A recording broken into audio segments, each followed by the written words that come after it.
Good morning, Your Honors.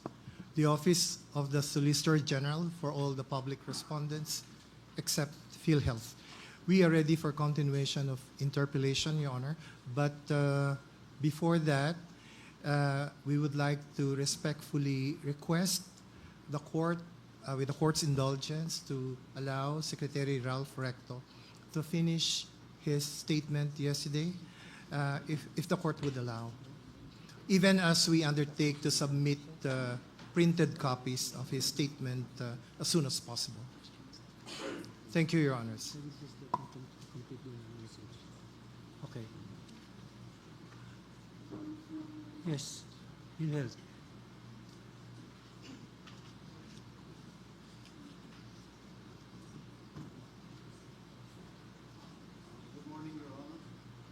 Good morning, Your Honors. Solomon Hermosura, Melissa Montesilio Acorda, Sosette Lopez, Jana Aline Ordoño, Johan Cristel, Emmanuel Descallar, Yvette Perez, Carla Katigbak, and Saddam Hussein Balt, all from the Office of the Government Corporate Counsel, respectfully appearing for Philippine Health Insurance Corporation, Your Honors. Thank you.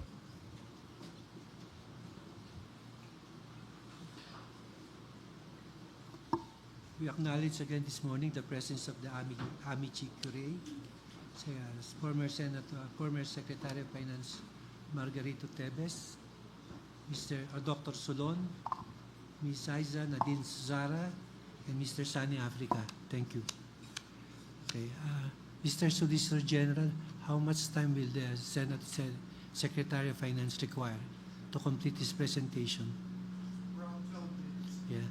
Actually, in reality, you should have asked the Secretary of Finance to give his opening message at the start of the proceeding.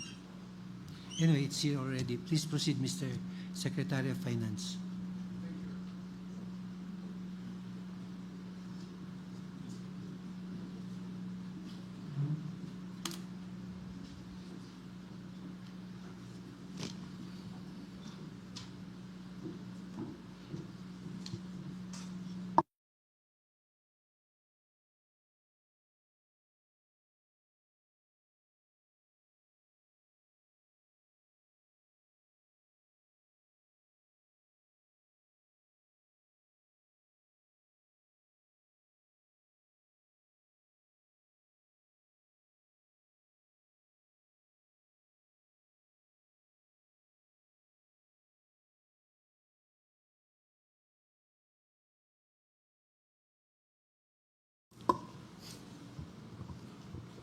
Maraming salamat po, kagalang-galang na hukuman.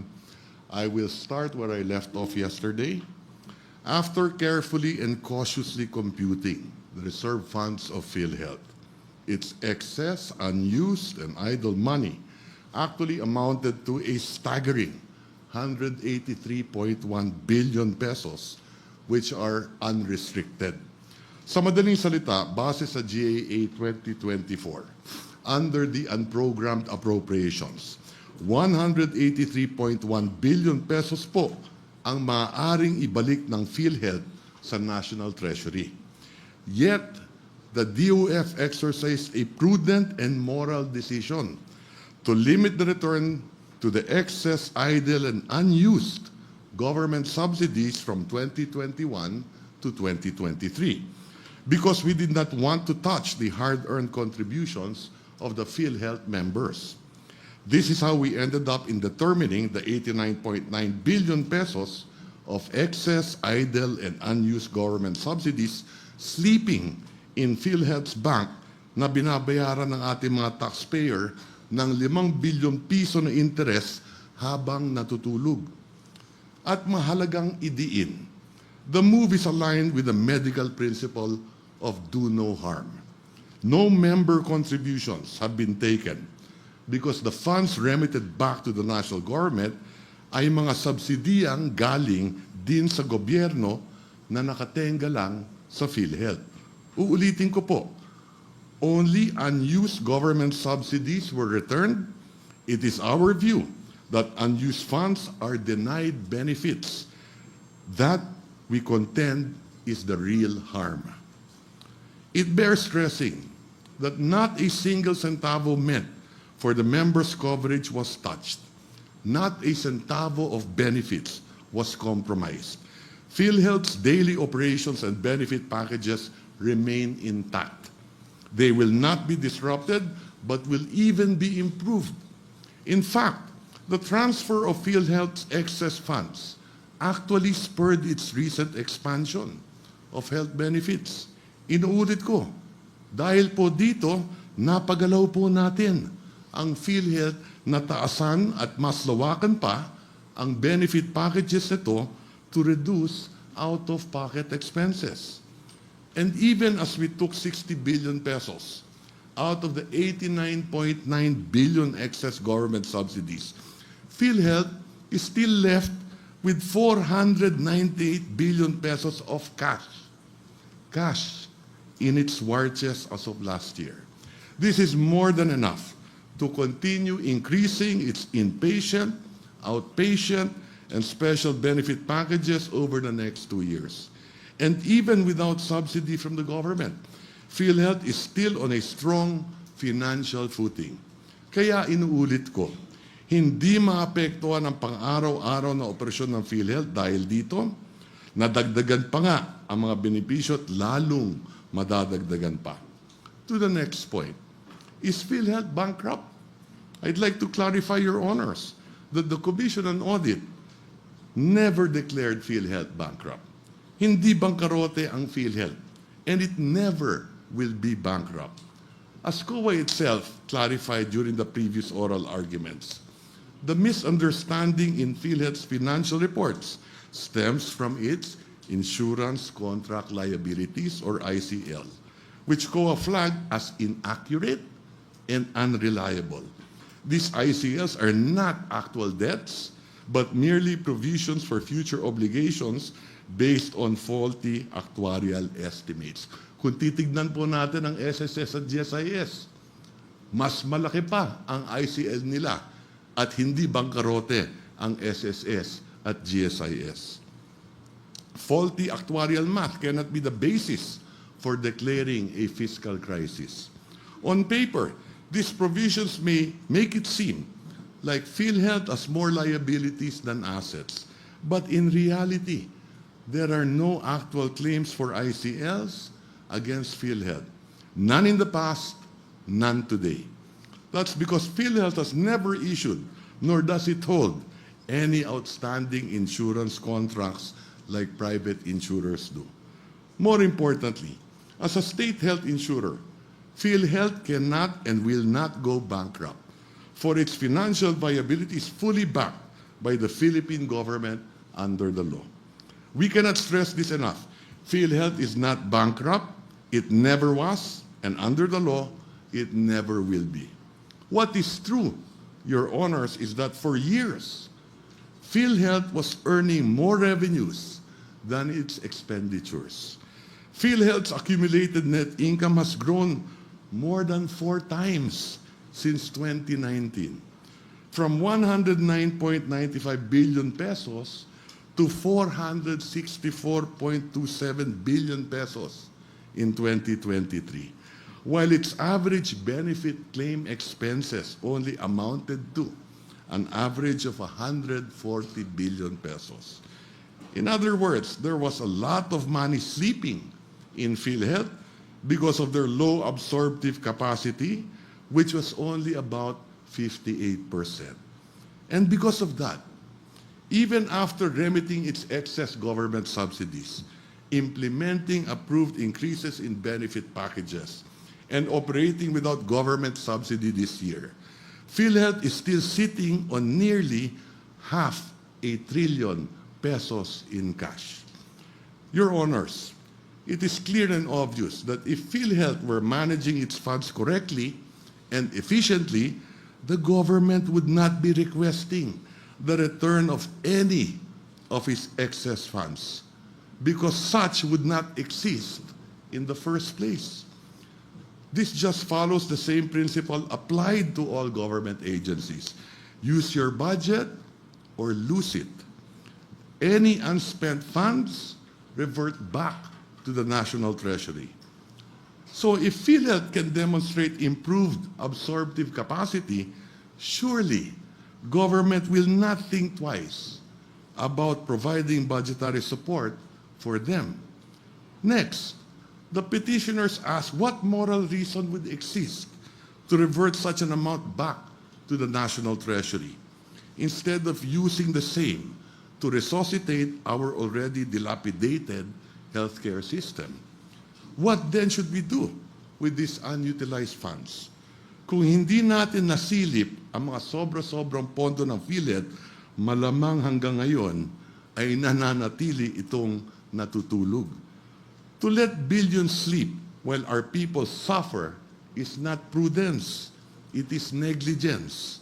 Sa katunayan, gaya ng sinabi ko kanina, ang hakbang na ito ay nagtulak sa PhilHealth na mas palawakin at pagandahin ang kanilang serbisyo sa mamamayang Pilipino. This is the long-term effect of this decisive policy. Isa itong patunay na ang tamang desisyon, kahit hindi popular, ay kayang baguhin ang sistemang matagal ng bigo sa paglilingkod sa taong bayan. At bonus na lang na nung nakaraang taon, may nailan tayong pera para sa unprogrammed projects na kailangan mapondohan para sa pakinabangan ng bawat Pilipino. In fact, that 60 billion pesos remitted by PhilHealth directly went to critical health-related projects. When the 60 billion was returned, the government did not turn its back on its mandate to prioritize public health. We fulfilled it.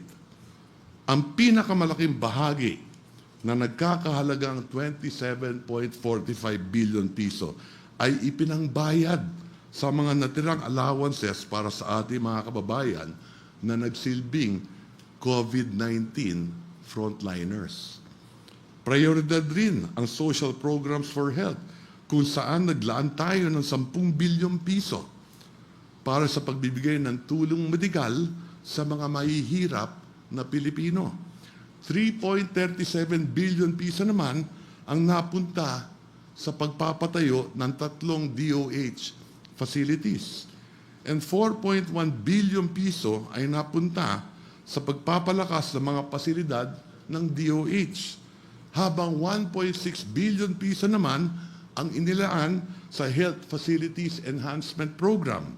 The rest, or about 13 billion pesos, were used to fund government counterpart financing for foreign-assisted infrastructure and social determinants for health projects. This will accelerate the delivery of healthcare services to remote areas and enhance the health and well-being of Filipinos by ensuring food security. Your Honors, every official development assistance loan agreement requires a corresponding government counterpart share. And as part of our commitment, we must honor our financing obligations for these foreign-assisted projects, because failure to do so would mean incurring commitment fees and interest on those loans. Next, the petitioners assert that the transfer of PhilHealth excess funds violates the Constitution and every citizen's right to health. Your Honors, we submit that the right to health isn't about protecting idle funds. It is about delivering actual care. Because when we talk about the right to health, it is not solely about PhilHealth. It is also about building more hospitals and healthcare facilities, enhancing their operations, and providing more medical assistance to indigent and financially incapacitated patients, which are the Department of Health's priority programs. In fact, DOH budget has increased from 183 billion in 2022 to 247 billion in 2025 to finance these crucial health programs. Between the two, their budget is roughly 500 billion pesos. And with regard to the legality of the transfer, This argument has already been refuted extensively by the Solicitor General and the Government Corporate Council during the previous oral arguments. These are all legal. Wala po kaming nilabag na batas. Mahalagang idiin na bago namin ito isagawa, nakipag-ugnayan muna kami sa abogado ng GOCC, ang OGCC, kasama ang GCG at COA. We made our due diligence, and all of them gave us favorable legal opinions. More importantly, the PhilHealth Board approved the transfer of its excess funds. At nire-respeto namin ang cash management operation ng PhilHealth. Kaya't meron po tayong remittance schedule. Hindi po ito naging one-time, big-time. In addition, we reaffirm the government's position that the DOF issued circular 003-2024 is in fulfillment of its mandated duty to responsibly manage public finances in support of our nation's development goals. It was a decisive move to establish and implement a strategic fiscal policy that propels economic growth. Siya nga pala, the DOF also hiked dividend rates to 75% from 50% of GOCC's annual net earnings last year.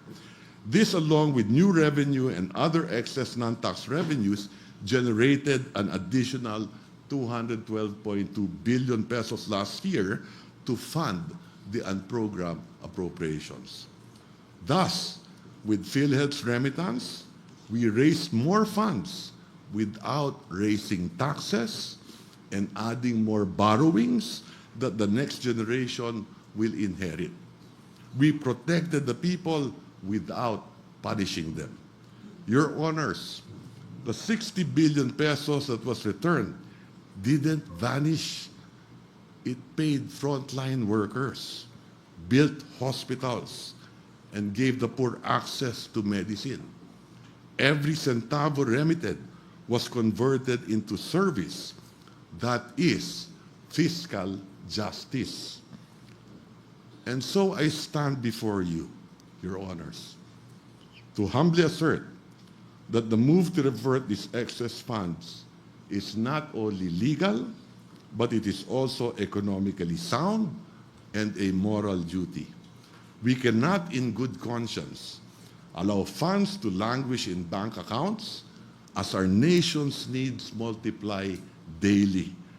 Not when the government is working nonstop to achieve its ultimate goal of cutting unemployment, creating more jobs, increasing Filipinos' income, and bringing poverty down to a single digit or 9% by 2028. All economic data will suggest that we are on track to achieving these goals. To end this, let me again assure this honorable court and the Filipino public that there is no advocate more committed to higher health spending than the DOF. Personally, I have championed higher sickness benefits and faster processing of claims by the state health insurer. My being in the executive has not altered my position, which I have espoused in my 30 years in Congress. It is also on record that I am the principal author of the Universal Healthcare Act, which I fought for several years. Hindi ko kailanman lalabagin ang batas na ako mismo ang nagpursiging maipasa.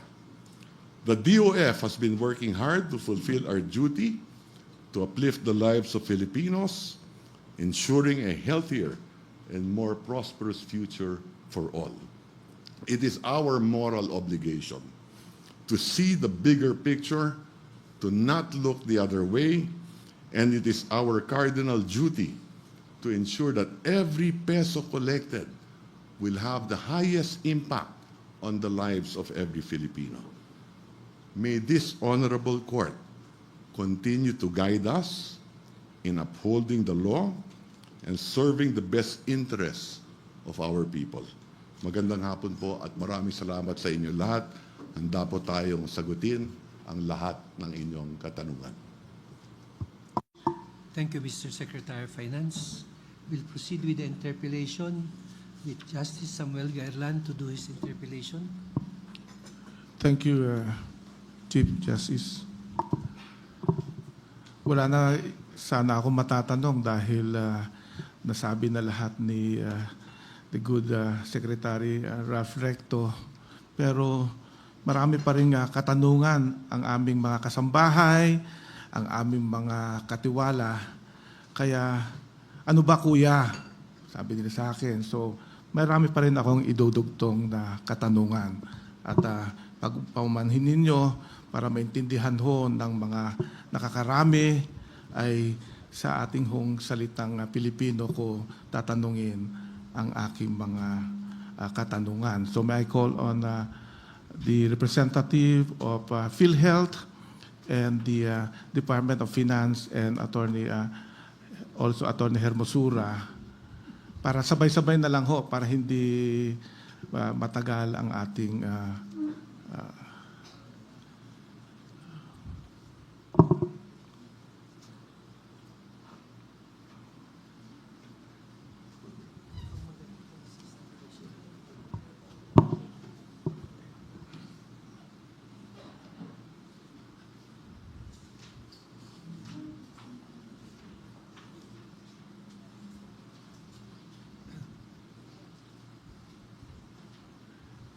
yun hong Senior Vice President ng PhilHealth, ano, nakalimutan pa, nandito ho ba?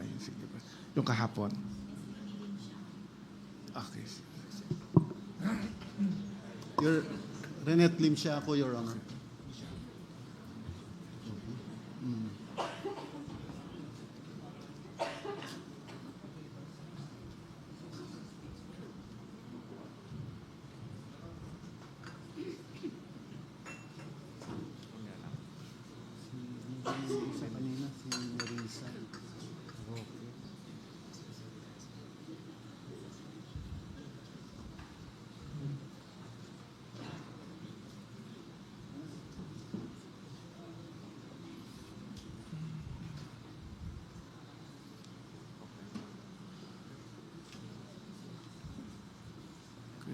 Good morning. Ang unang tanong sa akin, ang sabi sa akin ng aming kasambahay, Kuya, bakit nila pinapakilaman ang aming pera? Sa amin ang PhilHealth. Kanino ba talaga ang PhilHealth?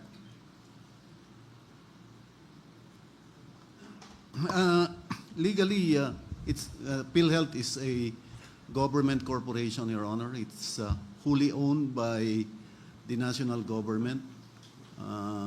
And it is the administrator of the National Health Insurance Program.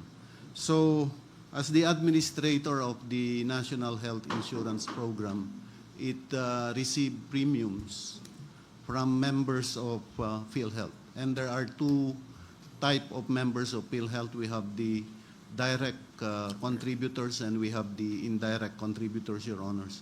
The direct contributors are the people like us, employed and paying our premium directly to PhilHealth. The indirect contributors are those whose premiums are paid by the government. Excuse me, Atty. Hermosura, kung pwede sana, Tagalog din ang pagsagot mo.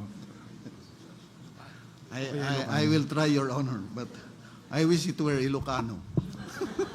Would you need an interpreter? No, Your Honor. We are willing to provide one. Ilocanoin mo. Sige po. So, ang may-ari po ng PhilHealth is the national, as a government corporation, is the national government po. Ngayon, yung PhilHealth, at the same time, ang function niya, main function, is the administrator of the National Health Insurance Program. Yung National Health Insurance Program po natin ay parang bayanihan.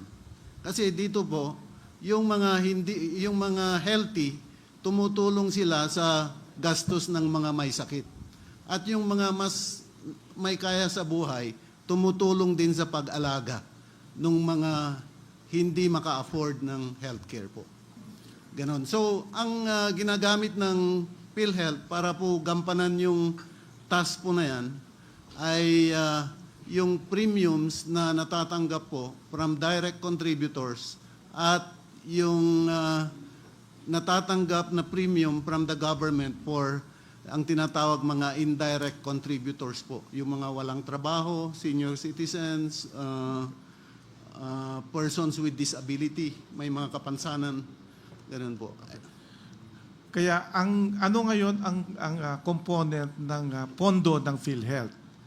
Unang-una siguro, kung hindi ako nagkakamali, yung direct contribution ng mga miyembro.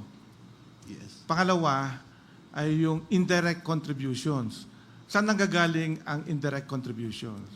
Yung payments po para dun sa mga tinatawag na indirect members, nanggagaling po sa national government given through the General Appropriations Act po. Doon po sa General Appropriations Act, may provision. Actually, tinignan ko po yung General Appropriations Act nung 2021, 2022, 2023, 2024. Pare-pareho po sila. Merong provisions po doon, subsidy for the National Health Insurance Program. Doon po nakalagay yung premium payments po ng mga tinatawag na indirect contributors.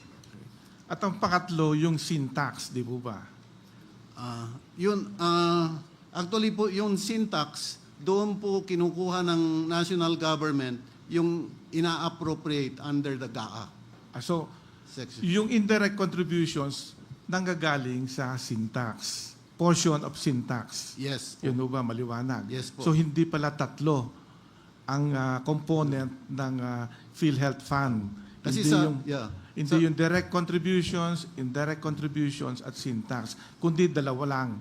Yung direct contributions na nanggagaling sa mga miyembro at yung subsidiya ng gobyerno para sa mga mahihirap, para sa mga elderly, na ito naman ay kinukuha sa sin tax. Ganun po ba? Opo. Yung pong Section 37 po ng Universal Healthcare Act, ang nakasabi po doon, na para doon sa implementation po ng Universal Healthcare, nilagay po doon yung sources of revenues. One of them is the sin taxes. The sin taxes. Ngayon po, pero yung implementation po ng Universal Healthcare Act, isang aspeto lang po doon, yung premium payments for the indirect contributors. Kasi meron din pong mga projects po yung DOH na pwede hong in the implementation of the Universal Healthcare Act that can also be funded from the sin taxes po. Sa sin tax, so, magkano ho ang nakalaan para sa PhilHealth? Para pang-subsidiya sa PhilHealth? Magkano, sa batas ho, magkano ang nakalaan para sa PhilHealth?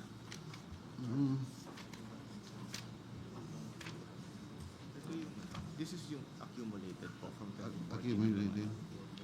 Well, ang nakalagay po dito is the total incremental sin tax collections po as provided in the sin tax reform law. And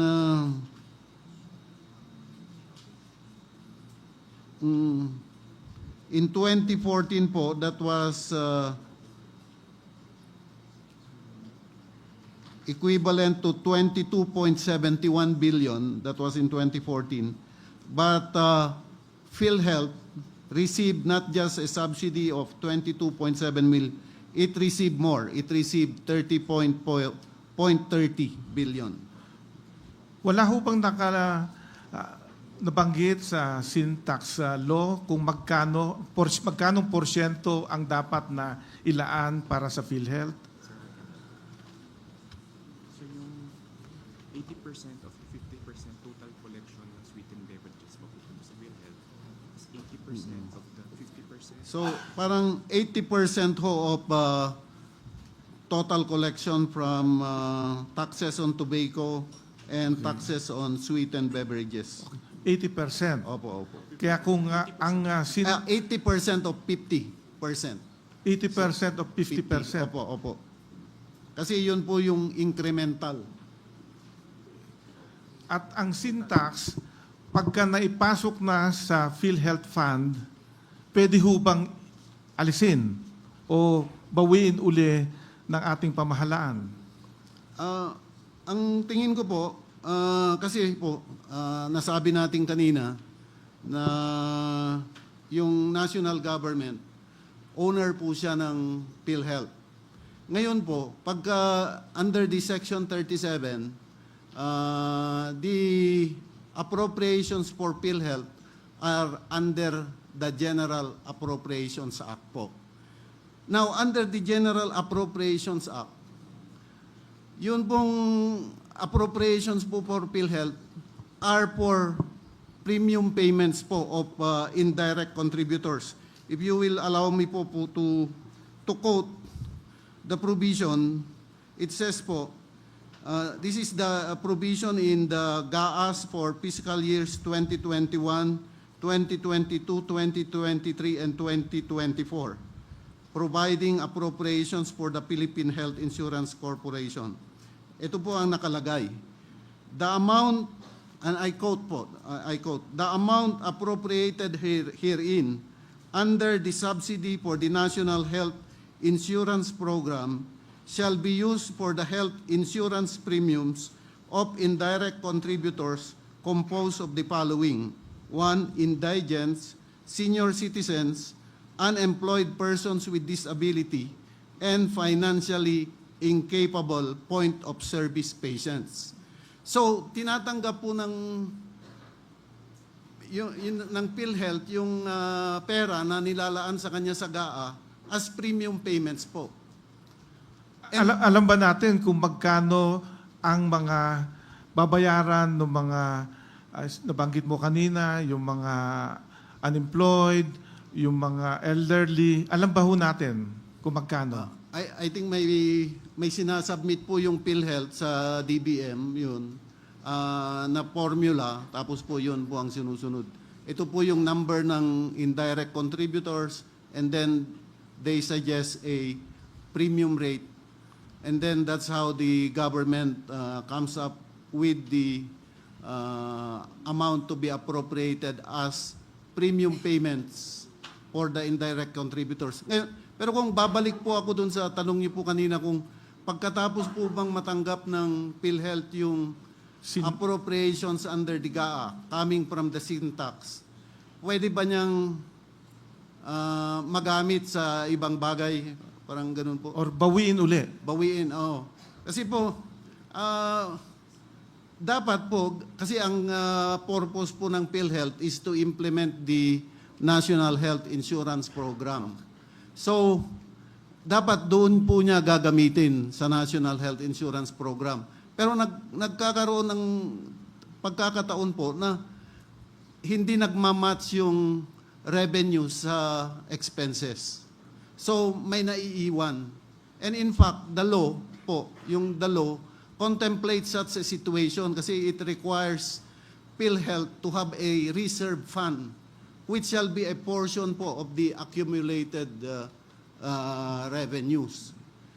So what I'm saying po is, actually, since the GAA provide that the GAAs provide that the amounts appropriated for PhilHealth are appropriated as premium payments of indirect contributors, the moment that PhilHealth po receives those premium payments, those amounts appropriated as premium payments, those appropriated amounts have served their purpose.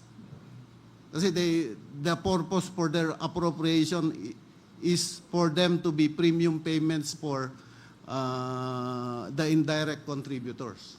Okay. Ngayon, kanina nabanggit mo yung accumulated revenues. Palagi nga natin naririnig yung accumulated revenues, reserve fund, fund balance, out-of-pocket expenditures. Ano ho ba mga to? Umpisan natin sa accumulated revenues. Ano ho ba yung accumulated revenues? So I think, as I mentioned po kanina, Sa Tagalog, para maintindihan mo natin. parang nasabi ko po kanina, parang kada taon may natatanggap na revenue yung PhilHealth mula sa premium ng direct and indirect contributors. Okay. Tapos kada taon din meron po siyang expenses. So most of the time po, karaniwan, mas malaki yung natatanggap na revenue kaysa yung expenses. So nagkakaroon ho siya ng surplus revenue. Yung surplus revenue na yun, over time, yan ang tinatawag po na accumulated revenues. Actually, sa isang kumpanya na it is a for-profit corporation, they would call that like retained earnings po, retained earnings. So, yung accumulated revenues na yan po, may dalawang parte. Yung isang part, yun po yung reserve. Ang tinatawag na reserve fund para pong buffer fund for unforeseen circumstances, mga ganun po, mga emergency situations.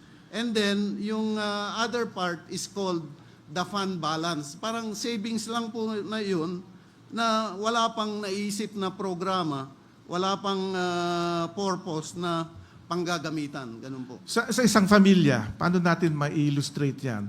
Si tatay, saka si nanay, yung mga gastusin. Paano natin ma-illustrate lang natin ng simple para sa ating, for the benefit ng ating mga mamamayan? Halimbawa po, yung isang pamilya, kada buwan, halimbawa, yung kita ng pamilya na yon mas malaki ng 100 pesos kada buwan kaysa sa nagagastos. So, kada buwan po, may naiipon silang 100. Ngayon, sa 100 po na naiipon na yon, maaaring sabihin nila, yung 20 pesos, iset aside natin ito para sa education ng mga bata.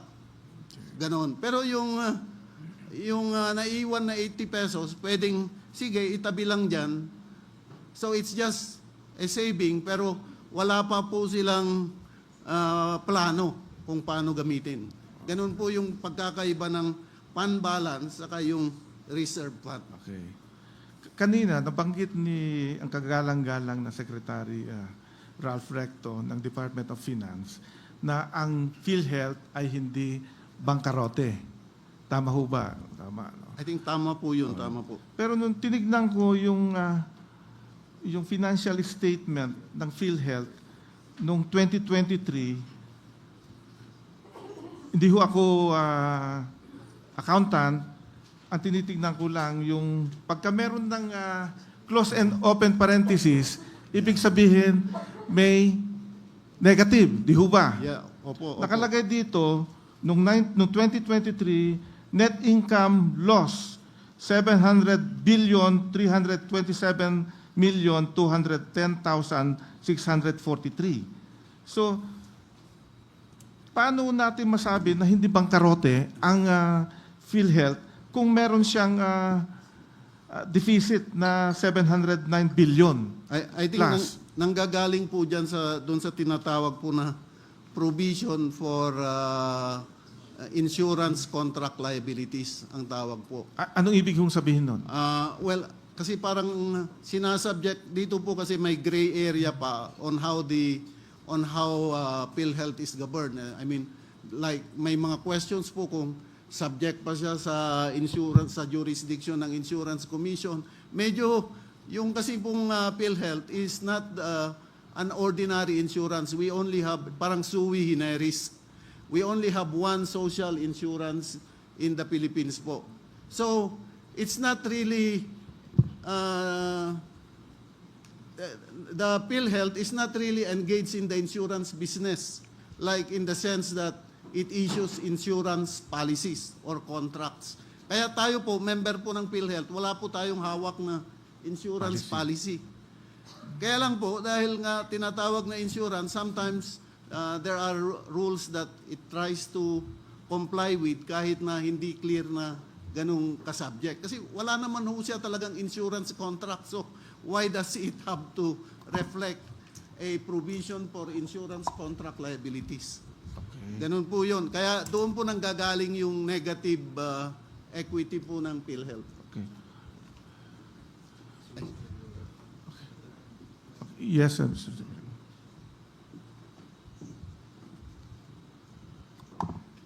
Maraming salamat po sa katanungan na yan. Dahil sabi ko nga kanina, diyan maraming nalilito.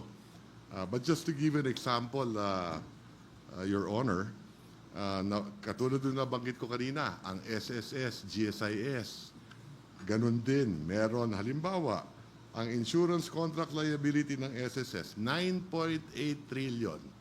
Pero kailanman, ang cash flow na to, laging kumikita. In fact, ang SSS is good until 2050. Gayun din ang GSIS. Ang GSIS may insurance contract liability ng 2.7 trillion. Pero maayos ang pagpapatakbo ng SSS. Ang PhilHealth, katulad ng nabanggit ko rin kanina, ang cash flow niyan, kumikita yan ng roughly 250 billion every year. Ang gastos niyan, 140 lang. Kaya kumikita ang PhilHealth simula nung pandemya at nung tinaas natin yung premium contributions. Nung panahon nga pala ng pandemya, ni isang kusing walang ginastos ang PhilHealth. Ang reserve fund, sa pagkaalam ko, bilang tagapagpagawa ng batas na yan, ay ginagamit dapat yung reserve fund, halimbawa, during emergencies like a pandemic. Pero nung panahon ng pandemya, doon nag-umpisa kumita ang PhilHealth. Ni isang bakuna, walang binili yan. Ni isang health worker, walang binayaran yan. At ang PhilHealth, from the past to what I know today, taon-taon kumikita yan. Nung araw, medyo balanced budget. Pero ngayon, laging positive yan. Now, final point on the ICL. Pag hindi natin maunawaan yung ICL, yung kahalagahan ng ICL, nababawasan ang benepisyo sa tao. Halimbawa, mataas ang ICL, pag tinignan mo, negative ang SSS, negative ang GSIS dahil sa ICL. Dahil negative yan, hindi, matatakot yung board ngayon, halimbawa, nadagdagan yung pensyon ng mga miyembro ng SSS at GSIS. Pag mataas masyado, halimbawa, ang ICL ng PhilHealth, natatakot naman din sila para bigyan ng dagdag benepisyo yung PhilHealth members para mabawasan yung out-of-pocket expenses. Na yun naman talaga ang tunang layunin ng PhilHealth ayon sa Universal Healthcare Act. Thank you, Mr. Maraming Secretary. Now, going back dun sa pondo, kaya ko natanong kanina yung syntax, dahil ang pagkakaalam ko ho, kung yung pondo na galing sa syntax, pag nailaan na sa PhilHealth, hindi na ito pwedeng bawiin. Tama po ba ang aking mga haka-haka? Actually, kung kasi po, tinatanggap po palagi ng PhilHealth yon na premium payments. Hindi, dun sa batas ng syntax. Kailangan po na ilaan ng gobyerno yon para dun sa premium payment. Kaya nga, Opo. nakalaan yon, pag ibig sabihin na nakalaan yon, hindi mo na pwedeng bawiin, hindi po ba? Hindi na po pwedeng bawin ng government na hindi gamitin na para sa premium payments po. Pero pag natanggap po kasi ng PhilHealth yung premium payments, it becomes part po of its revenue like other premium payments po. Ganon, oo. It now becomes subject, PhilHealth now manages that premium payment under its own charter. So, And then, kasi po doon sa GAA naman po, ang nakalagay doon na purpose for the appropriation, premium payment. So, pag tinanggap po ng PhilHealth yung appropriated amount po na yun na premium payment, let's say, the purpose for that appropriation has been fulfilled. pero ang appropriation na yon ay galing sa syntax, di po ba? Yes po, yes po. Ngayon, sa batas ng syntax, pag nailaan na doon sa PhilHealth yon, hindi mo na pwedeng tanggalin uli or ilaan sa ibang bagay pa. Ang nakalagay po kasi sa Constitution, yung let's say, assuming po, without conceding na parang special fund po yun. When the purpose for which the special fund has been created is fulfilled, the fund no longer constitutes po a special. It can now be reverted to the general fund. So dito po, basahin niyo po yung implementation po ng provisions na yun doon sa GAA. Ang nakalagay, yung sin taxes are included in the GAA appropriated as premium payments. So when the premium payments are received by PhilHealth, the purpose for which that special fund has been created has been fulfilled. Yung syntax kasama rin yung 7171, yung sa tabako, di ba? Oh, taga Yes rito po. tayo sa Ilocos, taga Ilocos Sur ka, ako taga La Union. Alam natin, dati tatanim tayo ng mga Opo, tabako. Opo, Hindi ba kagaya nung sa tobacco excise tax, yun ay para lang sa mga benepisyo ng mga nagtatanim ng tabako. Ganon din dito sa syntax nito, ito ay ginawa ng Kongreso para ilaan sa Universal Health Program. Di ba? Sige. Your Honors, with your permission, Chief Assistant Secretary Albert Domingo, Department of Health. Good morning. Thank you po. Good morning. Kaya ko lang po gustong magsalita, Your Honor, dahil yung pong probisyon ng batas sa ating sin tax law, Republic Act 10351, babasahin ko po, paumanhin nilang po kasi English yung batas. Sa Section 8 po, excerpt, 80% of the remaining balance of the incremental revenue derived from sin taxes shall be allocated for the universal health care under the National Health Insurance Program, the attainment of the Millennium Development Goals, or MDGs po na tinatawag natin, and Health Awareness Program. And 20% shall be allocated nationwide based on political and district subdivisions for medical assistance and health enhancement facilities program, the annual requirements of which shall be determined by the Department of Health. Your Honors, yung pong listahan, yung pinakadahilan kung para saan nakalaan ang syntax ay hindi lamang po para sa PhilHealth. Tatlo po at the very least yung nakasulat sa 80%. Sa aming pananaw sa DOH, nagkakaroon po ng kalituhan na mistulang lumalabas na PhilHealth lamang ang sasalba sa atin pagdating sa universal healthcare. With your indulgence, Your Honors, hindi po yun ang kwento ng universal healthcare. Meron pong tinatawag na population-based interventions, sa madaling salita sa Tagalog, yung mga bagay na pumoprotekta sa ating lahat, na hindi isang tao lamang, hindi isang Pilipino lamang ang makakabuti dito, ngunit lahat tayo. Halimbawa, kapag ang Bureau of Quarantine ay nakahuli ng bago, at nabasa ko sa balita, may bago na mga variant ng COVID-19 sa Australia, inutos na ho namin sa DOH sa bantayan. Hindi po PhilHealth ang nagbabayad nun. Kapag sinabi po ng Health Promotion Bureau ng Department of Health na wag ho tayong manigarilyo, wag tayong uminom ng alak dahil lang po ay magiging cancer, hindi po PhilHealth ang nagbabayad nun, DOH po. Alinsunod na rin dun sa mismong nakasulat sa RA 10351, Your Honor. Thank you. Okay.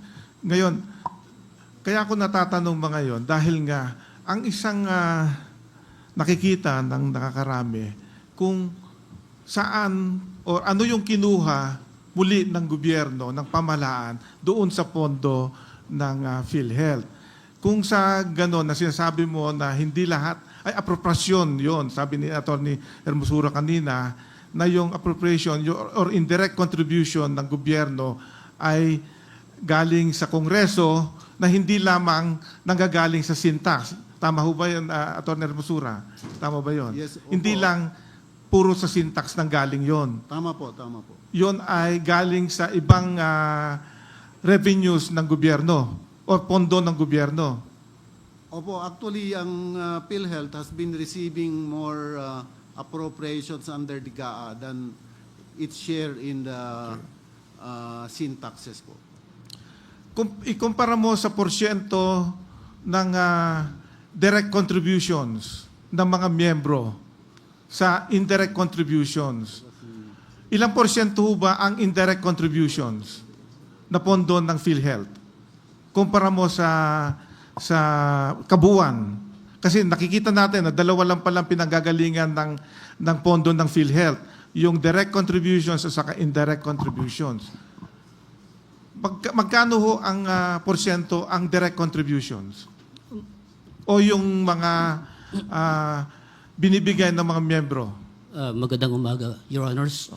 Ang porsyento ng income ng PhilHealth galing sa direct ay an average of 60%, Your Honor. Meaning 40% po dito for the past 5 years ay galing sa indirect contributors, Your Honor. Okay. So, kung indirect contributors, yun ang binibigay ng or pinopondohan ng pamahalaan.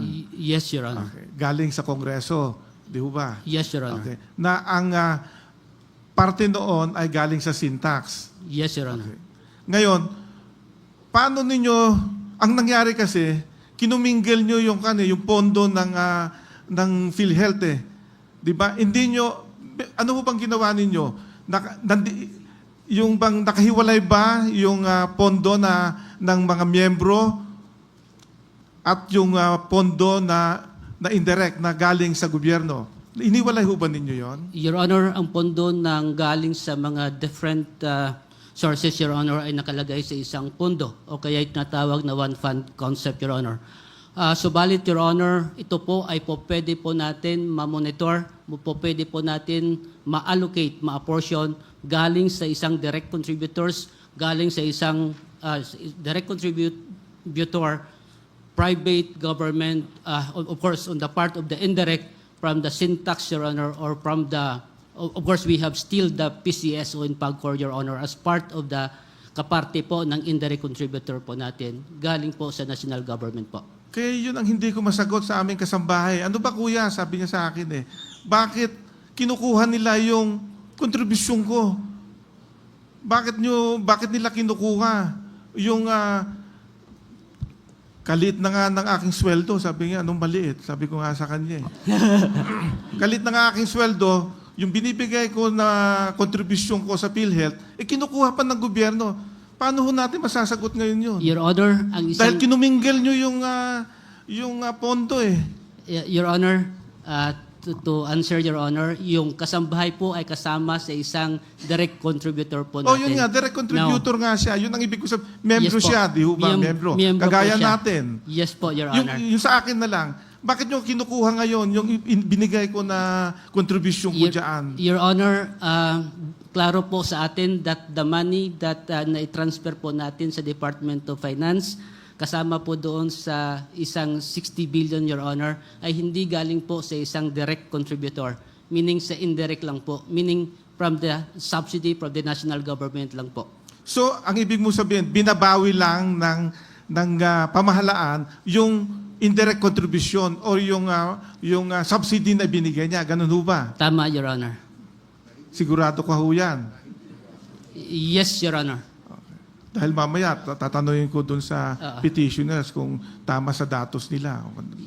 Yes, Your Honor. Ito po ay hindi nagasta ng PhilHealth po because na-accumulate po siya in the past several years. Dahil po, of course, may mga pandemya po tayo na dumaan.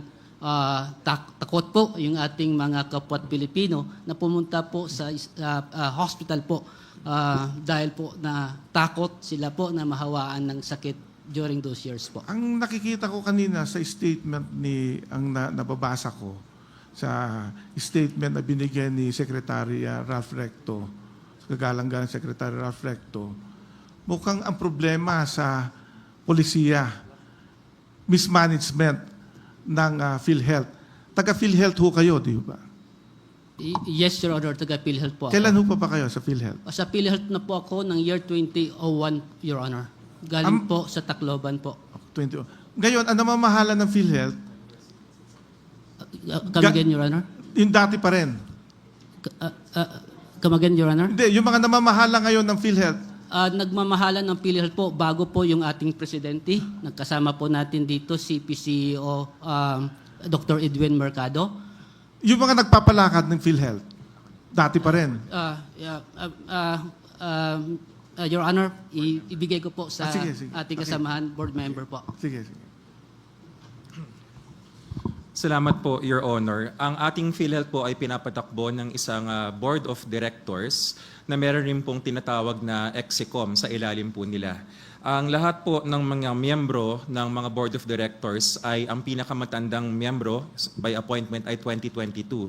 Sila po yung mga ex-officio members, yung mga cabinet secretary, 5 ho sila. So nung nagpalit ho ng administrasyon papunta sa Pangulong Marcos Jr., bago na po lahat ng 5 ex-officio. Doon naman po dun sa naiiwan, kasi 13 po, 13 ang total na bilang ng members of the board. So yung balance, yung mga tinatawag natin na sectoral members, ang pinakamatanda na po sa kanila, pasintabi po, nandito ho sila, ay 2023 na appoint po, yung pinakamatanda sa kanila. And then, meron na ho tayong bagong CEO. Suma to tell, Your Honor, ang pamamahala ng PhilHealth at the board level ay bago na po, and also the CEO. Kaya ako natanong yon dahil parang nakikita ko wala ho yatang ginawang PhilHealth kundi mag-invest eh. Nakarito sa 2023, ito lang yung datos na nakikita ko. Nakalagay ho dito interest and other income 21,516,355,859. Interest ho yun. Kaya although ang nakasabi ho sa PhilHealth, pwede ho mag-invest, di ho ba? Pwede ho mag-invest. Yes, Your Honor. Kasama po, kaparte po ng Section 37 ay ang investment income po na magiging source, one of the sources po ng pundo ng PhilHealth. And Your Honor, if may I, Your Honor, whatever amount matira po sa ating kaban po, everyday po ay pinapasok natin sa isang investment window po natin para po kumita po kahit paano yung perang po ito. This is part of the fiduciary responsibility magandang po. Pakinggan yan, para kumita. Yun, masarap pakinggan yan para kumita.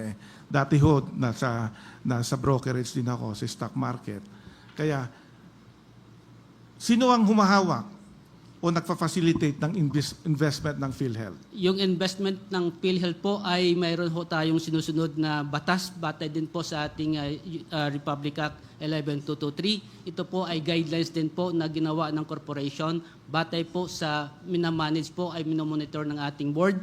And of course, on the part of the management po, ang aking opisina, the fund management sector, ay naatasan po in the Treasury Department po na magmahala po nito. Batay po sa mga guidelines, again, mayroon ho tayong provision dyan sa ating batas na sinusunod po on how we gonna place our investment money po. So sino nga ho, yung mga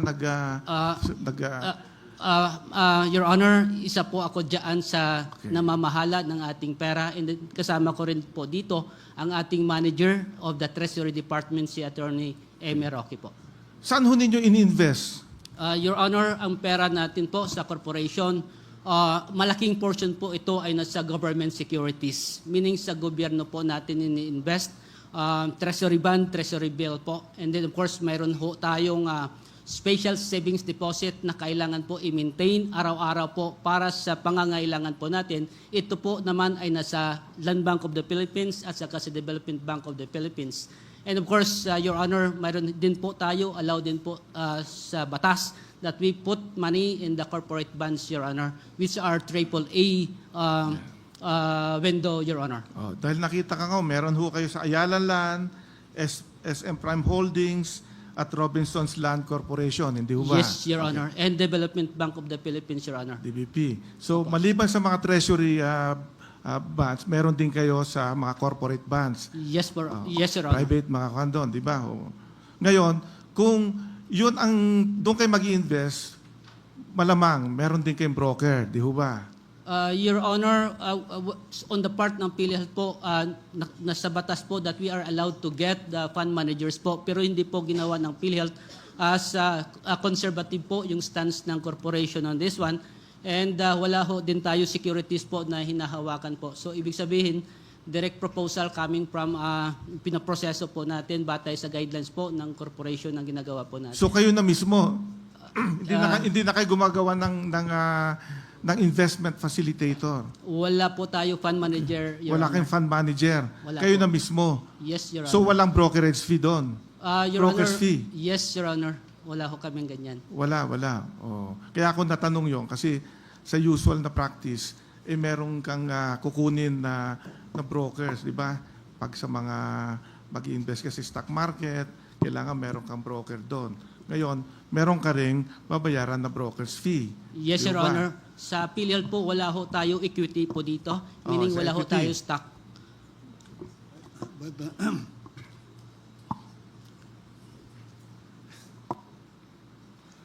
Ngayon, ano ho ba ang, sa ngayon ho, sa bagong administrasyon ng PhilHealth, ano ho ba mga benepisyo? Kasi nasabi kanina ni Secretary Ralph Recto na mayroon ng mga benepisyo na ginawa. Pero sa pagkakaintindi ko ay hindi PhilHealth ang gumawa ng benepisyo yon, kung hindi ang pamahalaan na kagaya ng pagpapatayo ng mga hospitals. Dahil ang PhilHealth ho ba ay pwede rin magpatayo ng hospital? Your Honor, ang PhilHealth ay health financing and the mandate po ay pagbabayad ng mga claims po ng ating mga healthcare providers. Para po sa katanungan niyo po on the benefits and the direction ng PhilHealth po, with your indulgence, Your Honor, po pwede po natin ma-request si PCEO Dr. Edwin Mercado to give the statement po along that line, Your Honor. Okay. Sir PCEO, sir.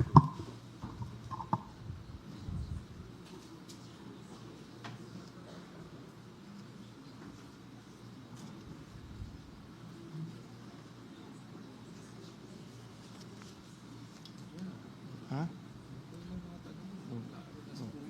Ano daw? Okay. Si Kuya, naiintindihan.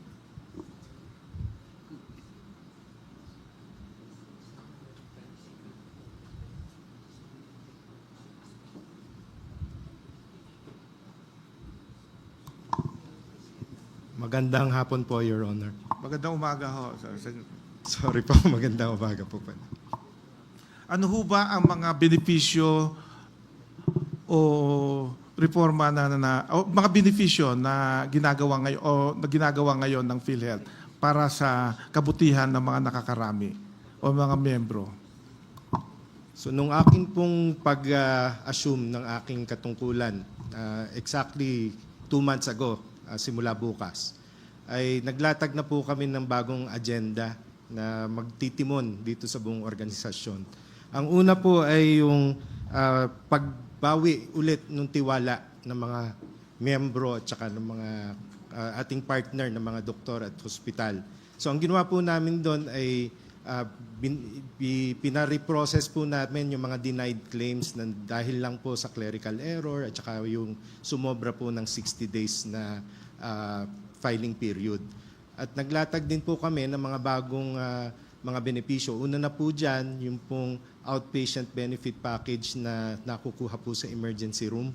Kalimitan po kasi kailangan tumigil ng 24 oras ang isang pasyente sa isang accredited facility bago po makagamit ng PhilHealth. Ngayon po, hindi na po yun kailangan. Kaya po yung mismo mga nagamit po na gamot at saka yung mga laboratory procedures na nagawa sa ER, kino-cover na po namin yon. Bagamat hindi po buo, kasi po ang ginawa namin, in-average po namin yung mga costing sa mga hospital na kinuna namin ng datos.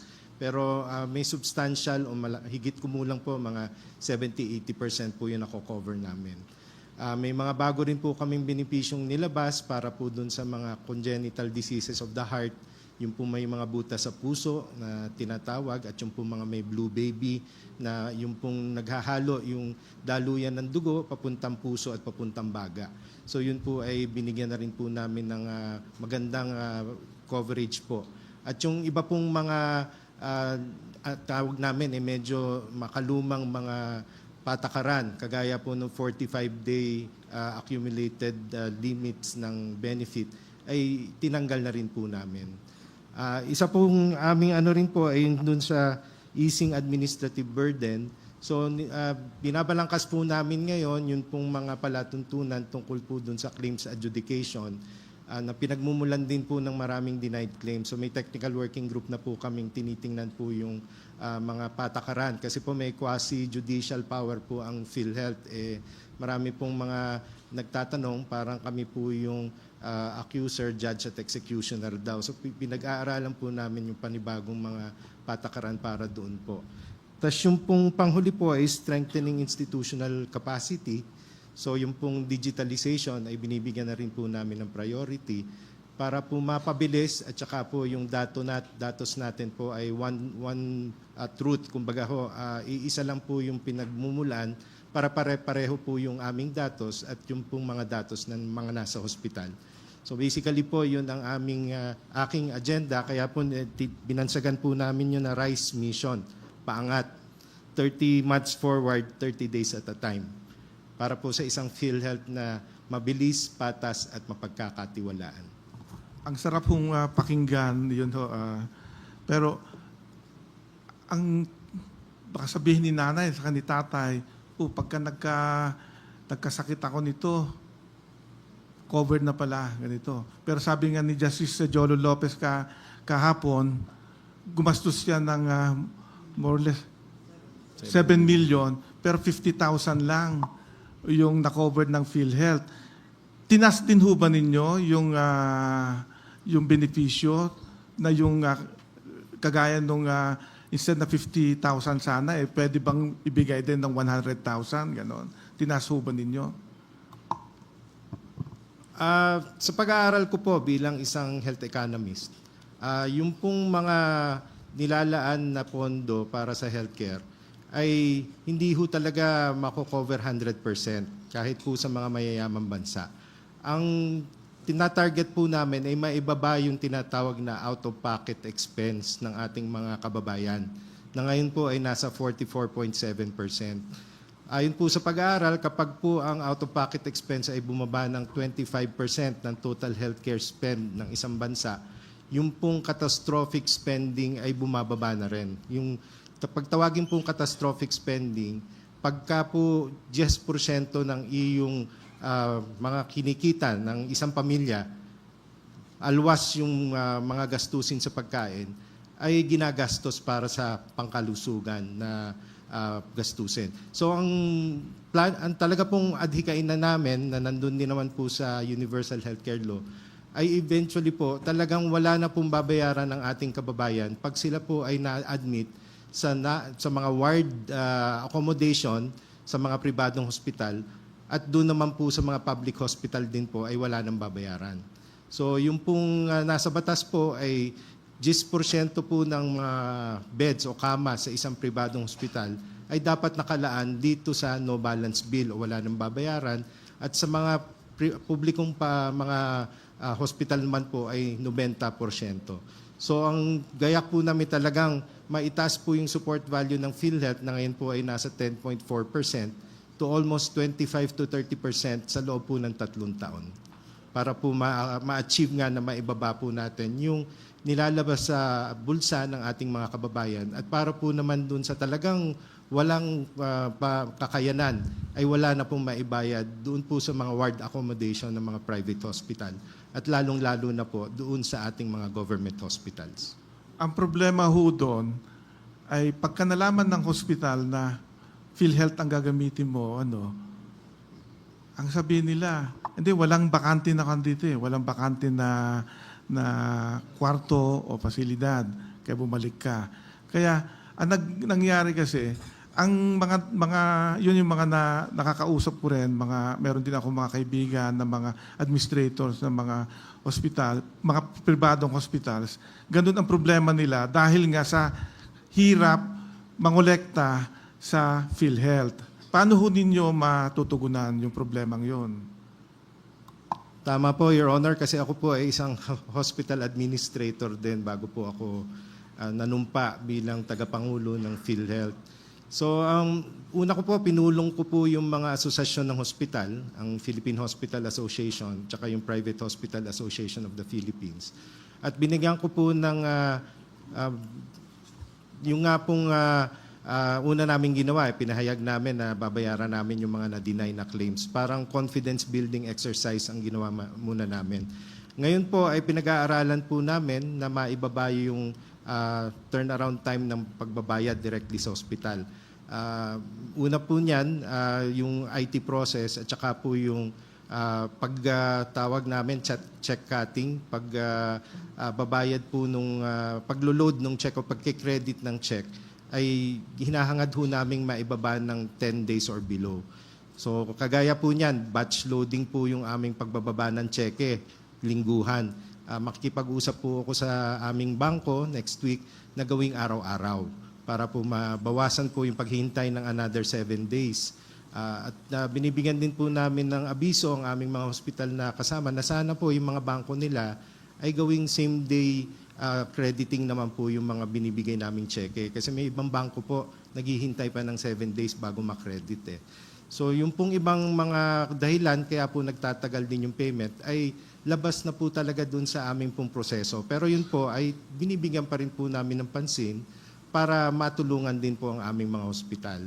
So meron din po kaming reconciliation team na po na regular pong pumupunta sa mga hospital para po rin kumpara yung datos namin sa datos nila at malaman nila kung ano po yung status ng kanilang claims. So yun po yung ginagawa namin. Sa mga contributions ho, meron ho ba kayong plano na ibaba rin ang kontribusyon na binabayaran ng mga direct contributions? Nakasaad po sa batas kasi dun sa Universal Health Roll yung porsyento po ng pagtaas. Pero meron na pong mga minumukang... Porsyento ng pagtaas, wala hong porsyento ng pagbaba. May nakasaad po na kapag yun nga sa reserve fund ay may mga kinita, pwedeng gamitin pong pampapalawig ng benepisyo o pagbaba ng premium payment. Pero ang mas inaantayan po namin yung amyenda pong nakalatag sa mababa at mataas na kapulungan para po i-adjust yung premium payment. So maghihintay na lang po kami sa ano po na pagkakasunduan po ng ating mga mambabatas. Ang sabi ho ng pamahalaan through the Department of Finance, kaya nila kinuha muli yung ano bang term ho doon? Fund balance? Fund balance. Kinuha muli nila dahil hindi nagagamit. Di ho ba? Hindi nagagamit. Ngayon, saan ho ba gagamitin yon? Dapat, hindi ba sa kapakanan ng mga miyembro para sa benepisyo at sa pagbaba ng kontribusyon? Ibababa. Hindi ho ba natin kayang ibaba ngayon yung mga kontribusyon? Your Honor, ngayong taong ito po, ang aming pong nilaan na budget para po sa benefit payout or expense ay 271 billion. Ito po ay higit 49% kumpara noong nakaraang taon. At doon po sa aming projected na revenue this year, ay magkakaroon po kami ng kakulangan ng mga 60 to 70 billion. So uumpisa na ho namin gamitin yung surplus fund namin para po ngayong taong ito. Magkano pala ang kontribusyon ng isang miyembro? Dahil ako mas nagre-rely ako sa kontribusyon ko doon sa HMO namin sa Kaiser. Kasi yung mga ibang empleyado namin, hindi naman sila nagrereklamo maski magkano ibayad nila sa kontribusyon nila sa SMO namin dahil nakikita nila kung yung benepisyo na natatanggap nila. Samantalang dito, kaya nga sa PhilHealth, kapiranggot na lang nga sa mga hindi ordinaryong mga manggagawa, para sa kanila kapiranggot na nga, pero mas kapiranggot pa yung kanilang benepisyo na nakukuha. Magkano ba ang kontribusyon ng isang miyembro? Ayon sa batas po na I think last year, ang pinakamababa po ay 5,000 or katumbas po ng 500. Sorry, 6,000. 500 per month po yung pinakamababa. At yung po namang mga meron pong kakayanan, ito po ay 5% ng kanyang income o compensation kung kayo man po ay nasa formal sector. So yun po ay may cap, may hangganan po. Ang hangganan po na pinakamataas ay 100,000 pesos per month. So katumbas po yun ng 5,000 pesos. So ang nagre-range po ay from 500 pesos to 5,000 pesos po. Sigun sa kakayanan po ng isang miyembro. Yung 500 pesos, yun yung ordinaryo na manggagawa. Yung pinakamababa na wage earner, 500. Yun ho ba? Yes po, Your Honor. Ilang kilong bigas din yun? 500.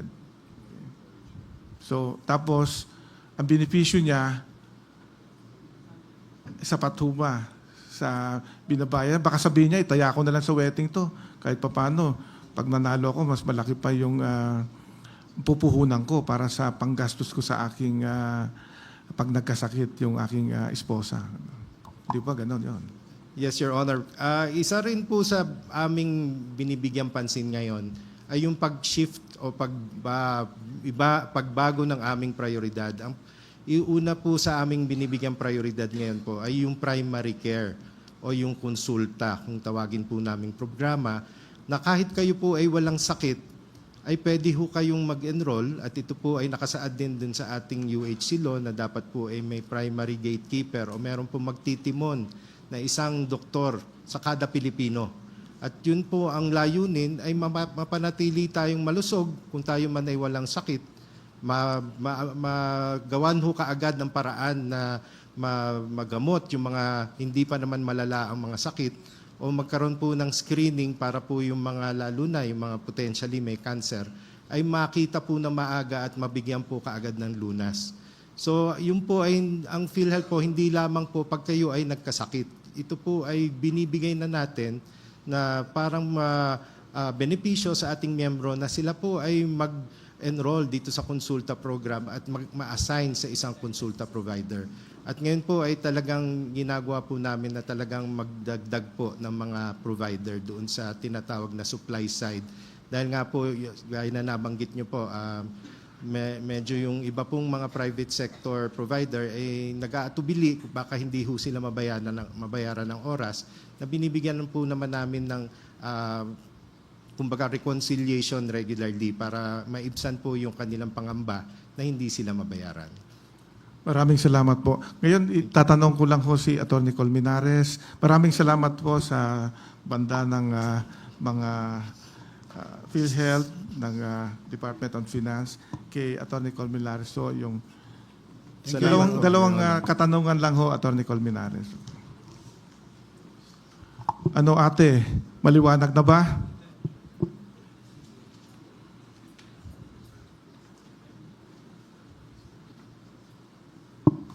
Yes po, Your Honor.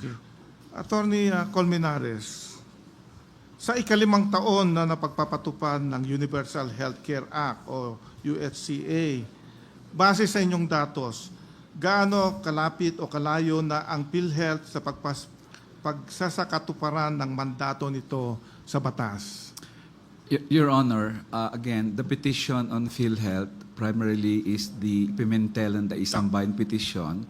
Although I would like to comment that the answers of the respondent, of course, there will be disagreements with the answers, Your Honor. But our petition is about the unconstitutionality of the presidential certification of emergency and calamity, that it is unconstitutional for Congress to increase the appropriations recommended by the President, and the powers of the bicameral committee to insert new items, Your Honors, please. I do not wish to, to answer on their behalf, Your Honor. So I think either Attorney Paula from the Pimentel petition or from the Isambayan petition, Your Honors, if I may.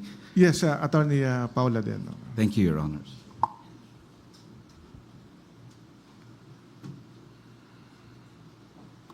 With the permission of the Honorable Court. Thank you. Magandang umaga po, Your Honor. Good morning. Magandang umaga naman. If I may also speak in Filipino, Your Honor. Sige, sige. Apo.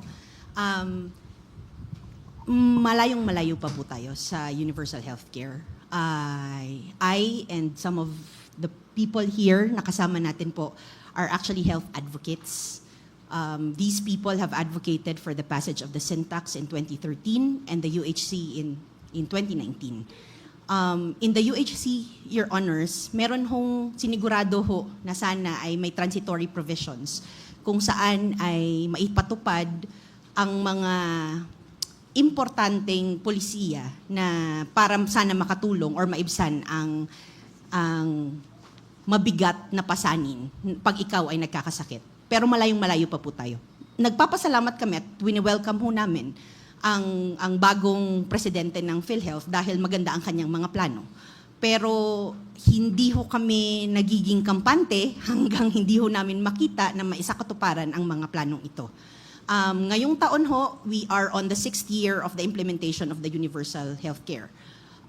Sa batas ho, nakalagay, isa sa mga nakalagay is that dapat on the 2nd year of implementation of the law ay meron na tayong comprehensive outpatient benefit package, which includes the provision for medicines. Ngayong taon, hindi ko alam kung na fully implement na, pero ngayong taon ay naglabas ang PhilHealth ng gamot package na supposedly ay answer doon sa outpatient coverage package.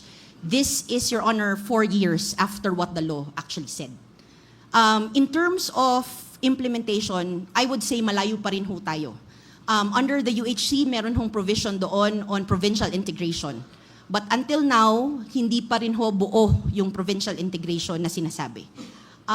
In the UHC, it also says primary care package. Yun ho yung konsulta na sinasabi ng PhilHealth. Tinaasan nila yung budget from 500 to 1,700 per person under the konsulta. Pero hanggang ngayon, sobrang dami pa rin hong issues kung paano ito i-implement. In fact, Your Honor, ako at I think marami sa atin dito ay hindi pa nga nakaregister sa isang primary care provider. Ako ho, personally, hindi pa ho ako registered sa isang primary care provider, which is supposedly one of the basis for an e-consulta under the UHC. So kung tatanungin ho, malayong-malayo pa ho tayo sa pag-abot ng ating inaasam ng universal healthcare. In fact, Your Honor, in 2018, before the passage of the universal healthcare and it was undergoing deliberations, ang ating hong out-of-pocket spending was at 47-48% of total household expenditure. Pero after 5 years in the implementation, our out-of-pocket spending was at 44.7%. So 3% lang ang nabawas. So kung tatanungin ako, masyado pa rin hong mabigat yun because for an ordinary citizen, I think the example of Justice Lopez yesterday, 7 million, it was difficult for him. He is a justice. But what about the ordinary Filipino who earns 500 to 600 a day? And their contributions to PhilHealth is equivalent to a day's work. Tapos pag nagkasakit ka, not even 5 to 10% ang makukuha mo. How difficult it is for an ordinary Filipino kapag nagkasakit ka. So if you ask me, Your Honors, nasaan tayo sa universal healthcare? Malayo pa po tayo. This is when the universal healthcare was passed into law, everybody was very hopeful.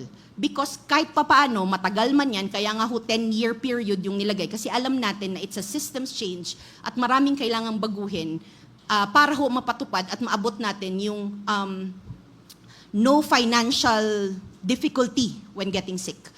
But so to speak, hanggang ngayon, malayo pa po tayo.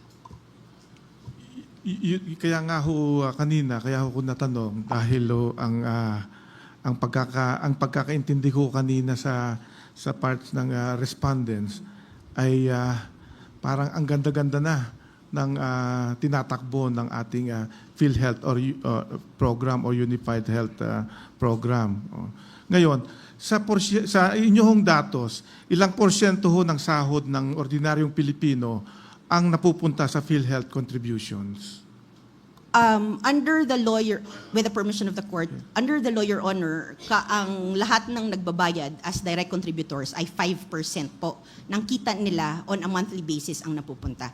So sa isa pong minimum wage earner, that is equivalent to a day's work, a day's salary po.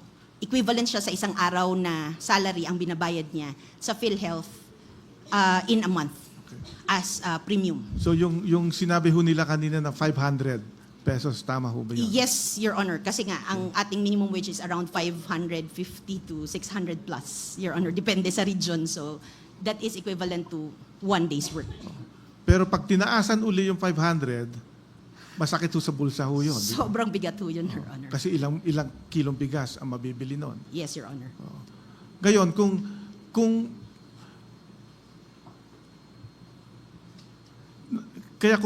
yung bang sa binabayad nila na kontribusyon, nararamdaman ba nila yung benepisyo naman na binibigay ng PhilHealth? Sa tingin ko po, Your Honor, hindi. To be candid about it, we have petitioners that are from labor organizations. And during the time na dinidiscuss ho namin ang kasong ito, kaya ho sila sumali as one of the petitioners is because ito yung kanilang reklamo na nagbabayad sila, mabigat sa kanila ang premiums, lalo na dahil karamihan sa kanila ay ordinaryong manggagawa. And yet, pag nagkasakit sila, kailangan ho nilang mag-shell out ng mas malaki. Kung i-consider ho natin yung national health accounts, yung out-of-pocket spending po for health as of last year, I believe, is around 11,000 per individual, more or less. So, kung ikaw ay isang ordinaryong Pilipino, Your Honor, isang buwang sahod ho yun. More or less, isang buwang sahod ho yun. So, mabigat ho talaga. Kaya, I think, for them, hindi ho natin masyadong nakikita yung benefits at this moment. While, again, as I said earlier, we welcome na there have been increases, although the timing is suspicious. But, I mean, the fact that they have been, there are plans to increase the benefits is very welcome, Your Honor, for everyone. Since PhilHealth membership is mandatory for all Filipinos, lahat tayo makikinabang kung maganda ang serbisyo. At saka, dapat din ibaba ang kontribusyon, ganun ho ba?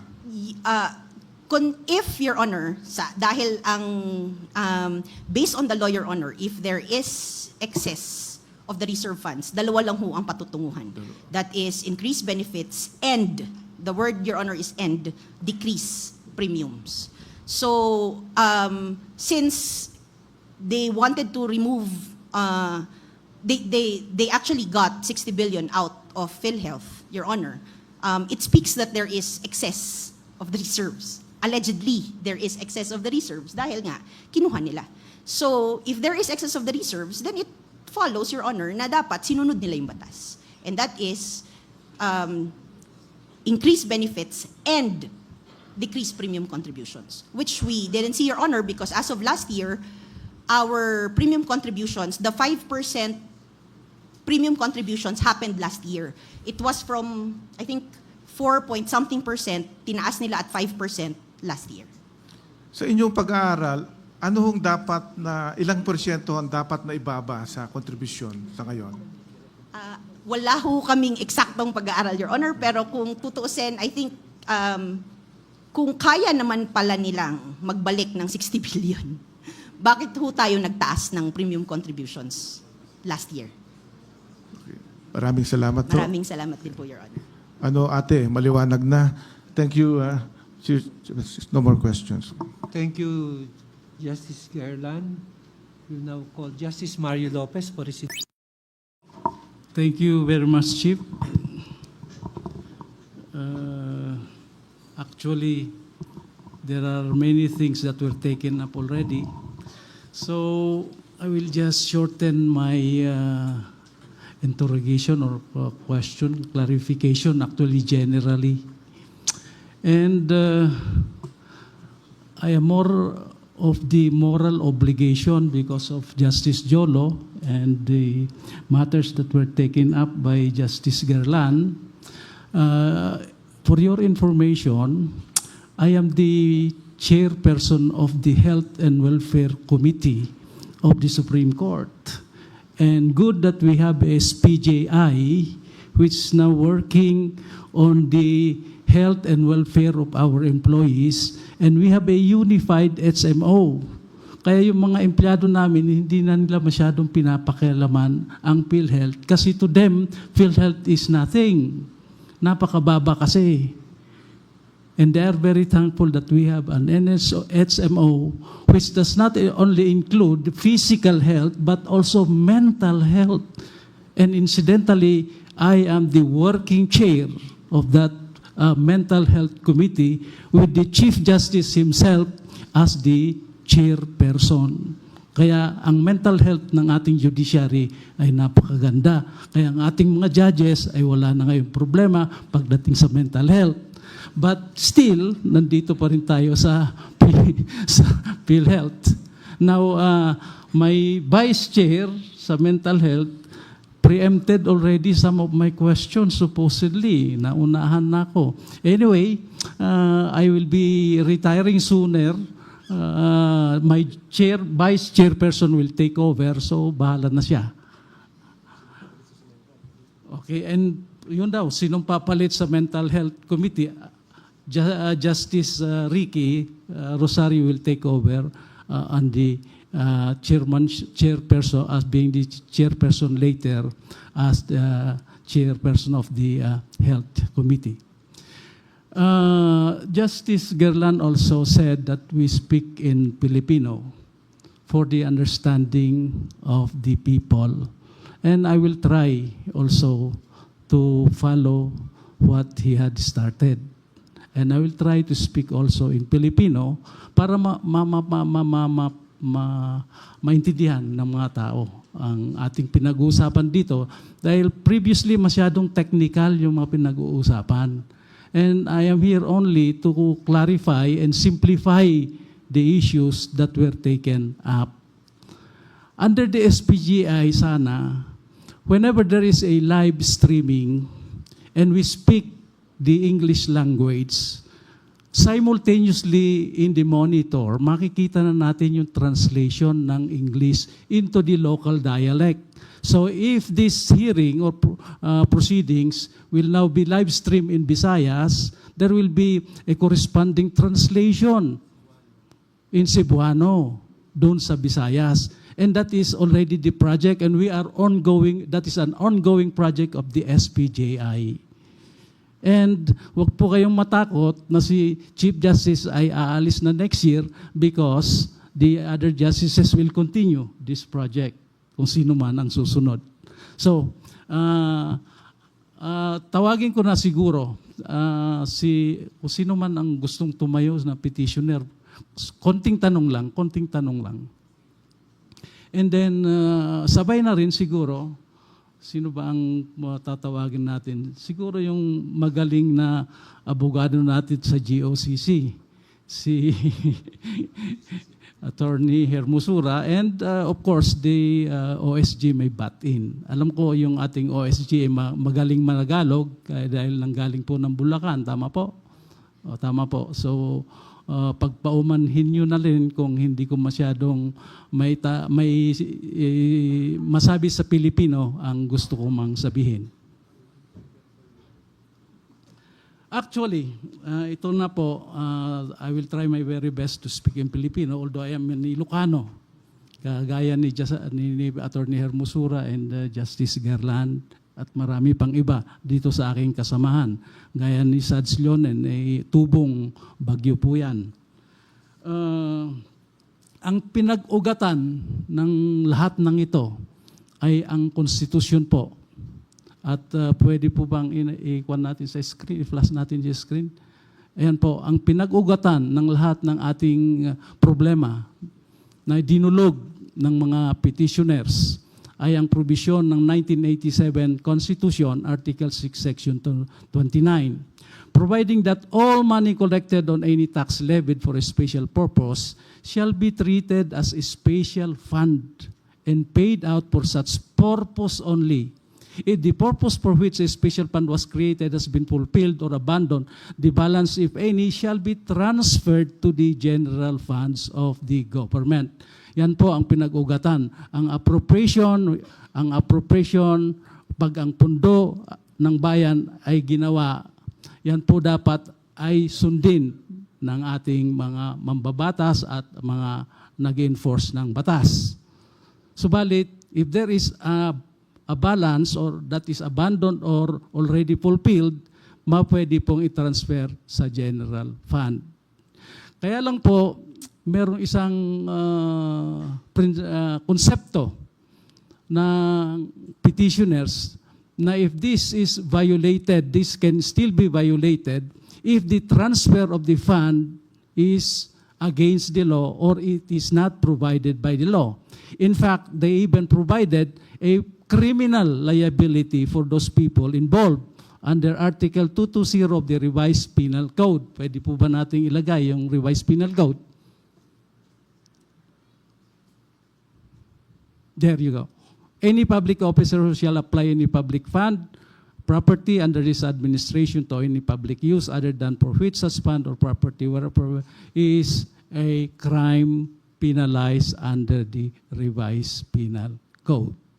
Ngayon, to start with, ano nga ba ang konsepto ng special fund? Dahil dito po tayo mag-uumpisa at malaman ng mga tao, ano ba itong special fund? Generally, you correct me if I am wrong, generally, when there is an appropriation, kung merong pondo na itinalaga ng batas para sa isang bagay, programa, o proyekto, itong pondo na ito ay nagiging special fund na hindi na pwedeng galawin. Tama po? Tama. Okay, tama. Ngayon, my first question will involve sa konsepto ng unprogrammed funds. Tinanong po ako actually, noong pang nag-umpisa ang ating oral arguments, ano ba ang konsepto ng unprogrammed appropriation? Ito ba ay appropriation na pondo na inilalaan ng batas sa mga unprogrammed or wala pang programa? In other words, meron na tayong pinopondohan pero wala pa tayong programa. Yan ang unang tanong. Tama po ba ang konsepto na yan na naglalaan tayo ng pondo na wala pang programa?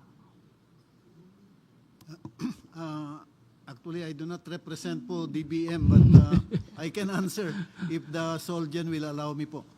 But because unprogrammed appropriations po, meron na pong may programa na po na paglalaanan ng pera.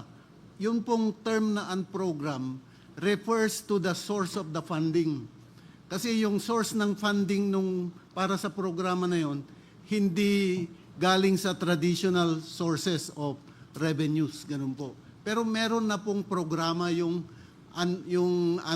unprogrammed appropriations. Yung unprogrammed po, again to repeat, refers to the source of the funds. That So, will, yeah. Okay. Opo. The petitioner may butt in if they do not agree. Okay, so we will know what is the actual issue. Yes. Good morning, Your Honor. With the permission of the court, actually, Your Honor, our petition did not cover the unprogrammed appropriations, but if Attorney Colmenares would also allow me, I'd also like to answer based on existing knowledge that unprogrammed appropriations, like the OGCC mentioned, is that meron na pong programa pero wala pang pondo. Pwedeng pondohan kapag meron hong mga special provisions like number 1, kapag nag-raise ka ng bagong taxes, and number 2, pagka meron kang bagong loans or any other sources, additional sources of funds na hindi existing at that time. Ayan, maliwanag na po. Unprogrammed appropriation, merong programa na popondohan ng gobyerno. Ang problema lang ay, yung programa na yan ay kulang ang pondo o wala pang pondo. Yun na ngayon ang problema. So pasukin na natin ngayon at tumbukin na natin ang issue. Saan po manggagaling ang pera na ipopondo sa mga programa na ginawa ng gobyerno? I think doon po sa provisions ng 2024 GAA, one of Yes. the sources enumerated po, yung fund balances from the government-owned and controlled corporations, including PhilHealth. Yun Yes. po. Okay, ito ang issue na natin yan. Ang ginawa ng ating gobyerno ay kumuha ng pondo galing sa pera ng PhilHealth. Tama. Yes po, yes po. Kaya maraming tao ang nakikinig sa atin ngayon dahil itong pera ng PhilHealth ay pera ng bayan. Tama? Yes, Tama sir. po, tama. Ngayon, meron kayong sinasabi na funding na sinasabi ninyo ay fund balance at reserve fund. Yan ang ating issue talaga. Ano ba ang konsepto ng fund balance as distinguished from reserve fund? I think both funds po, yung fund balance and reserve fund, they both come from one source. That source is called accumulated revenues. So kasi po ganito, year in, year out, the PhilHealth generates revenues and then incurs expenses. So most of the year, the revenues are higher than the expenses. So nagkakaroon po siya ng surplus revenue. And then over the years, yun po nagiging accumulated revenues. Doon so, from that accumulated revenues, kaya po yung naman nasabi ko kanina, the PhilHealth Board may set aside a portion called a reserve fund. Yung pong reserve fund na yun, it's a portion of the accumulated revenues set aside like a buffer for emergency situations, for unforeseen circumstances, mga ganun po. Yung naiwan po dun sa accumulated revenue after taking out the reserve fund, yun po yung tinatawag na fund balance. So, wala pong pinaglalaanan po yun. Wala pa pong pinaglalaanan. So, it's just a savings that's in the books of the corporation, not yet appropriated. Not budgeted by the corporation for a particular purpose. Actually po, when I was in the private sector, there is the concept of this parang improperly accumulated surplus sana sa private corporations. Yung private corporations, pinipinalize with a tax. If I remember, it's a 10% tax. Pag it holds money that it has no use. Kasi kung ang dapat i-declare mo yan as yung pera na yan as dividends. Kung hindi mo i-declare, you are subjected to a 10% tax on improperly accumulated surplus. I would say na yung fund balance po sa government-owned and controlled corporation, yun ang equivalent niya sa private sector. Okay. How about the reserve fund?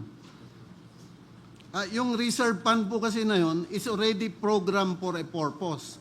Kaya ho parang hindi na siya unrestricted. It's a restricted surplus na po. Restricted retained earnings. Okay. So maliwanag ang pagkakaiba ng fund balance at saka reserve fund. Petitioner. With the permission of the court. Actually, Your Honor, if you look into the Universal Healthcare Act, there is no mention of any fund balance. That fund balance came about only by the issuance of the DOF circular in question. Okay. So even if you look into the financial statements of PhilHealth, for example, in previous years, even before the Universal Healthcare, it is clear that whatever is left after the expenses are actually, they considered it as reserves. And in fact, under the UHC, it says that the portion not needed to meet is actually invested, and it's called investment reserve funds. So I do not have any accounting. I apologize, Your Honor, hindi ako marunong mag-accounting, pero... All right. I read the Universal Health Act, and I see that there is a difference between fund balance and that of reserve fund. Now, Attorney Hermosura, do you agree with me that whether it is a fund balance or it is a reserve fund, they are both special fund? As I have defined a while ago, what is a special fund? It is a fund particularly appropriated for a public purpose. And that public purpose cannot be changed as a general rule or amended or altered. So that if a fund balance will be used for a purpose other than that provided by the law, still there is a violation. And it may amount also, as I have said, to a violation under the revised penal code. Tama po ba? I think you are correct, Your Honor, but the special fund remains a special fund only until the purpose for which it was created is fulfilled. So what happens, Your Honor, is PhilHealth follows the General Appropriations Act.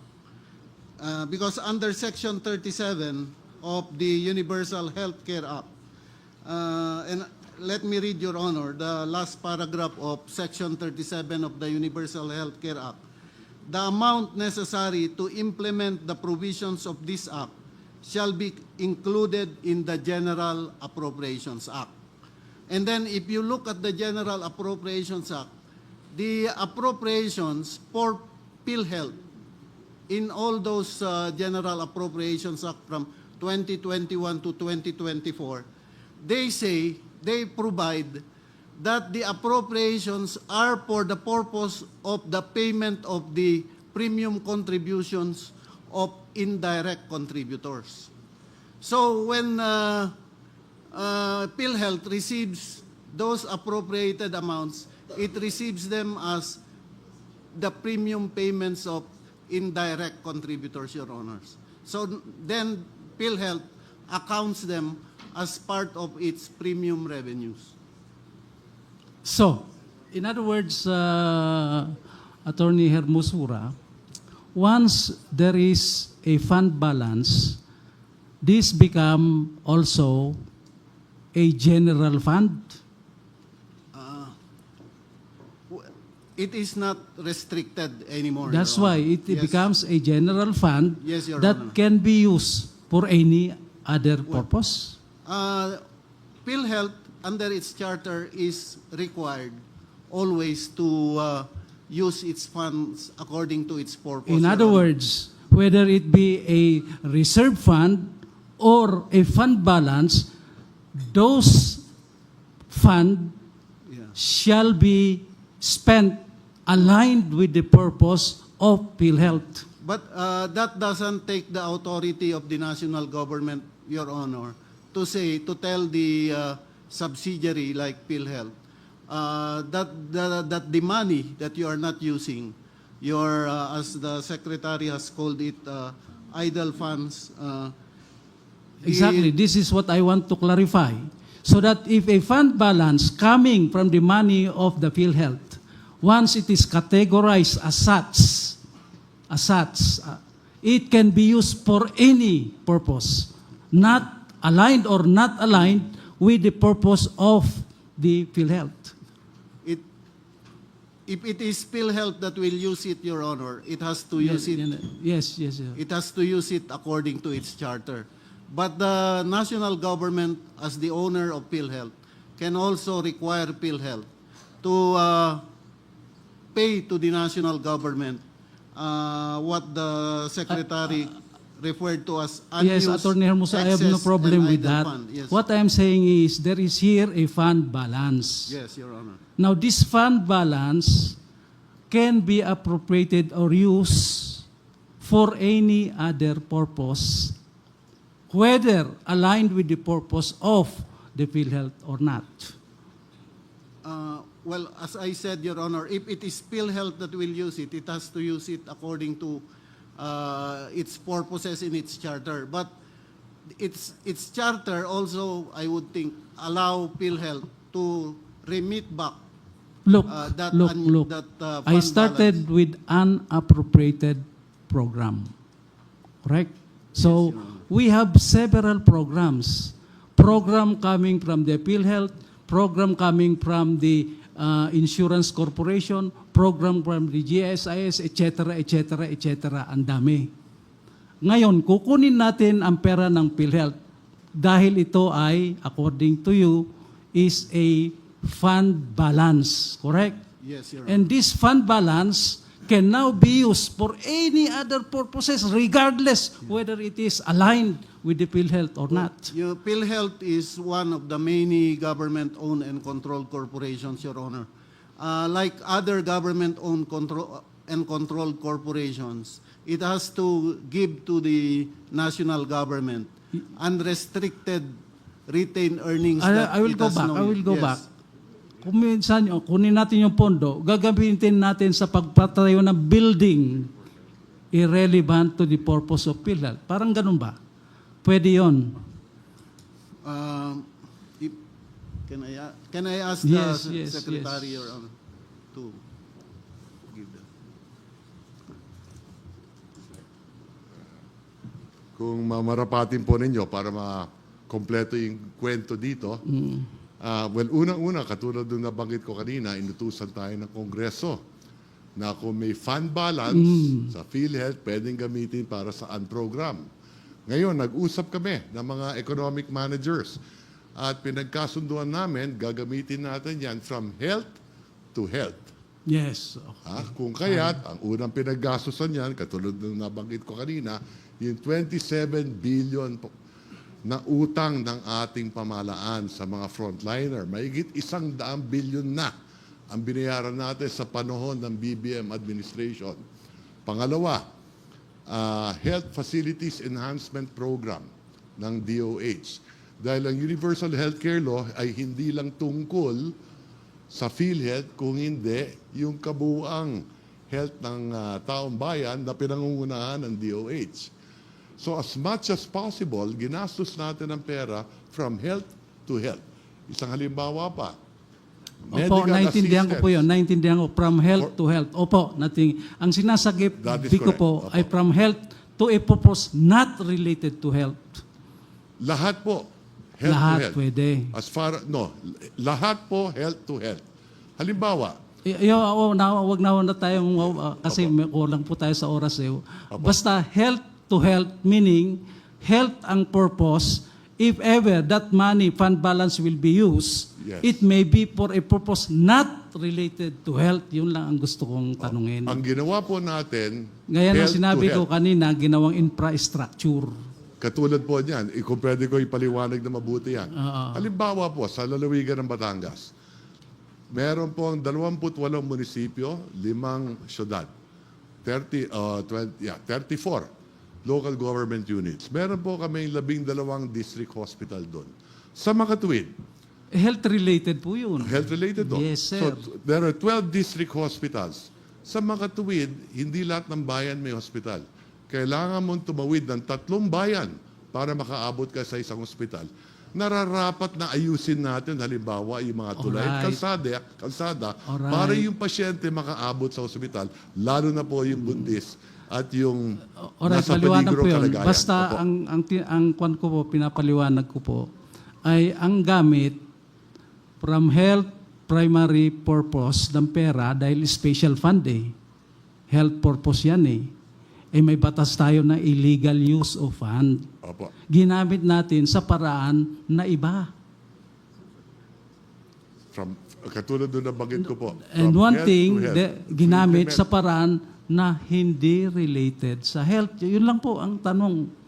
Sa pananaw po namin, related po sa health. Kung hindi nga po related eh. Gaya ng binigyan mo lang na bonus, bonus yung isang empleyado. Ayun naman ay ginamit namin yung pondo ng PDIC. Oh, para yan po. Yun lang po ang tanong. Yun lang po ang gusto kong tanong. Dahil nililiwanag ko lang po ang distinction ng itong tinatawag na fund balance at saka sa reserve fund. Opo. Kasi insofar as the fund balance is concerned, that may be removed from the budget of the PhilHealth and can be used for other purposes. Only for the year 2024. Yes, we are talking of this. Yes. Wala po tayong ibang pinag-uusapan na kundi ito. Opo. Samantala, kapag ito ay reserve fund naman, ito po rin ay galing sa pondo ng PhilHealth. Yes, at meron tayong limitation. That is correct. How to determine the reserve fund. So That is pwede correct. siguro ulit si Attorney Hermosura. Yes. Salamat po. pumunta na po tayo sa reserve fund. So maliwanag po ha, doon sa insofar as the fund balance is concerned, we have defined what is the nature, what is the concept, and now the appropriation that may be allowed under the law. Now, we go to the reserve fund. Distinguish na natin. Ano po ang reserve fund? Pwede rin po ba ito gaya ng fund balance na paglaruan natin saan gagamitin? Hindi po Hindi parang po. fund balance kasi po restricted po siya. Yan. Meron pong provision sa Universal Healthcare Act that says that specifies where it can be used po. Okay. Ano ang panggagamitan ng reserve fund?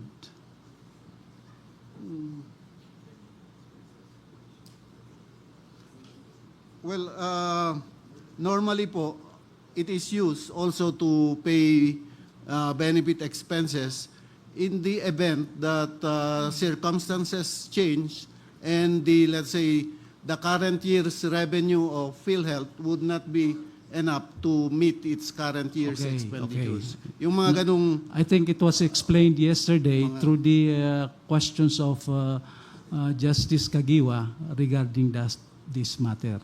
My question is, that reserve fund is invested or kept, saved, etc. yes, yung nakalagay po kasi sa Section 11 ng Universal Healthcare Act, any unused portion of the reserve fund that is not needed to meet the current expenditure obligations or support the programs of the PhilHealth shall be placed in investments Yes. to earn an average annual income. Something Okay. ganun po. Now, yung reserve fund nagkaroon ng interest, kumita, lumaki. Pwede ba natin galawin yan? Yung kinita, lumaki, not exactly the reserve fund, but the interest or the fruits of the reserve fund. Pwede ba natin galawin yan? Hindi rin po under Section 11. Kasi parang nagiging part of the reserve fund din po siya. It says, Section 11 po says, no portion of the reserve fund or income thereof shall accrue to the general fund of the national government or to any of its agencies or instrumentalities including government-owned Okay, or controlled maliwanag. corporations. Lumaki ng lumaki ang kita ng reserve fund. Hindi pa rin pwedeng gamitin. Hindi po. Dinadagdag po dun sa reserve. Dinadagdag. Opo. Hindi po ba natin pwedeng gamitin ang reserve fund para babaan yung mga premium ng mga members? Well, hindi po ba natin pwedeng gamitin yung extra reserve fund para sa benepisyo ng mga miyembro?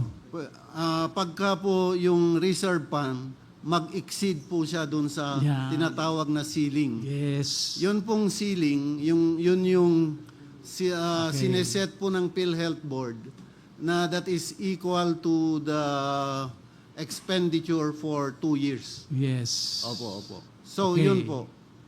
So, But the government may also, as the Soldian has stated, they may also initiate reduction of premiums, enhanced benefits, even without any relation to the reserve fund po. okay. But exclusively at the disposal of the PhilHealth. And it cannot be part of the general fund so that it can be used for any other purpose related to healthcare. Tama? Yes po. So, yes po. maliwanag Yung na po reserve ang fund. distinction ng reserve fund at saka yung fund balance. Maliwanag. Pwede nating laruin yung fund balance, tanggalin natin, ilagak sa ibang pondo ng gobyerno related to health purposes. Unlike reserve fund, dito ka lang. Yes. Kung may kitain, dito ka pa rin. Hindi pwedeng galawin. Hindi pwedeng ilagak doon sa ating general fund. That's correct po. That's correct. Mukhang hindi pumapayag ang mga petitioner eh. Sige. With the permission of the court, we do not agree, Your Honor. I think this is not a novel issue because in the Mandanas, the Republic Act 10351 was mentioned, although specific on Virginia tobacco, specifically stating that this funds from sin taxes is actually a special fund, and special fund should only be used for a specific purpose. In fact, Your Honor, if I may just clarify, 10351 has been amended by 11346 and later on by 11467. The 50%, 80% goes to PhilHealth for individual-based health services. But there is also a 20% given to DOH for health enhancement facilities program, which they are now confusing with the 80% allocation. So, yung mga hong pagkukunan katulad nung mga health emergency allowance, which we understand that it's health human resource is really a part of the universal healthcare. But these funds should not be for individual-based health services because the law is clear that 80% of the 50% should go to PhilHealth under the universal healthcare. And under the universal healthcare, PhilHealth should only be for individual-based health services. Alright, naintindihan ko na po. Meron tayong pagkakaiba ng mga posisyon tungkol sa bagay na yan, kung ano pang gagamitan ng special fund na natatangi sa fund balance at saka sa reserve fund. Ngayon, tumbukin ko ang pinaka-issue ng petitioner na tinatalakay natin ngayon. Yan po ay yung provision ng ating GAA, Special Provision 1D. Paki-plus nga yung 1D. Ayan po. Under Section 1D of Chapter 16 of the GAA, of 41 of the GAA, ito po ang sinasabi. Fund balance of the government-owned or controlled corporation from any remainder, actually remainder yan, remainder resulting from the review and reduction of their reserve funds. Ito na kasi ang nakalito sa ating lahat. Reduction of their reserve funds. Note, I have distinguished a fund balance from a reserve fund. But here we are talking now of a reserve funds being reduced and being disbursed for some other purposes. Of course, petitioner would say now that these reserve funds are supposedly exclusive and restricted to the PhilHealth. And yet, under the GAA, it can be reduced and it can be disbursed for other purposes. So, Attorney Hermosura, can you now explain to us what is this reduction of their reserve funds? Actually, as I see it, this is a good governance measure, Your Honor. Because sometimes when you act for a corporation, you can be acting to set the level of the reserve fund to make sure kasi binabanggit tayo reserve funds eh. Kanina dinistinguish na natin ang fund balance at saka reserve fund. So when we say reserve funds, it has a particular and technical meaning. Opo, pero hindi naman po yung amount is like set in stone. Pwede pong, kasi nag-change din po yung circumstances. Pwede pong nare-reset po yung amount. Kaya ang sinasabi ngayon ng petitioner, reserve fund yan na hindi pwedeng galawin. Tama po? Yes, Your Honor. Paki-explain nga bakit. Yes, Your Honor. As we said, Your Honor, kahit na po meron tayong, ang nireason namin is that this 1D is an insertion in the budget that which cannot be found in the NEP and the Congress and Senate versions. Nevertheless, Your Honor, even if there is a so-called basis for what they said as the siphoning back of the 60 billion, Your Honor, a GAA cannot amend a law, Your Honor. And in this case, the Universal Healthcare Law and the sin tax. Ngayon, there is now a joinder of issue.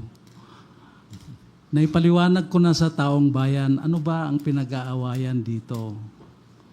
Dahil yung reserve fund na yan ay nabanggit ng GAA for 2024 lang.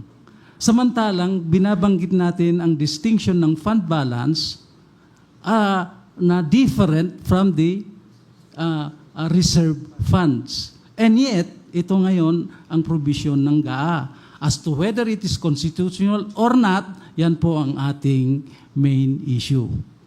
So, I will not ask any further question because I have clarified the main issue in this case. Thank you very much, Chief. Thank you, Justice Mario Lopez.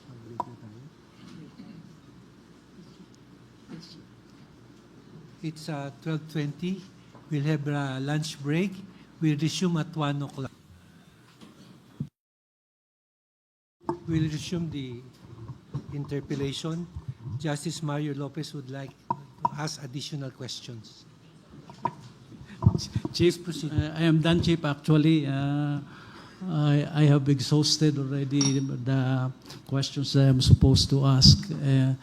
I just want to extend my appreciation to everyone because I was satisfied with the answers that were given to me and I was able to clarify the things that I need to be clarified.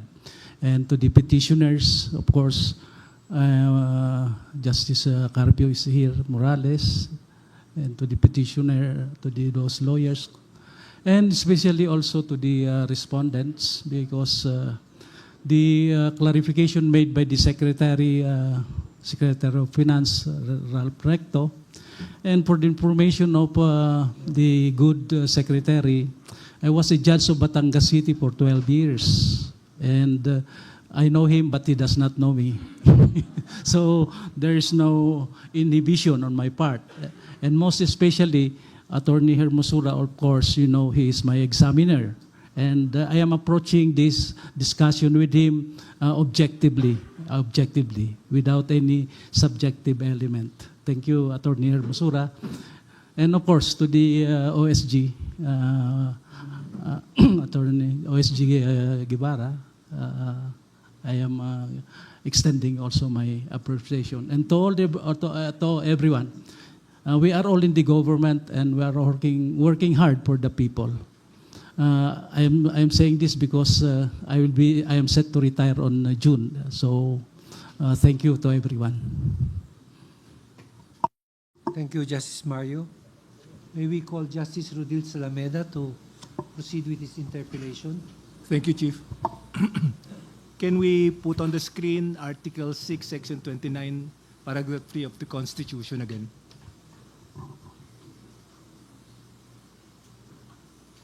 Article 6, Section 29, Paragraph 3.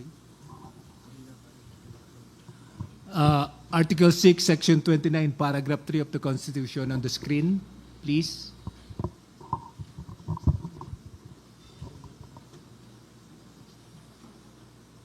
Wala ba? Yung kanina kay Mario Lopez. The one referred to by Justice Yes. Mario also.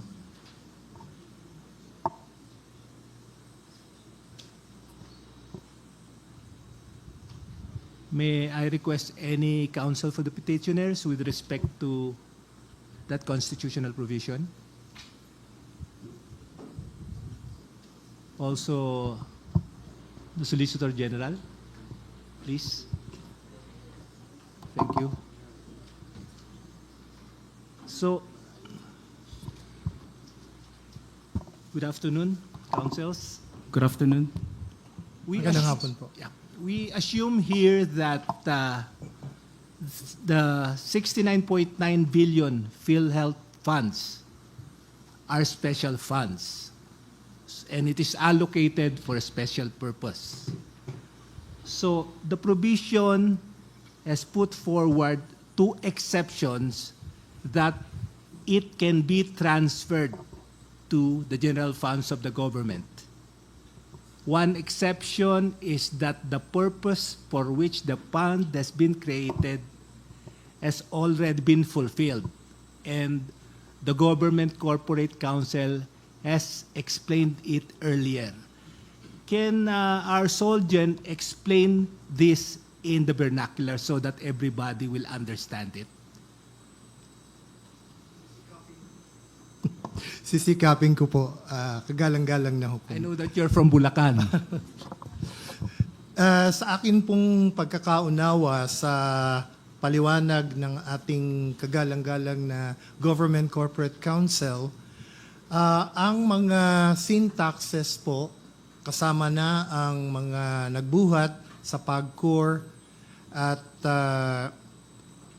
wag na po yung sa PAGCOR, yun na lamang pong sa syntaxes dahil yun po yung particular na pinanggalingan na buwis para po dito sa Universal Healthcare Act. Ang pagkakaintindi ko po sa kanyang paliwanag at ako naman po ay sumasang-ayon na ang mga salapi na ito na nanggaling sa mga buwis na iyon ay makakasama sa bagamat siya'y tinatawag na special fund sa isang general understanding ng special fund ay makakasama sa ating General Appropriations Act or GAA. Makakahalubilo po siya or makakomingle ng ibang mga pondo nang galing sa iba't ibang sources. At yun po ay i-appropriate or i-allocate ng ating Kongreso para po sa pagpapatupad ng Universal Healthcare Act sa pamamagitan ng appropriations para sa Department of Health at para po sa PhilHealth sa pamamagitan po ng subsidies. Ang paliwanag po ng ating Government Corporate Council ay dahil po yung mga subsidies na yon na nauukol sa PhilHealth ay parang kumakatawan sa mga premium ng gobyerno ay premium na sinasagot ng ating pamahalaan para sa mga sektor na walang kakayahang magbayad ng sarili nilang premium. The fact na yun pong appropriations na yon ay naisalin na sa PhilHealth ay nagsasaad na natupad na yung purpose ng kanyang appropriation. Meaning that it loses its nature as a special fund and PhilHealth can transfer it to the coffers of the national government. Am I right? Ganun po ang pagkakapaliwanag ng ating Government Corporate Council. How about our counsel for the petitioners? Can you, If I may, Your Honor. do you agree with the position taken by the government? I do not agree, Your Honor. Please explain why. The exaction in question is actually RA 11346, and it says that 80% of the 50% from the excise tax on sugar sweetened beverage and also tobacco shall be used for the implementation of RA 11223 or the Universal Healthcare Act. And if you look at the general objectives of the UHCA, it says there that we shall ensure that all Filipinos are guaranteed equitable access to quality and affordable healthcare goods and services and protected against financial risk. As Attorney Tan Kieng a while ago said, we are far from reaching the objectives, not to mention that the law sets a 10-year period. We're only in the 6th year. And also, we're already on the 6th year, yet we lag behind the targets. Out-of-pocket expenditure still accounts for, as of the last data, 44.4%, Your Honor. When you say it's implementation, you mean the actual implementation of the law? Yes, Your the Honor. purpose for which it was created. Yes, Your Honor, because that is stated in the excise tax law. So there's really a diversion of views here. Yes, Your Honor. Okay, a divergence of views. Now, just during the start of the oral arguments earlier this morning, the Secretary of Finance talked about the 69.9 billion PhilHealth funds as idle, unused excess funds, quote unquote. Going back to Article 6, Section 29, Paragraph 3 of the 1987 Constitution, is this not a form of abandonment to fall under the exception to this particular provision of the Constitution also allowing it to be transferred to the general funds of the government? Can I get the view of the Soldier on this? Your Honor, hindi ko naman po maituturing na abandonment na po yun. Dahil yun, kung hindi po inilipat binalik sa National Treasury, ay maaring magamit pa rin po sa mga layunin ng Universal Healthcare Act. So, hindi ko naman po masasabing yun ay abandon na dahil 10 taon po ang iniligay ng batas para sa pagpapatupad ng Universal Healthcare Act. Kaya maaari po na sa mga darating na panahon, ang salapi na yon na hindi nagagalaw, hindi nagagamit, natutulog lang sa bangko, ay maaring dumating ang pagkakataon na siya ay magagamit din para sa implementation ng Universal Healthcare Act. How about the act of PhilHealth in transferring these funds to the national government? Do you think this act of PhilHealth is a policy choice to abandon the purpose of the funds to fall under the exception to this particular provision? Sa akin pong palagay, dahil yan ay pansamantala lamang na magaganap lamang sa fiscal year 2024, kaya hindi ko rin po masasabi na yan ay isang kumbaga ay form ng abandonment. Dahil po talagang doon lamang naman po sa taon na yon inilaan. Katunayan po niyan, sa sumunod na fiscal year ay wala na po ang Section 1D ng Special Provisions. Now, is this issue on fulfillment of the purpose or abandonment of the purpose a legal question which the Supreme Court can make a determination if indeed PhilHealth has abandoned or fulfilled the purpose for which the funds are created? Hindi ko po masasabi na yan ay isang purely legal question. Mari pong may mga certain factual issues na may involve sa issue ng abandonment. Counsel for the petitioners? Yes, Your Honor. What is clear is the Honorable Court can say that the abandonment in the form of this insertion in the GAA is infirm, considering that a GAA cannot amend the excise tax law as well as the Universal Healthcare Act. Can I ask the Solicitor General here, can PhilHealth refuse to comply with DOF Circular 003-2024 on the premise that the transfer made is not valid? Pwede bang hindi mag-comply ang PhilHealth dito sa circular na ito? Your Honor, the PhilHealth, before making a decision on whether to comply with DOF Circular 003-2024, consulted 3 important agencies, including the GCG, the COA, and the OGCC, of course. And based on the consultations that PhilHealth had with these 3 agencies, they made that decision to comply with the circular issued by the DOF. The counsel for the petitioner, what is your view on this? Well, if it's patently illegal, Your Honor, then there is no duty to comply with it, Your Honor. So, what may be the administrative or legal option or remedy of the PhilHealth if it does not want to transfer so much of its funds to the national government?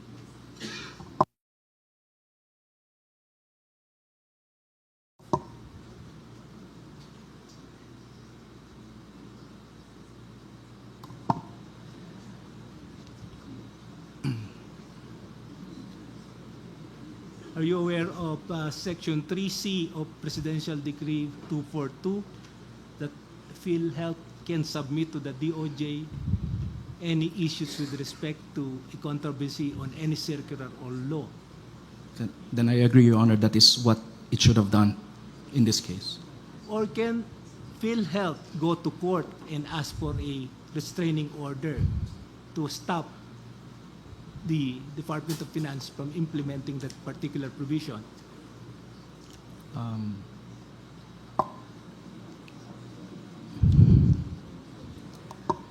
it go? The question is, can it go to court? and ask. Bill, it's part of the government. The prudent thing, Your Honor, I think, is to go through the proper channels, and that would be to, as you said, follow the law, and the law says that they should get an opinion from the DOJ.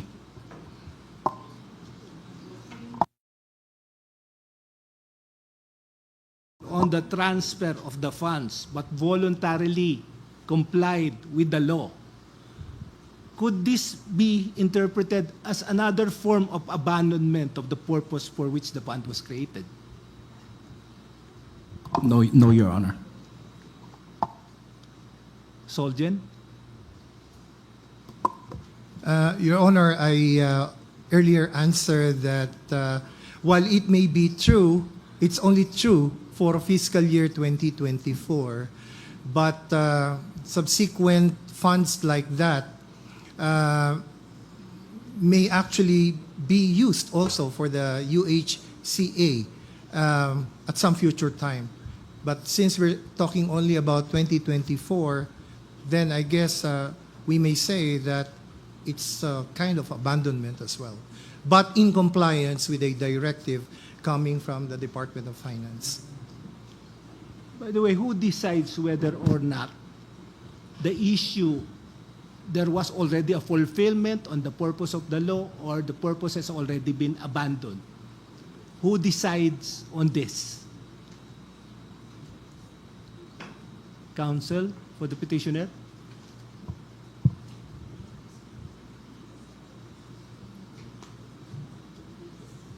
Your Honor, a reading of the constitutional provision leads me to conclude that it is the duty is imposed on the one with custody of the funds. So to it submit. is PhilHealth. Yes, Your Honor. Do you agree with the position taken by the counsel for the petitioner, Solgen? In general, I would say that it's the implementing agency that for which funds were specially allocated, which would be in a position to say whether the project or the purpose has actually been fulfilled or abandoned with finality.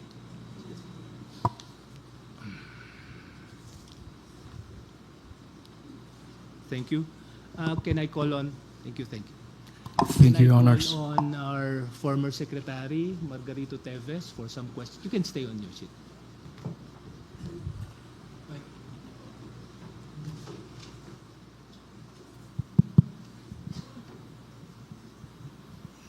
Good afternoon, Your Honor. Good afternoon, Secretary. During the oral arguments yesterday, I think you've mentioned instances, I don't know, somebody mentioned instances in the past where the government utilized unused funds from another office or agency to serve another purpose. This was the time of President Ramos, Your Honor. And that was your time as Secretary My of time was Finance. during the time of President Macapagal Arroyo. So, During the time of President Macapagal Arroyo, she also created a committee composed of the Secretary of Finance, Secretary of Budget and Management, and the Chairman of COA, Your Honor, to study and review existing special funds and to determine whether the balances are still really needed for the various purposes that they were established. No. So, I'll enumerate to you the executive orders. During the Ramos administration, it is EO 338 series of 1996. And during the Arroyo administration, it is EO 41 series of 2005. I think that's the correct, I can't recall the exact number at the moment, Okay. And Your aside Honor. from that, during the Duterte administration, we have this bayanihan to recover as one act. That's correct, Your And Honor. it is also in the nature of a transfer of fund. That's correct, Your Honor. We all know about the wisdom of the bayanihan to act as one, to undertake and implement COVID-19 response and recovery intentions. Am I right? That's correct, Your Honor. How about the wisdom of EO 338 during the Ramos administration and EO 41 during the Arroyo administration? Do you know the wisdom behind the issuance of this particular? I'll recall in the case of former President Ramos, Your Honor, the country was faced with a huge crisis, the Asian financial crisis. So there was a need to really look for funds that could address the various needs of the government during that time. In the case of former President Arroyo, we were faced at that time with a large fiscal deficit and debt to the economy or debt to GDP ratio. So there was a need to request some members of the cabinet, including the COA, to also try to do the same, so that in case there are some balances from the special funds that are no longer needed, then that would give the government some flexibility to use these funds for the purposes, different purposes that are urgent to the country at that time, Your Honor. As a general rule, are these transfers or reprogramming of funds valid? Well, it has to be specified clearly, Your Honor, because special funds are really for special purposes. But historically, there is a tendency for many special funds to really accumulate a lot of balances. So from the standpoint of a fiscal manager, it would really be prudent to find out if there's a way that some of these balances can be used for very important projects or purposes, Your Honor. But of course, they have to consider the legal aspect before making a decision. And it should not be violative of the Constitution or any statute. Yes, yes, Your Honor. So no matter how noble or beneficial the wisdom or purpose of the law authorizing the transfer, this is not sufficient justification to uphold its validity, and it has to comply with the Constitution and the statutes. Am I right? Yes, there has to be a legal basis, Your Honor, and that is true with the previous acts of these presidents and my reading also of the previous act of the Secretary of Finance. Thank you. Do you know of any other countries which allowed this transfer and or reprogramming of funds and budget savings? Yes, at the moment I'm not aware. How about in the past? I'm not too sure. My apologies, I don't have the information on that at the moment. But do you know whether or not this is an accepted practice or measure adopted by the governments? It could be. I mean, I guess there are really situations that would, under really emergency situations, that would prudent dictates that there has to be some flexibility on the part of the government of some of these countries, Your Honor. No. So nobody questioned the validity of EO 338 and also EO 431. And the Bayanihan to Recover as One Act was questioned before the Supreme Court. It was dismissed outright. So these statutes and EOs remain valid and constitutional. Can you say now, Secretary, the difference between these issuances and the present law under in scrutiny under now before the Supreme Court? Yes, not all situations are the same, Your Honor. The present situation was a product also of the difficulties that we faced during the COVID-19. No. So there was a need to cover some of the expenses that were necessary. The health expenses, as pointed out earlier by the Secretary of Finance. No. These were incorporated under the unprogrammed appropriations. So there were no specific funds available to fund this, and these are important. So under the special provision of the General Appropriations Act, Congress authorized the Secretary of Finance to look for these unutilized funds. And the Secretary of Finance merely implemented the directive of Congress. Of course, the PhilHealth, of which the Secretary of Finance and other government offices or secretaries are represented, sought the opinion of the OGCC and other government offices. And this was then the vehicle, if you like, that they used to determine to adopt their decision that it was proper and legal for them to make use of these excess funds or unutilized funds, Your Honor. So you've mentioned about excess funds, unutilized funds, or do you have a technical definition of this term, unused, unutilized Yes. funds? Well, I'm taking this definition from what we discussed earlier. We've heard Associate Justice Lopez ask these questions, and we're looking at the concept of the fund balance as the amount of money that could be used for these purposes. No, so the Secretary of Finance, upon the approval of the board and armed with the legal opinion coming from the OGCC and other agencies, made the decision. So he had the legal cover or legal support to make his decision. So from the standpoint of a finance manager, I thought that his move was prudent under those circumstances, Your Honor. We have also discussed earlier this ICL, the insurance coverage liability. What do you call that? So the ICL was, according to Senator Recto, Secretary of Finance, the ICL is not an actual debt or liability, am I right? Yes, that's correct, Your Honor. Why do we have to state that in the financial statement if it's not an actual debt or liability? It's probably an established practice in some sectors, like the insurance company.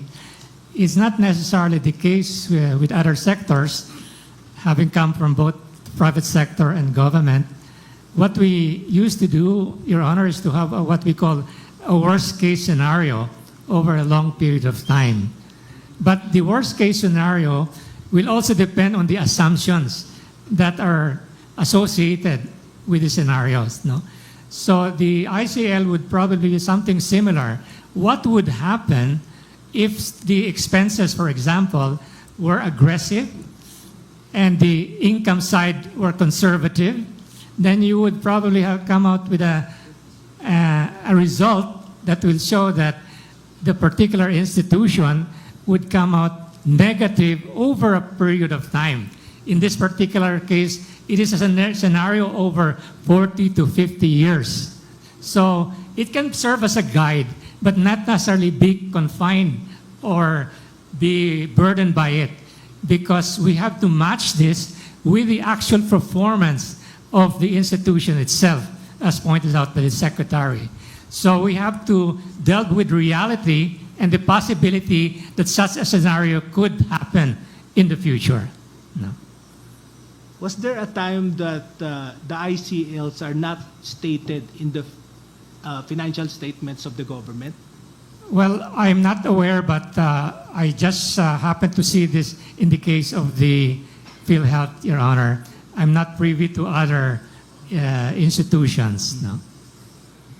In your opinion, Secretary, is the PhilHealth's estimate of the ICL realistic, or is it under or overstated? Well, if you include the ICL, I would say that it would be overstated because, as we tried to suggest earlier, it incorporates an assumption that could happen over time. So I would think heavier emphasis should really be on the performance of PhilHealth up to the present, but taking into account also a scenario that is normally used in this type of sector. No. It's a guide, but not necessarily be governed by it. No. Thank you, Secretary. Thank you, Your Honor. Can we call on our Government Corporate Counsel, Attorney Hermosura?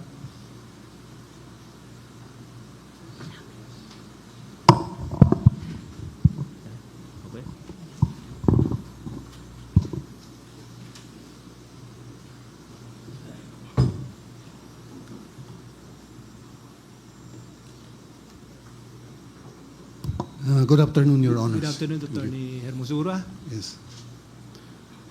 The amounts appropriated for PhilHealth under the GAA in accordance with Section 10 and Section 37 of the USCA appears to be special funds that can be used only for the implementation of USCA.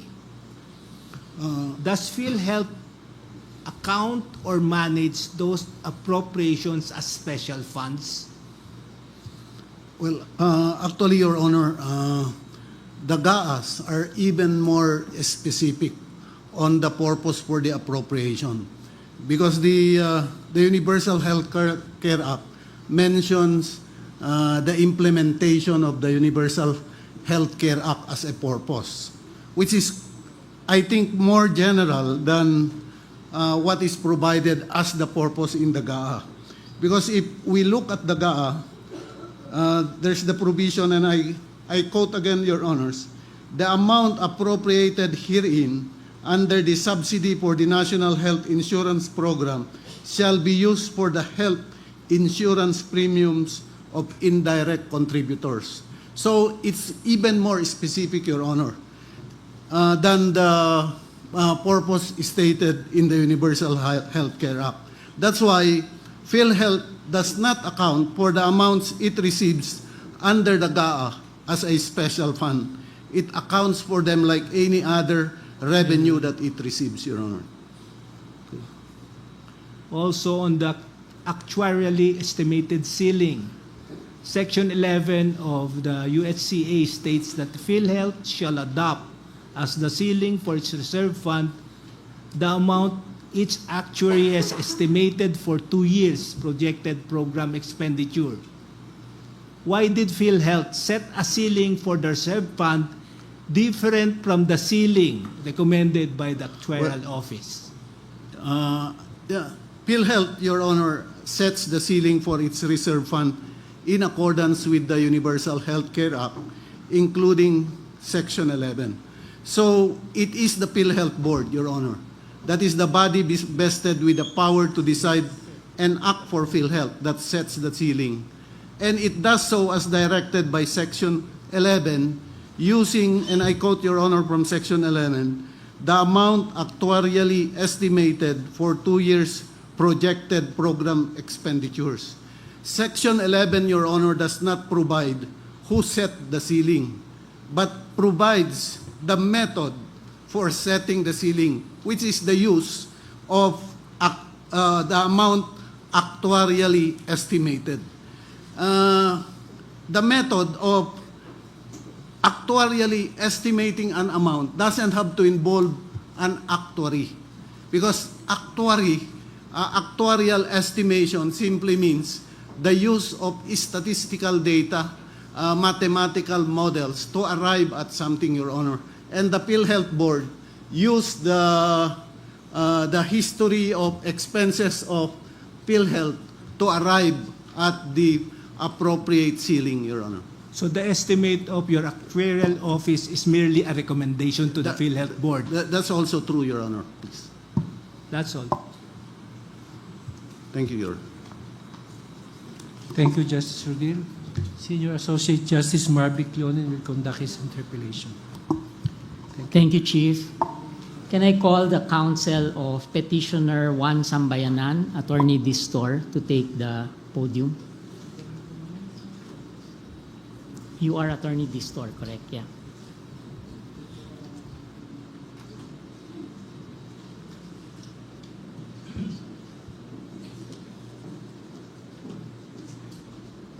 I understand that your assignment among the petitioners is on justiciability, correct?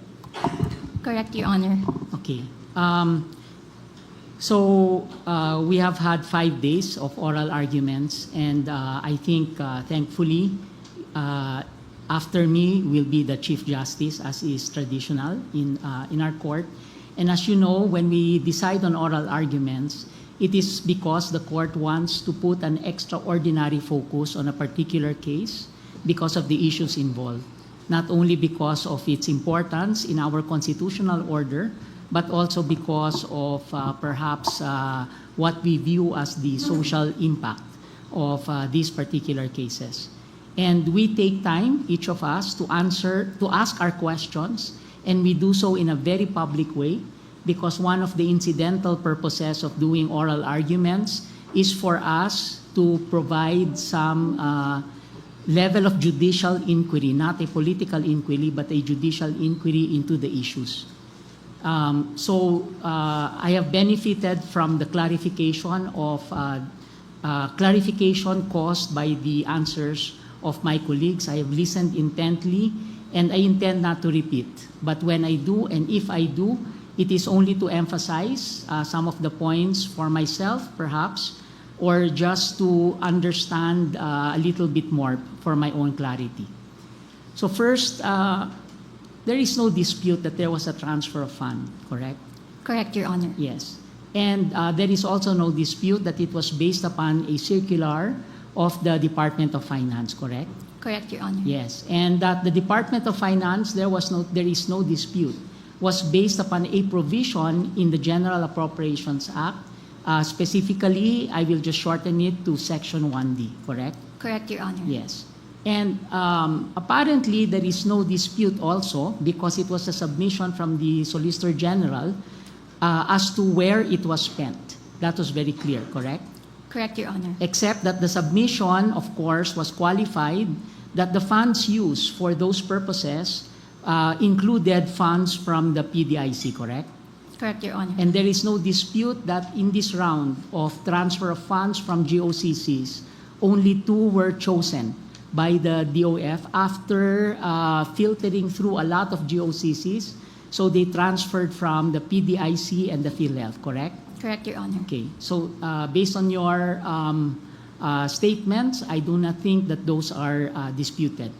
And just to clarify, in my mind, the issues, we can separate into 1, 2, 3, 4, 5, 6. The first one is whether the amount transferred is part of the reserve funds mentioned in Section 11 of the Universal Health Care Act. Is that correct? Correct, Your Honor. Yes. So your position is, if it was part of the reserve funds for various reasons, it is illegal, correct? Correct, Your Honor. And if it was not part of the reserve funds, then it did not violate Section 11 of the Universal Health and Act, correct? Correct, Your Honor. Yes. So the second issue, so that's the first issue. The second issue is, assuming the government is correct, that it did not come from the reserve funds, that it is actually part of a fund balance, whether we use fund balance as a strict accounting term or as a general term, which is income minus expenses or even liabilities, etc. So long as there is a fund balance, if we accept that, assuming that there is a fund balance, your next question is whether that fund balance could legally be used for purposes outside PhilHealth, correct? Correct, Your Honor. Or should we qualify it as purposes outside the Universal Health Care Act? Well, In other words, can the fund balance, if there was a fund balance, we're just assuming because we're just looking at the issues. If indeed it is not reserve fund but fund balance, and the clarity as to what is a fund balance, I think, has been gone through by several of my colleagues.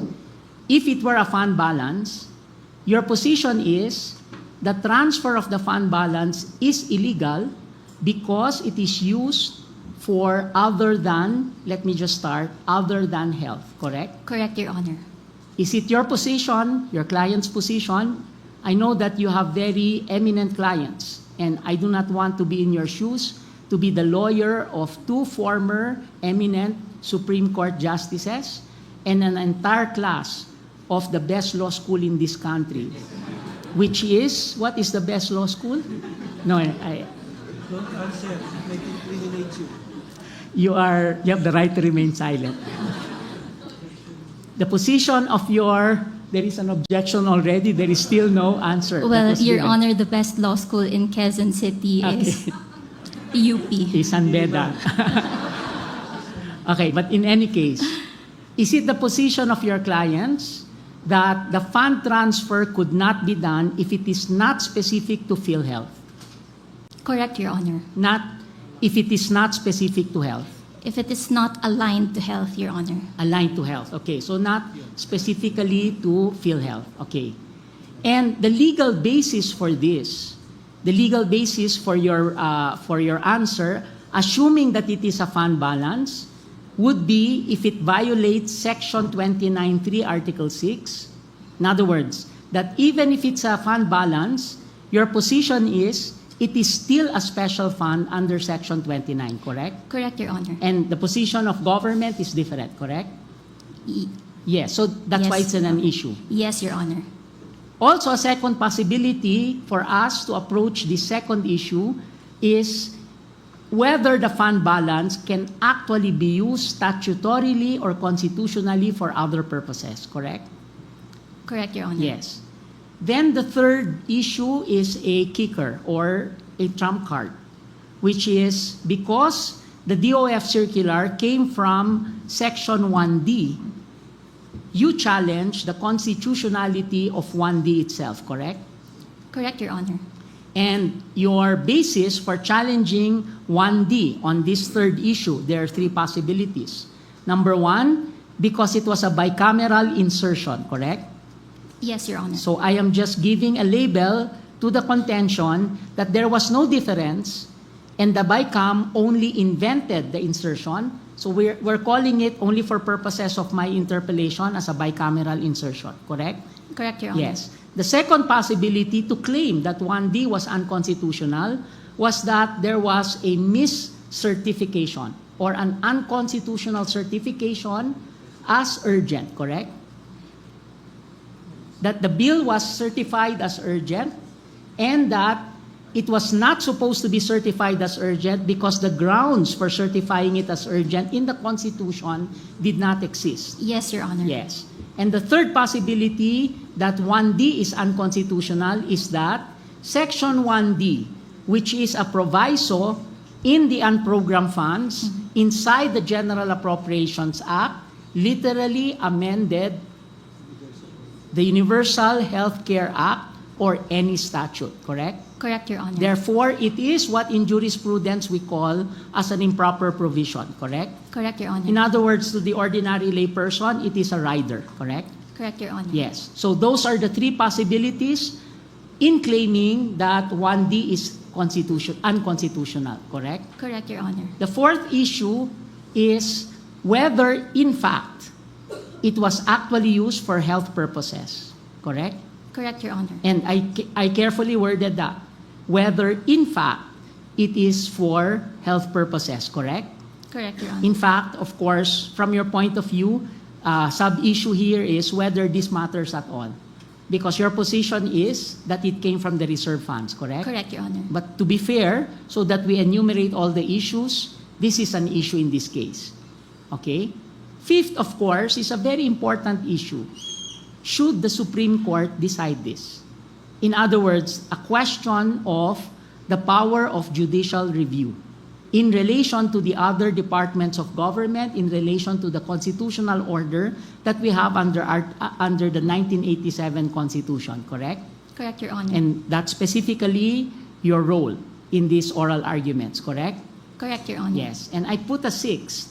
And I imagine that, of course, maybe the public is now wondering, 15 justices think from 15 different points of view. Hindi nyo pa nakita yung kay Chief Justice. 15 different points of view. And I think you can imagine the robustness of our discussion, the passion that goes into it once in a while. But generally, of course, in very not difficult cases, in, I would say, 90+% of the time, and I think the former retired justices can also agree with us, most of our cases are unanimous. It is only these types of cases where there can be a division, but even then, after oral argument, sometimes there is clarity and we unite on a particular position. So I put as a sixth issue, how we determine how we are going to interpret these provisions. And therefore, it is important in these oral arguments that we understand the context, and hence the questions from the kasambahay of Justice Sam and the experiential points of view, the phenomenological point of view of Justice Mario, Justice Jolo, etc. I think those are important in order for us truly to also understand the context. And of course, our consistent, if any, interpretative judicial methodology informed by our own judicial philosophies, correct? That's a 16th issue. Okay, now, let me ask you, is there an actual case? Definitely, Your Honor. Why? Because, Your Honor, this court has held, Your Honor, that in order for this court to take cognizance of a constitutional issue or a constitutional petition, there must be an actual case or controversy. And actual case or controversy, in simple terms, means that there must be a contrariety of legal rights. Okay. Therefore, let me stop you there. Just to be clear so that others will not be too confused, when lawyers talk about an actual case, kasi sasabihin ng iba, walang kaso, so wala talagang nag-file, ano ibig sabihin na actual case, correct? But we are pointing to this as a technical constitutional point, correct? correct, Your Honor. Yes, and an actual case is, I'm asking you this because you might become the Solicitor General in the future. And the Solicitor General, I chose not to ask anymore because I am sure that he has been asked this a multitude of times. And you are now saying our current definition of actual case is not really a conflict of rights, but that in certain cases, not all, it is already a contrariety of rights, correct? Correct, Your Honor. Yes, and this was the inaugurated in the case of URC versus DTI, GR number 203353, February 14, 2023. Do not worry, I am reading. I do not have the superpower of Justice Japar Di Maampaw, which is to memorize these provisions. I am reading. Okay. Correct? Correct, Your Honor. Immediately followed by Executive Secretary Leandro Mendoza versus Pilipinas Shell, GR 209216, February 21, 2023. Correct? Correct, Your Honor. Yes. However, it is not immediate that contrariety of rights will become the basis for determining whether there is an actual case or controversy, correct? Correct, These Your words, actual case or controversy, where does it come from? Article 8, Section Article 8, Section 1 1 of the Constitution, Constitution. correct? Correct. Second sentence, correct? Yes, Your Honor. Yes. I did not call Attorney Christopher Lau because he was my student in constitutional law, and I know I gave him a passing grade. Okay. But there are types of constitutional adjudication. The first type is when an individual or group right or an identity right is asserted against police power or a fundamental power of government, police power, eminent domain, etc., power of taxation, correct? Correct? Correct. This is the first type. The second type is when two departments of government clash. And therefore, the second type of constitutional adjudication is when we determine the allocation of powers, or when we will say that one department has encroached upon the power of another department, correct? That's the second type of constitutional adjudication, correct? Correct, Your Honor. The third type is limitation on the exercise of power, which includes, for example, the provisions on natural resources, that is, that you can only own land of a specific extent, and so on, correct? Correct, Your Honor. Yes, that's a different type of constitutional adjudication where the concept of actual case will be very different. It cannot be contrariety of rights, correct? Correct, Your Honor. The fourth type are definitional issues. For example, David versus Seth, Poe versus Seth, Comelec, which is who is a citizen of the Republic, correct? So definitional types, and definitely also in these types of adjudication, it cannot be contrariety of rights. There has to be an injured party. with an actual injury, suffering an actual and substantial material injury, correct? Correct, Your Honor. And the last type of constitutional adjudication cannot be contrariety of rights simply because of its significance. And this is with respect to amendment or revision of the Constitution, correct? Correct, Your Honor. Correct. Now, what type of constitutional adjudication are you claiming here in this case? The first type, Your Honor. Violation of the individual social identity right? Which particular right is that? Your Honor, we are claiming, Your Honor, that there is a violation of the right of the petitioners to health. The right to health. Yes, Your Honor. Okay. And the right to health is what you are claiming alongside. There are portions of your issues which are not constitutional. There are portions of your issues which are statutory. Yes. For example, violation of Section 11 on reserve fund, correct? Correct, Your Just to be sure. And with respect to those, it cannot be contrariety of rights because it's not a constitutional question. It is simply a statutory question, correct? Honor. Correct, Your Honor. Have your rights been violated in that respect?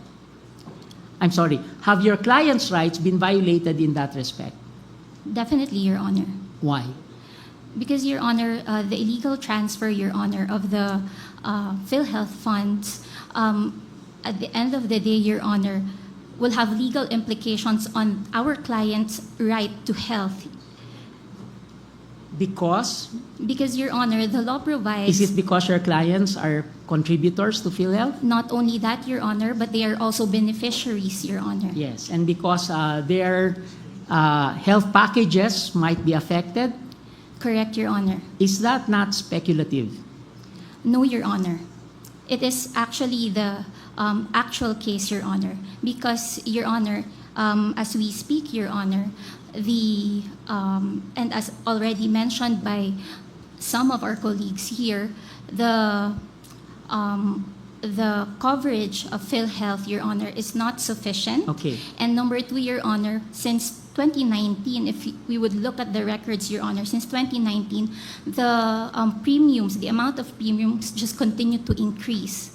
From 2019, it is only 275 to 1,375, depending on the income of the contributor. But now it has increased to 500 to 5,000 pesos, Your Honor. Yes, okay. So, in other words, those are the, shall we say, the coalition or the grouping of injuries that you are claiming in this particular case, but that's up to us to determine in the final analysis.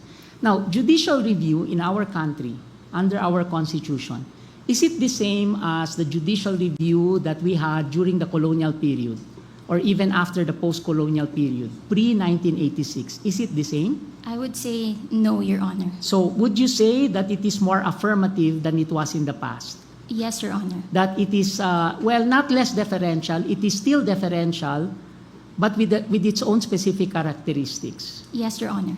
And therefore, the point of authorities like Alexander Bickel in The Least Dangerous Branch, it's a book. Have you read that? No, Your Honor. You should, among others, that the court has a duty now to actually take a look at and be more affirmative in the protection of certain rights, correct? Correct, Your Honor. And should the court be more affirmative in its judicial review when it perceives that there has been a democratic deficit? Meaning to say that when it feels that a deferential attitude to the political departments would mean that there will be nothing that will happen, especially if it is something that is mandated by the Constitution. That's a democratic deficit, correct? Yes, Your Honor. Yes, okay. And also that our Constitution is different from the 35 or 73 and the other incarnations of the 73 Constitution, because our Constitution is more robust, correct? Correct, Your Honor. There are more specific policies, there are more specific principles, the goals are elaborated, and some of the rights are also elaborated, correct? Correct, Your Honor. And also that judicial power has been specifically defined in Section 1, correct? Correct, Your Honor. And that, of course, we have provisions that I think are very powerful. For example, the accountability article, Article 11, correct? Correct, Your Honor. Also Article 2 and Article 13, correct? Correct, Your Honor. Also the general and the transitory provisions, correct? Correct, Your Honor. Okay, very good. Thank you. Thank you, Your Honor. You may be paid your attorney's fees already, if any. You got one. Can I call Attorney Yambot? Sanay si Attorney Yambot kasi parang recitation. So your claim, your client's claim, is that Section 1D is unconstitutional because it was the result not of differences of two houses, but because it was an insertion of the bicameral committee. Yes, Your Honor. Yes. Was the bicameral conference committee report on the General Appropriations Act ratified by the House and the Senate? Yes, Your Honor. In spite of that ratification, do you still maintain your claim? Yes, Your Honor. Why? Because an unconstitutional act, Your Honor, cannot be subject to ratification. Why is it unconstitutional? We are alleging, Your Honor, that Congress, in general, Your Honor, has increased the appropriations as presented by the President, Your Honor. And the entire process, Your Honor, as of the insertion, Your Honor, is unconstitutional. Okay, we will tackle the increase in funds perhaps in another case. But your claim is that because they violated their rules, correct? What in the Constitution states that the bicameral committee cannot propose? The bicameral committee, Your Honor, because we are talking about Attorney here... Yambot, is bicameral committee a phrase in the Constitution? No, Your Honor. Because when I asked you to memorize the Constitution years back, it was not there, correct? No, Your Honor. No, correct. How many articles in the Constitution? And never mind, okay. So the bicameral committee is not a creation of the Constitution, Yes, correct? it is not a creation of the Constitution, Your So Honor. what? It's a creation of what? It's a creation of Congress, Your Honor. How was based it created? on their rules, Your Honor. Okay. So both houses promulgated their own rules. Yes, Your Honor. Correct? And both houses should follow their own rules, correct? Yes, Your Honor. And your claim is that they violated the rules, correct? They violated the Constitution, Your Honor. The rules is can only be measured when it in constitutional lens, Your Honor. So the Constitution did not empower any bicameral conference committee to legislate, Your Honor. Okay. Oh, your position now is that the bicameral conference committee legislated. In a sense, Your Honor, they... Because in the Constitution, legislation means 3 readings in the House, 3 readings in the Senate, and then the President approves, correct? Yes, Your Honor. Yes, that's legislation. So, bicameral committee is only part of that process, correct? Yes, Your Honor. Yes, an integral part of that process according to jurisprudence from this court, because at a certain point, the Senate and the House may have differing perspectives or differing provisions or differing texts, correct? Yes, Your Honor. In this case, there's no conflict between the bill that the Congress passed and the bill that the Senate passed. I will assume that for now, that there was no conflict, correct? Yes, Your Honor. But it was ratified by 2 houses, the 2 houses. Indeed, Your Honor. They ratified And the 2 it. houses were the ones that promulgated the rules for the bicameral committee, correct? Yes, Your Honor. And the 2 houses, therefore, can opt to waive their own rules, correct? Yes, Your Honor. They can do that. And they did so by ratifying it. Yes, they ratified it, Your Honor. They ratified it, okay. So thank you for that. On the presidential certification, your position is very clear. Yes, Your Honor. There was no ground for the president to certify. Why? Your Honor, under the strict limitation imposed by the Constitution in in Article 6, Section 26, Your Honor, the President can only exercise the certification of urgency in those limited instances, Your Honor. What are those instances? When there is a certain, the certification is for the necessity of its immediate enactment to meet a public calamity or emergency, Your Honor. So And in this case, the concept of a public calamity or a public emergency, who determines that? It's the discretion of the executive, Your Honor. And the executive is? The President, Your Honor. Under our constitutional order, how many executives are there? It's one branch. There's of only government. one. There is only one executive, and that is the president. Yes, Your correct? Honor. And all the other cabinet members are alter egos of Yes, the Your president. Honor. Yes. And when the Constitution says when there is an urgency because of a public calamity or public emergency, is there a necessity for Congress to convene to declare that there is such a calamity or emergency? There's no None. need, Your Honor. Okay. Is there a necessity for the president to issue a proclamation that in his view for purposes of legislation, not in order to curtail certain rights? No, Your Honor. No. There's no need. And the president simply acts on the basis of the discretion given to him or her that in his or her view there is a public calamity or emergency, correct? Yes, Your Honor. Subject to the political order, which means if the public will say this president is abusing it, next round, anyone that you will endorse for senator, etc., then he will be found out by the electorate, correct? Yes, Your Honor. Yes. So therefore, since it's the president that determines it, and the president did determine that there was such an urgency, I am not sure whether it was a calamity or a public emergency, then therefore, this certification was constitutional, correct? We disagree, Your Honor. It's a grave abuse on his part, Your Honor. Because? Because there is on the face So of walk me through the procedure. In your view, in order that there is a public calamity and there is no grave abuse of discretion or emergency or no grave abuse of discretion on the part of the president, where does the president go first? Kasi sa tingin ng presidente, sandali lang magkakaroon ng emergency pag hindi pumasa itong budget. Could be possible, correct? It's possible scenario, Yes. Your Honor. So, could be a public emergency, but according to the Supreme Court, as convinced by Attorney Ambot, the Supreme Court now said, there's a grave abuse of discretion in this particular case. So, the President now you will be the Presidential Legal Counsel, a younger one. Okay?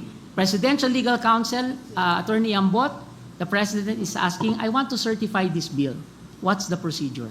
Your Honor, So the President needs to go to the Supreme Court every time. no, Your Honor, definitely No, not, Your definitely Honor. not. Not We're the court of actually law. saying that it's a discretionary power on the President Yes. to certify bills as urgent, Your Honor. Yes, and we are supposed to take a look at every certification and check whether there is a public emergency or a calamity from the point of view of the person, the legal person in the Constitution that is supposed to attend to every contingency. No, Your Honor. Okay. That's Just to that's be so clear, burdensome, Your Honor. the Supreme Court is not the body that attends to contingencies, correct? Yes, Your Honor. We are not supposed to be implementing anything except our own rules, correct? Yes, Your Honor. It's Yes. remedial.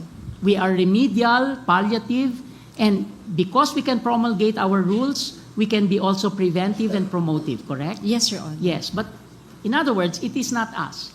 And therefore, we should be careful to actually tell the President, alam nyo kung kami yung Presidente, ganitong gagawin namin, correct? We have to be careful that we do that, correct? Definitely, Your Honor. Certainly, that's I cannot separation do of that by powers. myself, but even with 15 heads, 15 individuals, justices working together, we know that the output of 15 now was certainly different from the output of 15 when your clients were sitting here, correct? Yes, Your Honor. So therefore, there can be differences in terms of what is the contingency, etc. Yes, Your Honor. Okay. Definitely. So, 1 minute, make your final argument.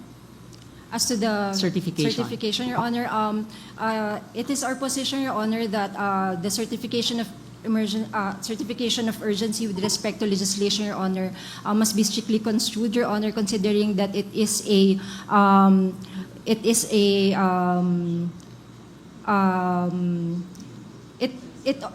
it obfuscates, Your Honor, the regular legislative process, Your Honor, in that bill should pass 3 readings on separate days, etc., Your Honor. That's why it has to be exercised, Your Honor, strictly within the limits of Section 26(2), Article 6, Your Honor. Lagot ka, Attorney Ambot. I am yielding to the Chief for one question. One question, because I might forget it. What's the level of scrutiny required with respect to a certification issued by the President vis-a-vis the review of the decision of the President to declare martial law? Your Honor, definitely it's not to that level, Your Honor. The level of What's the review difference? is...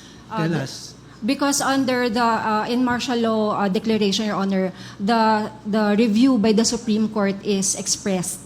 Whereas in this case, Your Honor, we are just asking for the court to exercise its function under judicial review, under Rule 65, Your Honor, vis-a-vis the review power of the Supreme Court under martial law declaration, which is expressed. So it simply means that the review power of the Supreme Court depends on what is to be reviewed on the action of the President. Is that correct? Yes, Your Honor. Okay, thank you. Thank you, Chief, for that clarification. Thank you, Attorney Ambot. I wanted to call the Secretary of the Department of Health, but seeing that he is no longer here, I will just call the future Secretary of the Department of Health, the President of PhilHealth, please. President of PhilHealth. Akala mo ikaw, no?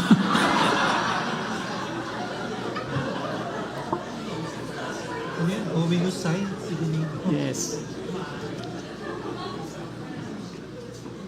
Just for disclosure, he was also my student.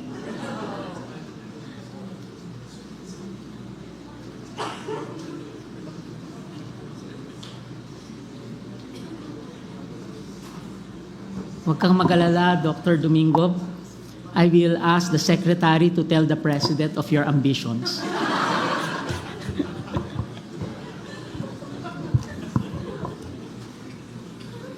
Thank you. May I call you Mr. President or Dr. Manalo?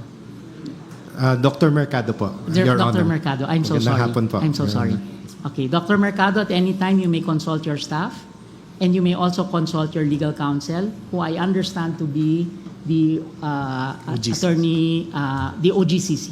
Okay, Yes, at sir. any time when Yes, you feel not comfortable about answering any of my questions. Okay. Do you think we have already achieved universal health care? Your Honor, it's a long process and I don't think we've achieved the fullest potential of our university. Have we achieved universal health care in the ambitions contained in the text of the Universal Health Care Act? On an ideal state? No. Based upon the provisions of the Universal Health Care Act, have we achieved universal health care? Not yet, Your Honor. Not yet, despite the fact that you are standing next to the author of the UHCA, you are saying that after so many years that he has worked on this, 30 years, more or less, that you are not there. Okay. Okay. But may I ask you if PhilHealth, I assume that you have now been briefed by your organization because you just assumed on the day that we started oral arguments, I understand, okay, that you have already been briefed. Has PhilHealth already accomplished what it needs to do under the Universal Health Care Act, under the law, today? The law mandates that we shift to a different payer model. Just say yes or no answer. No, Doctor. Your Honor. But in No. terms of the I understand. Has the PhilHealth already accomplished all that it needed to do when the funds were transferred in 2024? In terms of healthcare coverage, yes. In terms of shifting to a more the system that needs to be imposed to really. In other words, effect. no. In other Correct. words, no. What is the case rate today? What is the case rate today? I understand case rate to be the percentage of coverage in general. No? Yes. There are 9,000 different case rates. 9,000 different and case we rates. refer to the portion that is funded by. Would you PhilHealth. say that in majority of those case rates, that we have already achieved your goal of 47%, according to you a while ago? You wanted 47% because this was the out-of-pocket expenditures, correct? Yes, Your Honor. Yes. It's 44.7%. Have we already achieved that today? We are going towards lowering down. So not yet today. Not yet to the lower. Definitely, when the funds were transferred, that has not yet been achieved, correct? Not yet, Your Honor. Okay. So the case rate today is far from ideal, correct? Yes, Your Honor. It is also far from your interpretation of what the case rate should be in accordance with the Universal Health Care Act, correct? Can I qualify, Your Honor? You answer yes or no first. That's how we tell our lawyers to answer, and then you qualify. Yes, Your Honor. Okay. And if I may qualify, Your Honor, the case rates is going to be shifted to what we call DRG, or a diagnosis-related group, in which case there's a more, the formula is more responsive. So based to the on your needs. based on your new measure, have we achieved that already? Have we achieved your ideal already? Not yet, Your Honor. Not yet. Okay. No balance billing. You mentioned that in government hospitals. Has that been achieved in all government hospitals? No balance billing. In DOH hospitals, the 90% of the 90%, not all. the rooms, not all. Yes. Okay, now, for this, I think one of your staff might want to help you. I just want to know the benefit packages, just very quickly. Okay? For outpatient malaria. Can we flash what we have? My staff did research on your website. For outpatient malaria, it is 780 pesos. I hope I am wrong. Okay? For outpatient tuberculosis, it is 1,950 to 5,200, depending on the circumstances. I hope I am wrong. Okay? For animal bite, which is common nowadays because people have so many kinds of pets, it is 3,900 according to your webpage. For dialysis for adults, peritoneal dialysis for adults, it can go from 389 to 510,000. Dr. Mercado, is that sufficient to cover all the expenses of a peritoneal dialysis adult patient?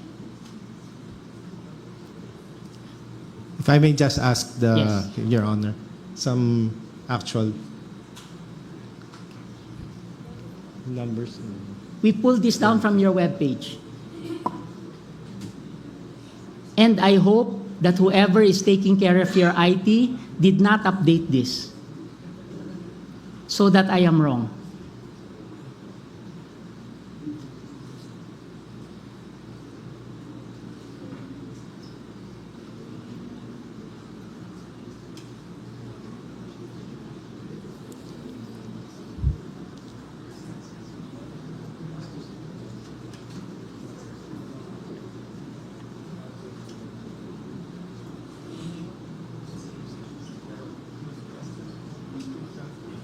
No, breast cancer, it changed. It's already 1 point something million.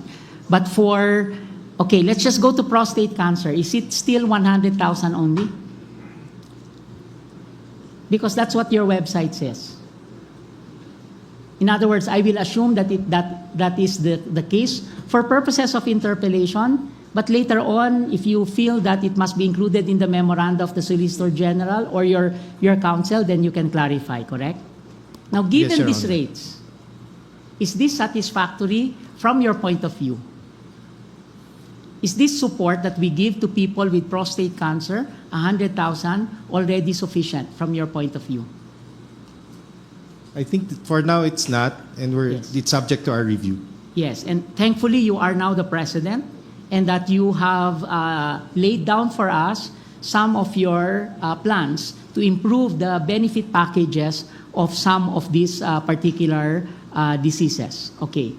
So during the transfer of those funds, the benefit packages given by PhilHealth, from your point of view, was not ideal.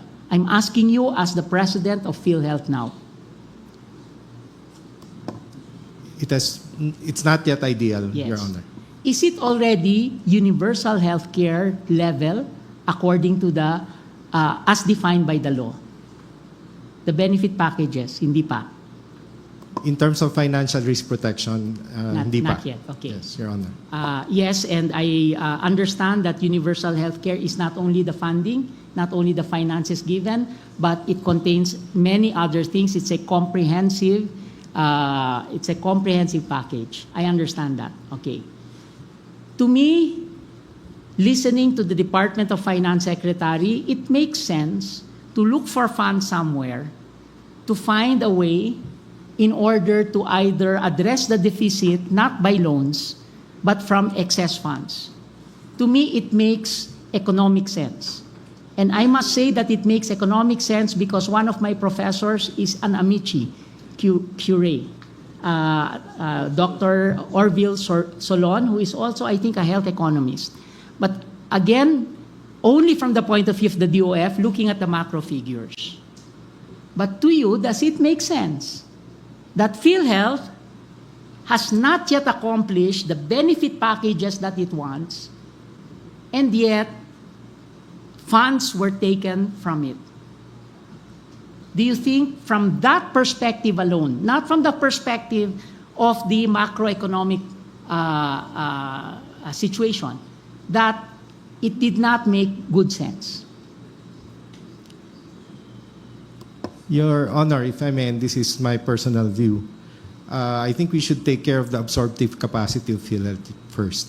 And the opportunity cost on keeping the fund will probably be better used. Because morality was also mentioned. Was it moral that PhilHealth has not yet accomplished what it needed to do, and yet funds were taken from it? Your personal point of view. The lag time to get to a certain point when you do reform would also take time, given the immensity of the task that lies ahead. I will take that as your answer, and I will accept that as your answer. Now, again, is there a relationship of attending to the health of our people to overall development? Definitely, Your Honor. Yes. And in fact, in some countries like in India, there is what they call a Kerala model.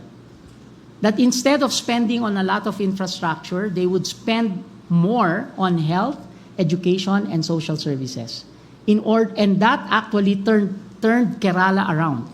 That what happened there was they breached all their poverty targets because what they focused on first was human capital, the way what we call it as economists, correct? Health, education, and social services. So this is a model, correct? Not necessarily our model. It is a model, correct? Yes, Your Honor. And it is something that can be taken into consideration by the executive, correct? Yes, Your Honor. Yes, but it is for the judiciary to also keep in mind that there are other models of development other than building infrastructure, etc., what others call a trickle-down effect, correct? Yes, Your Honor. So just for us to take into consideration, okay? Again, thank you very much. And I do not know if I should congratulate that you are now the PhilHealth president, but certainly I know that knowing your credentials, that you have the wherewithal. Thank you. May I now call on the Solicitor General?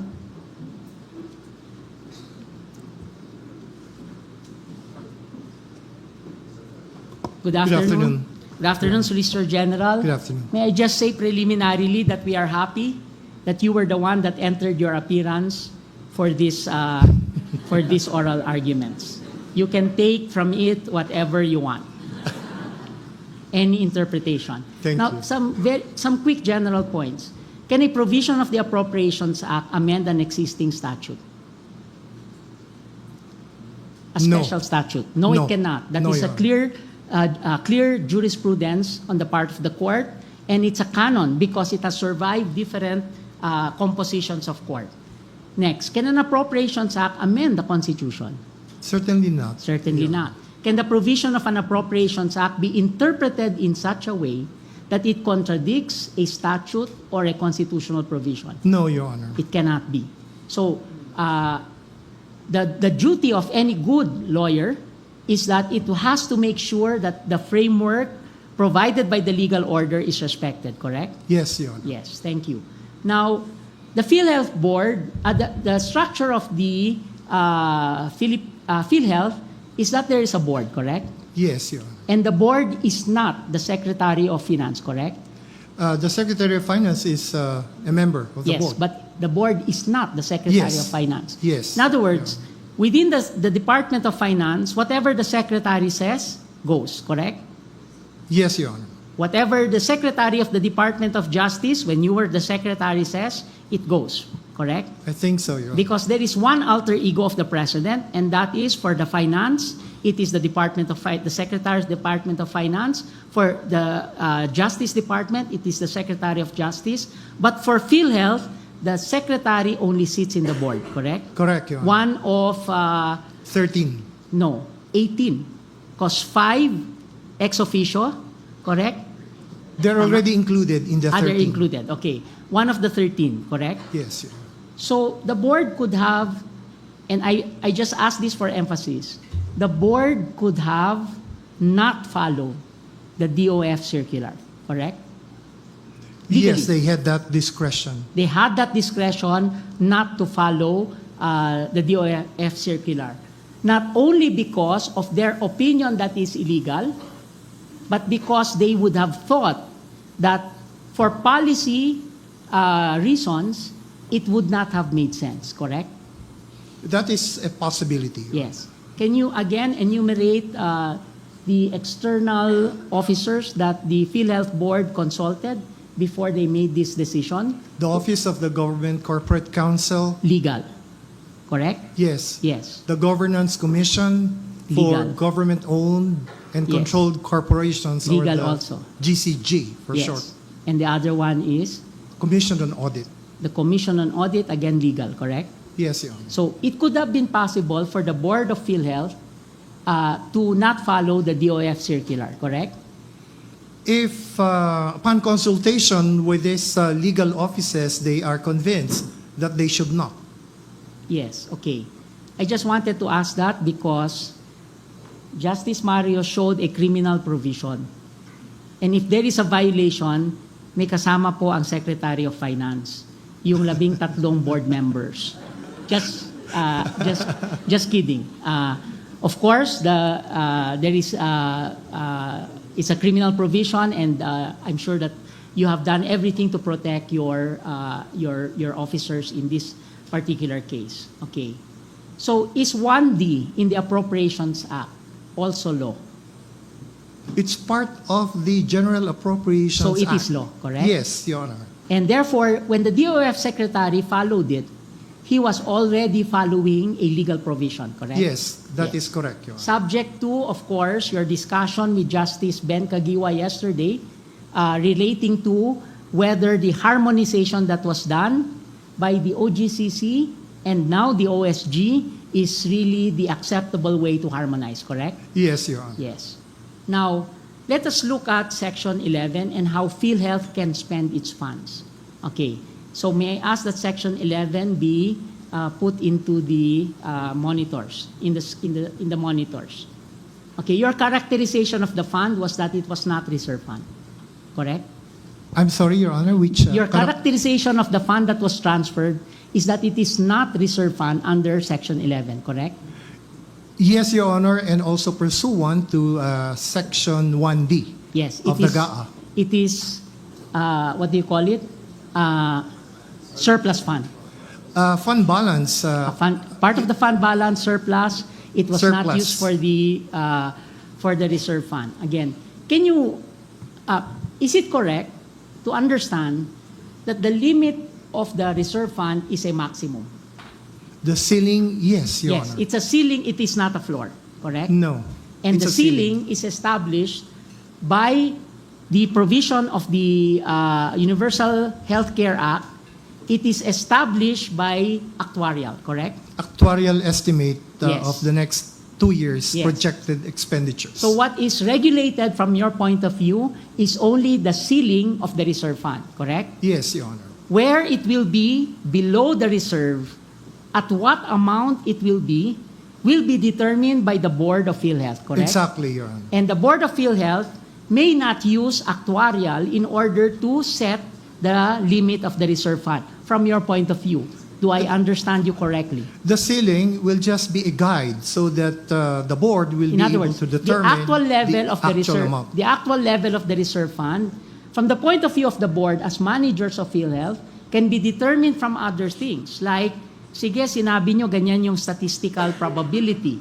However, we want to use the last 2 years in order to determine the actual level of the reserve fund.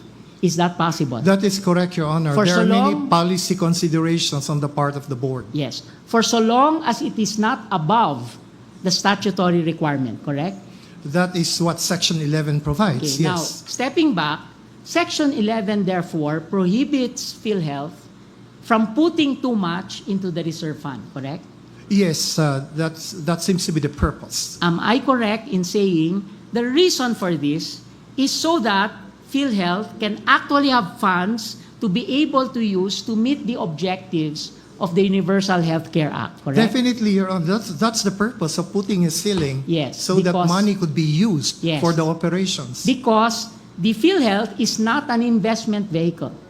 It No, is it's not. an agency that is critical for universal healthcare to provide the financing in order that we achieve universal healthcare, correct? Yes, Your Honor. Okay. So in other words, from your point of view, anything below the reserve fund is all right according to the law. Yes, that is Okay. correct, Your Honor. And actually, we see this in some of the provisions, according to you, that there is a provision, later paragraphs of Section 11, where it says that any excess should be invested and that no excess of it should be transferred. And of course, there is Section 12 of the Universal Healthcare Act. Can we flash Section 12? Section 12 actually states that for administrative costs, you cannot go beyond 7.5%. In other words, PhilHealth cannot give too many benefits to its staff. I will leave it to the chief to interpolate on that. 7.5% only. PhilHealth cannot go into very nice buildings.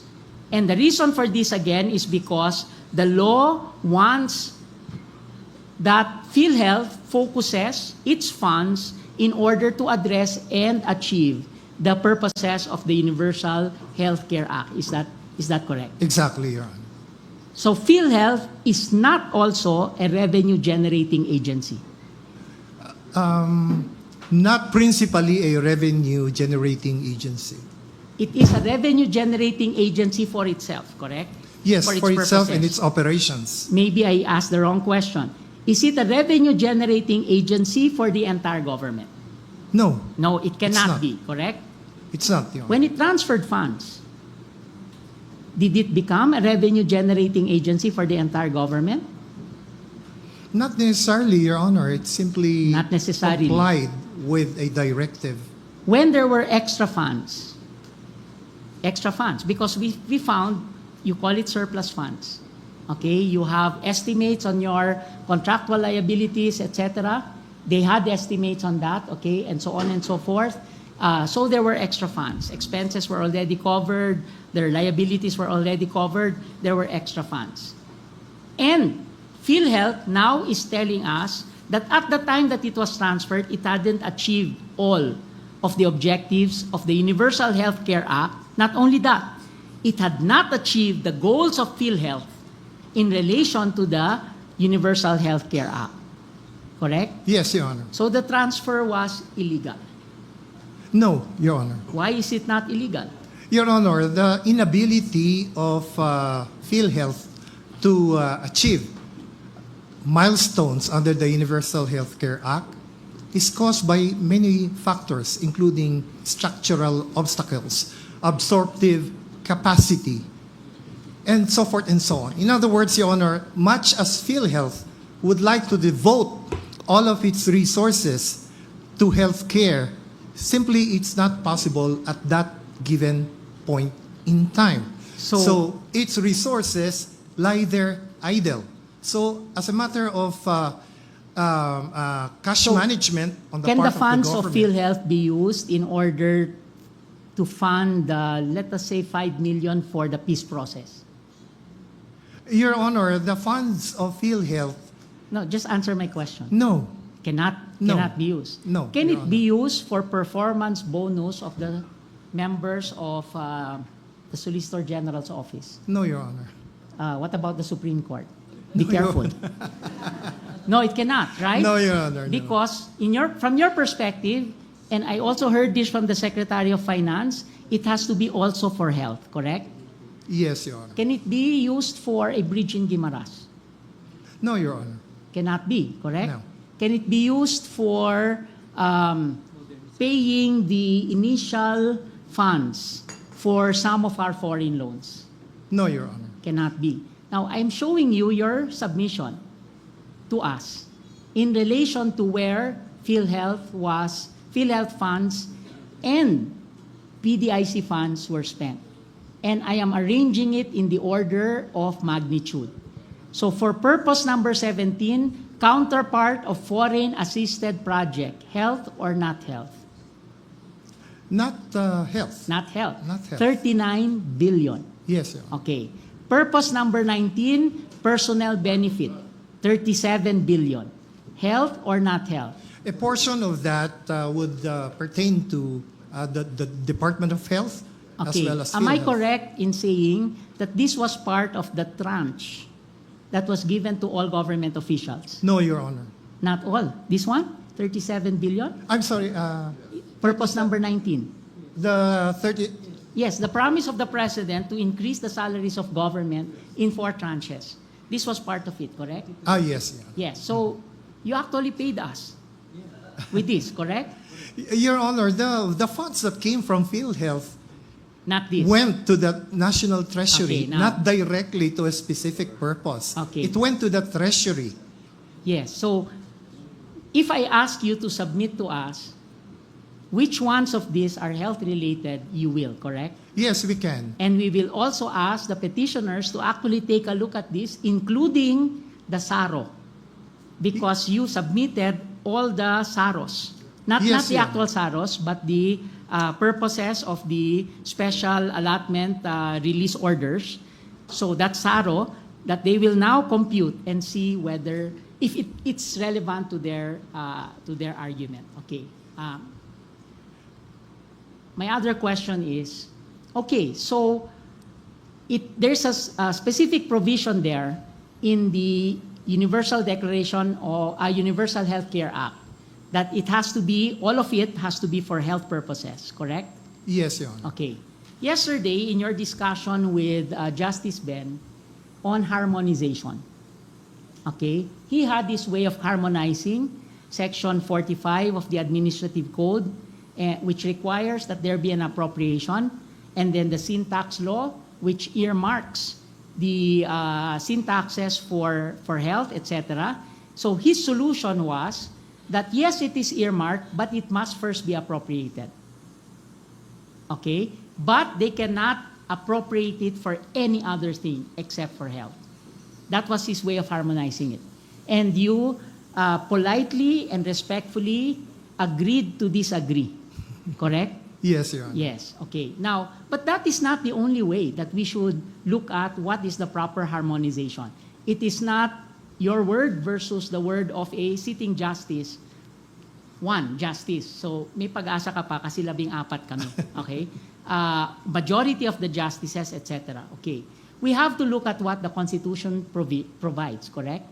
Of course, Your Honor. So, is the right to health a concrete, solid right?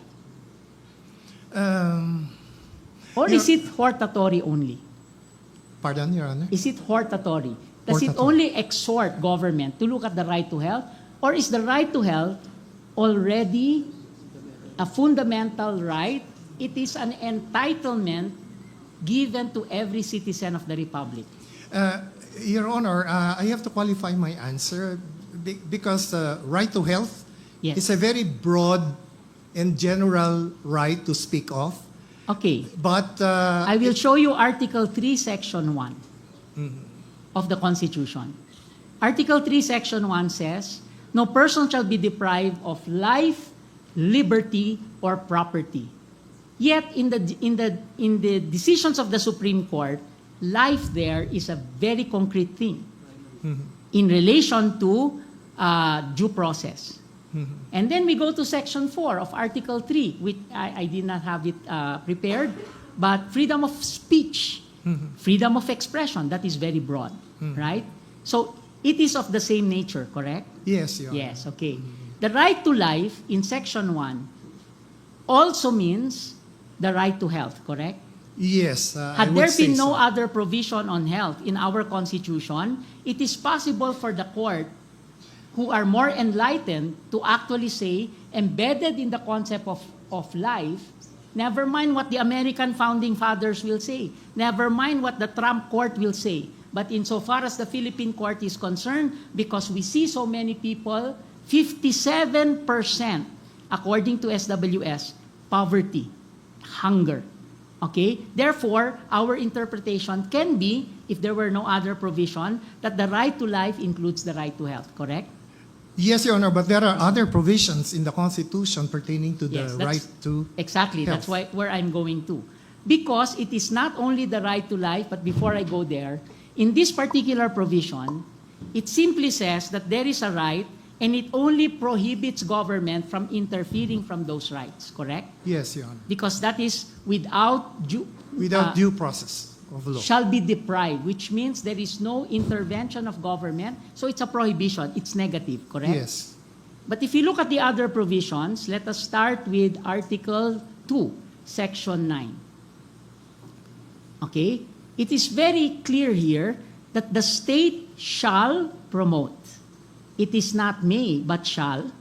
A just and dynamic social order, but I wanted to highlight, free the people from poverty through policies that provide adequate social services, promote full employment, a rising standard of living, and an improved quality of life for all. This is a constitutional provision, correct? Yes, Your Honor. And it is not a political platform. No. It is a constitutional provision which says that the state is there not only to bother us with traffic controls, but also because, let's just go to Section 9, but also because the target should be to free our people from poverty through policies that provide adequate social services, promote full employment, rising standard of living, improve quality of life for all.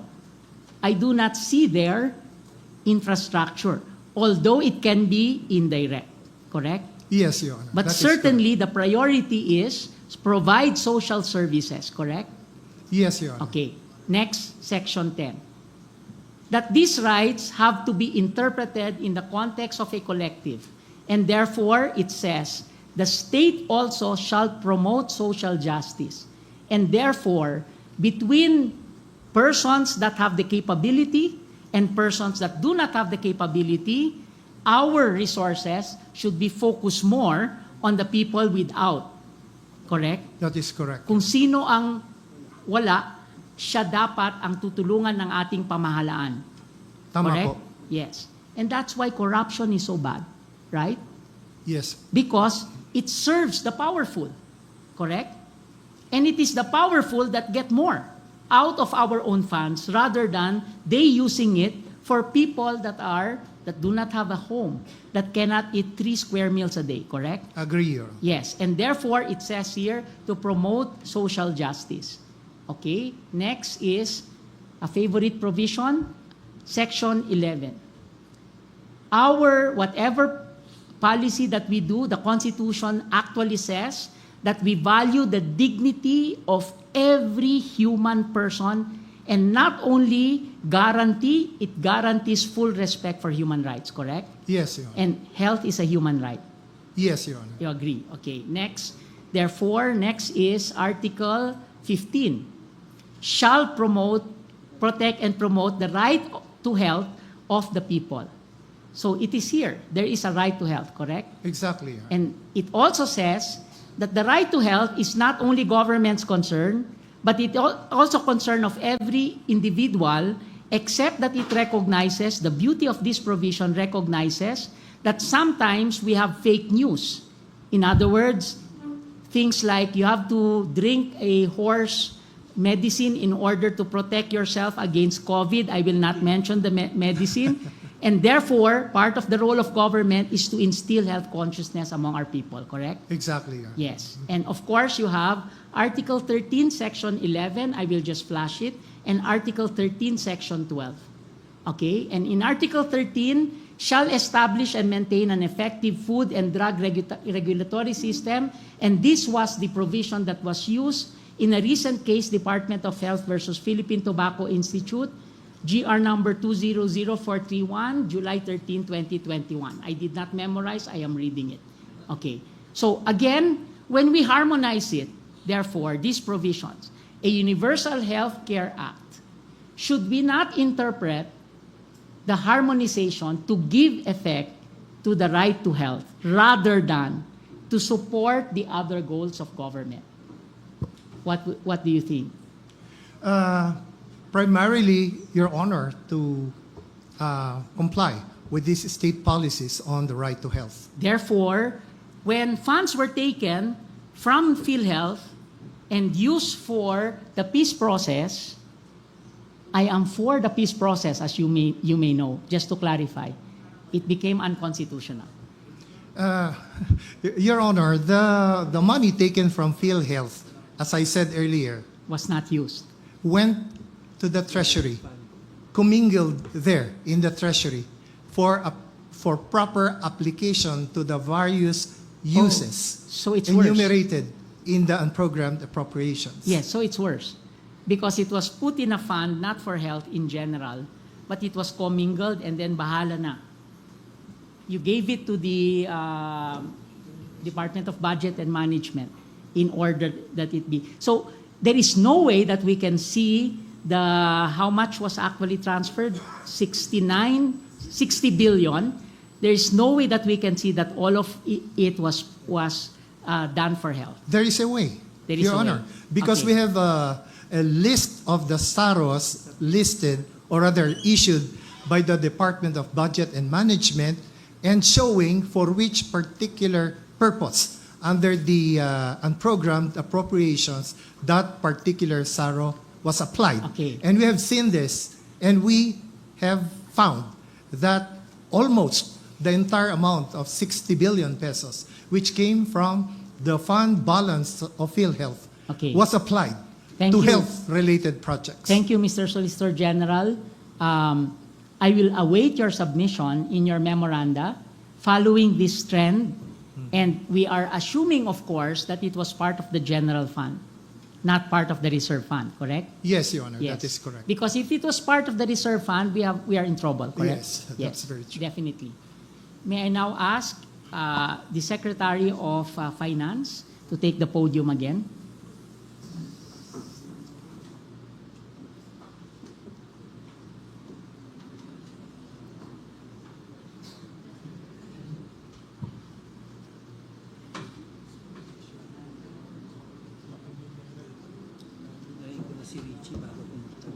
Yes.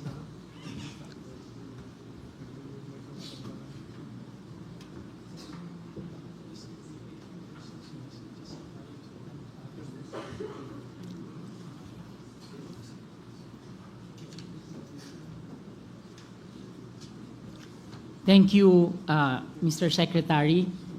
And I listened intently. Thank you for the pleasure, Your Honor. Yes. I listened intently to your presentation. I listened intently also to your answers to the questions of my colleagues. I hope that I will not need to repeat some of my questions, and if I do, my apologies, and I suppose it's just for emphasis.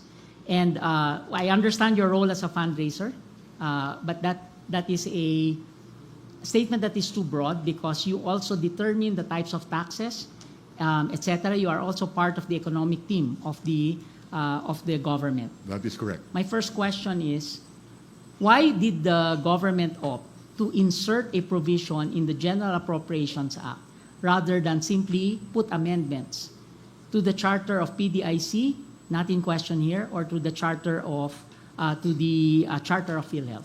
That was the decision of Congress when they passed the General Appropriations Act.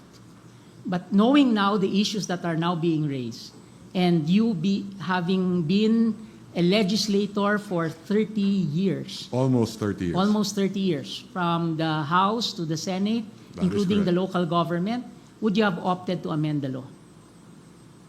I Just to would- amend the law and put a provision there to assist the deficits, to assist unprogrammed, etc. We will be amending the charter of PhilHealth soon, but not necessarily for this purpose. Not for this purpose. Yes. Okay. Just to clarify also from your statement, did I catch you correct when you said, did I understand you correctly when you said this was a temporary stopgap correct. measure, correct? That is correct. And that it will not be repeated again. That is correct. It is only found in the General Appropriations of 2024. However, there were executive orders in the past Yes, that were issued, correct? that is correct. But we can never be sure that there will be another situation in the future, That is correct. and hopefully not during your term, the next It- 3. It is possible during the Yes. Trump administration, they just imposed additional tariffs on the Philippines. Okay, so we cannot dismiss this case on the ground that it is not capable of repetition. So you are saying that we do need to rule on this case, correct? That would depend. That would depend on whether it is for you or against you, correct? Not necessarily, Yes, because as I see it, there is no one injured. yes. Anyway, again, the position of the other side is different, Yes. but we respect the position of government in this case. Yes. Just to And show we you... also respect the Yes. position of the opposition. Yes, and I am sure that you listen to the health advocates and Yes. that it is very important to listen to the voices of the people that critique government because Yes. it pushes us to become better than who we are. I have become a better legislator by doing so. Yes. Now, just to show you, again, that I understood it correctly, the budget deficits through the years, can you flash it, the ones that we have? So we have been suffering through a lot of budget deficits, and here we are looking at the percentage of budget deficits on our GDP for the past years. That is And correct. it has been increasing. And this is worrisome Yes, because this means that we have to fund it in a way that will curtail our growth. Am I correct? that is correct. Yes. Just to show you that I understood you. Next is that borrowing is difficult because debt servicing through the years has also been increasing. So our data shows, next slide please, that our servicing of our debt has been increasing through the years. That is correct, especially now that interest rates are going up. Yes, Or have because gone of up, yes. activities made by a certain president and the other retaliatory tariffs, among others, correct? Even prior to. Even prior to that.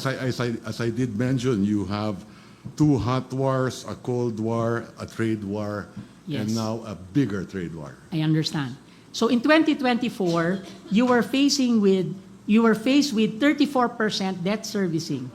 Almost 1/3 of the total of our budget equivalent No. was for debt servicing. Not correct?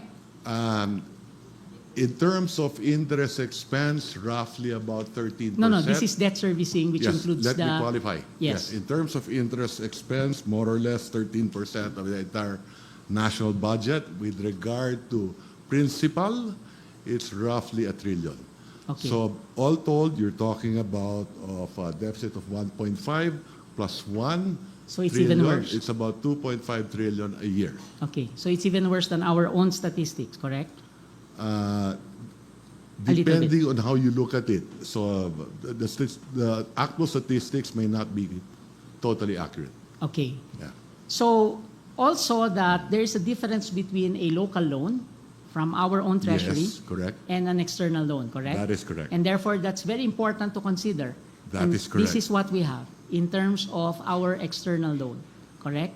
And 75% of our debt is domestic and 25% is foreign. Yes, but 25% is nice to hear, but if you look at the magnitude of it, it is quite large.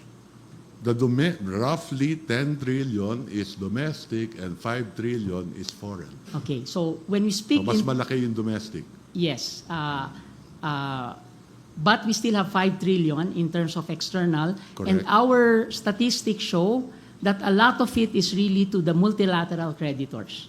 That is correct. But it's Yes. also important to note that our gross international reserves are higher than our foreign debt. Yes, I am sure that you are also looking at the other aspects. But for my purposes, I am sorry that we were unable to do the research for 2025 for the bilateral creditors. But sufficient for my purposes is just to show you that members of the court agree where you are coming from. Yes. But Thank you. you must agree with me that the fact of a deficit is not necessarily bad from a certain economic point of view, called For us, modern monetary economics, correct? Okay. That would depend. There are benchmarks to follow. A sustainable debt or deficit is roughly 3% of GDP. Last year, we were 5.7% of GDP. We achieved a credit rating upgrade last year. We expect another credit rating upgrade if we follow our path, that this year our deficit should be 5.3%, next year 4.7%, the following year should be 4.2%, and that by 2028 Yes. we reduce that to 3.7%, 3.8%. Yes. Then we are fiscally sustainable. What I mean is Yes. that deficits per se, from a Yes. certain perspective, I speak of Stephanie Kelton, the deficit myth, Warren Mosler, Bill Mitchell, L. Randall Ray. Yes. Okay. So deficits are not bad. Not bad. Yes. The limit is actually inflation because we can That's print one. money. In terms of I know where you're coming from. In terms Yes. of modern monetary theory, that has been extensively discussed in the DOF and the BSP, and I'm a lone voice there as far as that is concerned. But having said that, like I said, in the case of the Philippines, we need to follow certain benchmarks. Maybe modern monetary theory is not too much applicable in the Philippines because we are not a reserve currency.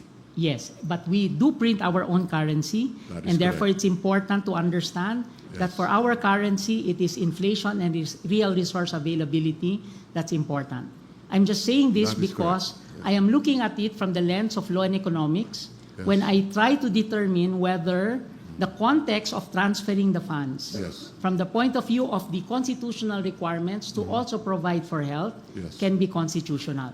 But Yes. again, it's there. Okay. It's worth noting that social services in the budget is the biggest pie compared to infrastructure. Okay. Hospitals are also infrastructure and Yes. social services. Yes. So, just for my curiosity, and I hope you Yes, sir. can excuse me for this question, when you say you are the lone voice, you are the lone voice for modern monetary economics? Theory, You're the lone voice. Okay. yes, in the DOF. I am happy to hear that, Yes, sir. but I do not know if the others will be happy to hear that I am happy to hear that. Okay. Let's look at your daily math for government. Yes, 15.8 billion pesos a day is what we are spending. spending. And when we pass the budget, many people think that you have 5.7 trillion in the bank. That is not true. Yes, We I have to understand. collect 11.7 11.7 billion a day. and 4.1 billion by loans, correct? That's only for the deficit. Okay, now I see your point from the point of view of income. But what I want to invite you to look at is the expense. The expense side. Yes. And the expense side, which means 50.8 billion, that can include funds which are the subject of corruption, correct? That is correct. Yes. So when we say But 15.8... I would hasten to add that there is more corruption on the revenue side than on the expenditure side. Yes, but still, when we look at 15.8 billion a day, we can take a look at not only corruption, outright stealing from people, the people's money, but also inefficiencies, correct? That is correct. Correct. And therefore, the gap that you need to fill in can sometimes be addressed not only by transferring funds, but also by attending to accountability, correct? Definitely. And accountability includes following the rule of law, correct? That is correct. And therefore, it is very important that we follow our SPJI, Strategic Plan for Judicial Intervention, and our current thrust towards integrity in our court, integrity at judiciary.gov.ph, correct? And we are hoping that... I'm not familiar with Yes. the judiciary, but I would assume you're correct. Yes. And, well, I am. On SPJI at least, Yes, okay? yes. For sure. I needed to mention that because Yes, alangan naman si Justice Mario lang magbabanggit, okay? But the point there again is, when we look at expenses and we look at collection, it is also that there are leakages along the way, correct? That is correct. And that the stopgap measure of actually transferring 60 billion from PhilHealth and 100 something from PDIC, PDIC 104? 104 from PDIC was really a stopgap measure that did not address the systemic problem, correct? Yeah, I think it does. Well, it does for the moment, but it does also for teaching a lesson to these government corporations from your point of view, correct? Yes, it's teaching a lesson to the government corporations because if you did do that with PhilHealth, they would not have improved their benefit packages. If we do not reduce, as you correctly pointed out, the reserve requirement, then there will be less money for increasing benefit packages to reduce out-of-pocket expenses. Okay. So, to solve our economic dilemma, we are not yet in crisis, but if we do not handle this well, we can be in crisis, correct? There is That is correct. There is an argument to be made Yes. that corruption, if it has become bigger, should be addressed. Yes, You agree? correct, and that includes the fiscal health of the nation. Yes, okay. Thank you, Mr. Secretary. Thank you very much. That was very enlightening. Thank you. Thank you. May I now Maraming salamat ask po. Sani, Africa? Okay, you may stay in your place. Okay. Mr. Africa, are you familiar with the statistics with the recent SWS survey on hunger that was recently published? Yes, sir. Yes, Your Honor. Yes. Am I correct to say that 27.2% of our households, according to that study, in March, is suffering through some form of involuntary hunger? According to the SWS survey, yes, Your Honor. Yes. And if I did make a rough computation, that would amount to 7.5 million households. Is that correct? Yes, Your Honor. Yes, but it is not only those that are hungry that suffer from the impact of not having the proper funding in order to attend to health issues, but more than them, correct? Yes, Your Honor, as you mentioned earlier. Yes. And according to your studies, what is now the reasonable living daily income for Filipino families? Our computation of the family living wage for a family of 5 is at about 1,227 pesos. 1,200 27 pesos on the national average daily for a family or for a person? for a family of 5. And minimum wage averages? It's 645 in NCR. It's 361 in BARM. National average is about, I think, 435. I think 450 pesos. Okay. Now, what we heard from government is that there's absorptive capacity problems in the PhilHealth. Therefore, they removed funds because that was the right economic thing to do in order to be able to fund the other projects which may affect also the health of our citizens. Okay? Do you accept that?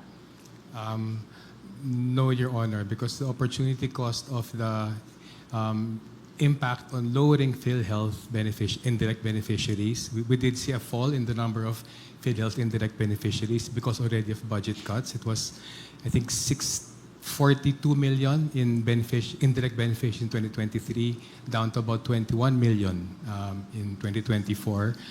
That immediately impacts on, we believe, roughly 60 to 70% of poor and vulnerable Filipinos, including, according to the Bangko Sentral, 75% of families who do not have any savings, whether in the bank, at home, in their pockets. Yeah. Okay. Thank you, Mr. Africa. Thank you. Ms. Susara, I am confused about your statement regarding unprogrammed funds during in your opening. In a nutshell, not more than 3 minutes, can you tell us again your view of the unprogrammed funds as it has morphed today?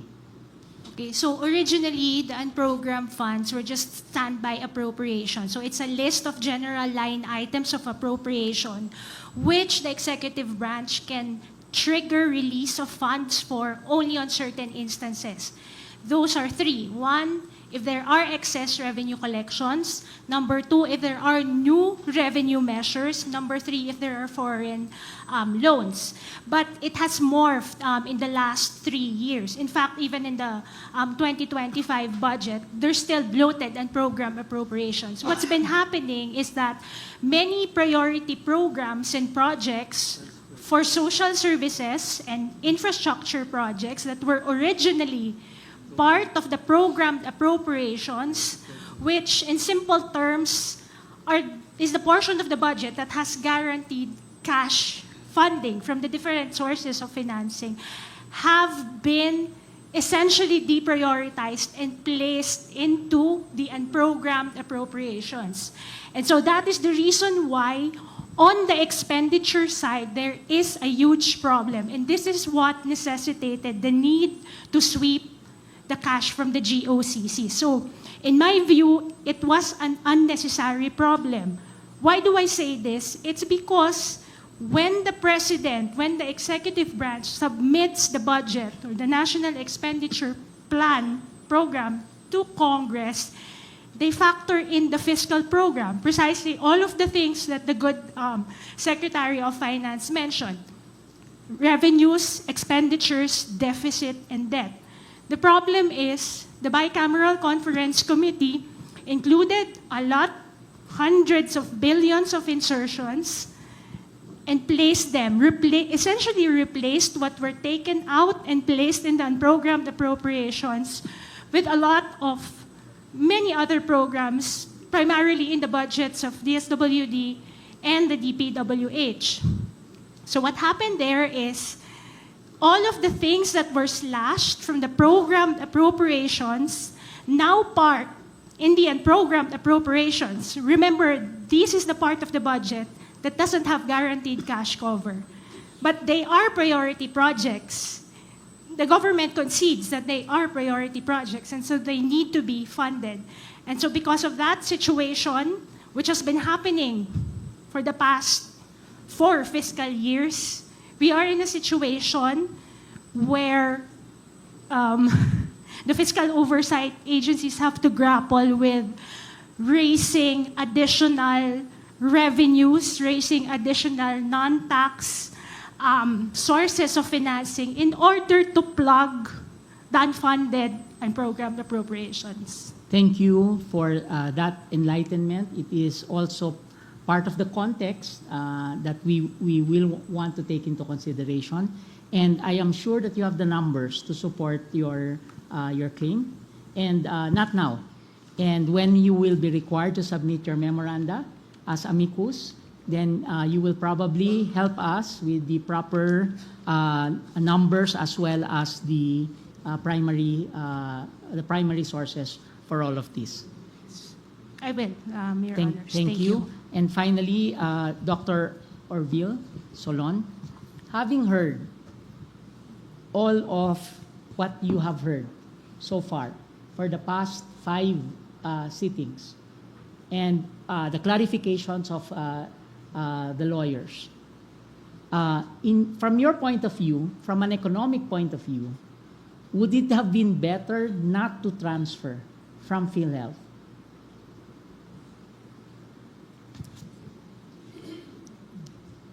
after listening to the hearings, I now believe that the transfer, whether or not, regardless of how it will be decided by the court, has already generated the kinds of actions that I thought, as an economist, the incentive effects, already in terms of addressing problems, intrinsic problems in the PhilHealth program. Because in your opening, you did say that, to tell PhilHealth that they had a problem, the idle funds had to be used and transferred. And right now, not only is there a new precedent, that there are new programs that are now being done by PhilHealth, although, of course, as a citizen, and for the citizens that are listening right now, for the people that are listening right now, it's not yet enough. And it will never be enough until they will have the full kind of universal health care. And I hope that we do not judge our people that they demand that they do not continue to suffer. Correct? I am one with everybody in the room, which points out that the Universal Health Care Act is severely underfunded. But my outrage comes not because it's not funded, but because there's funds that could have been used. My apprehension now, my remaining apprehension is, can this attention that is given by the public through this discussion with the court be sustained so that PhilHealth actually does good its promises to undertake these reforms that has been discussed? Thank you, Doctor. And that is beyond the court. And I think the Chief and the other Associate Justices, we feel that we have done our part for these oral arguments. But abangan ang susunod na kabanata because we are yet to rule. Chief, may I just call one other person, Mr. Attorney Sani Matdula. Magsasaka? Ay, magnagawa.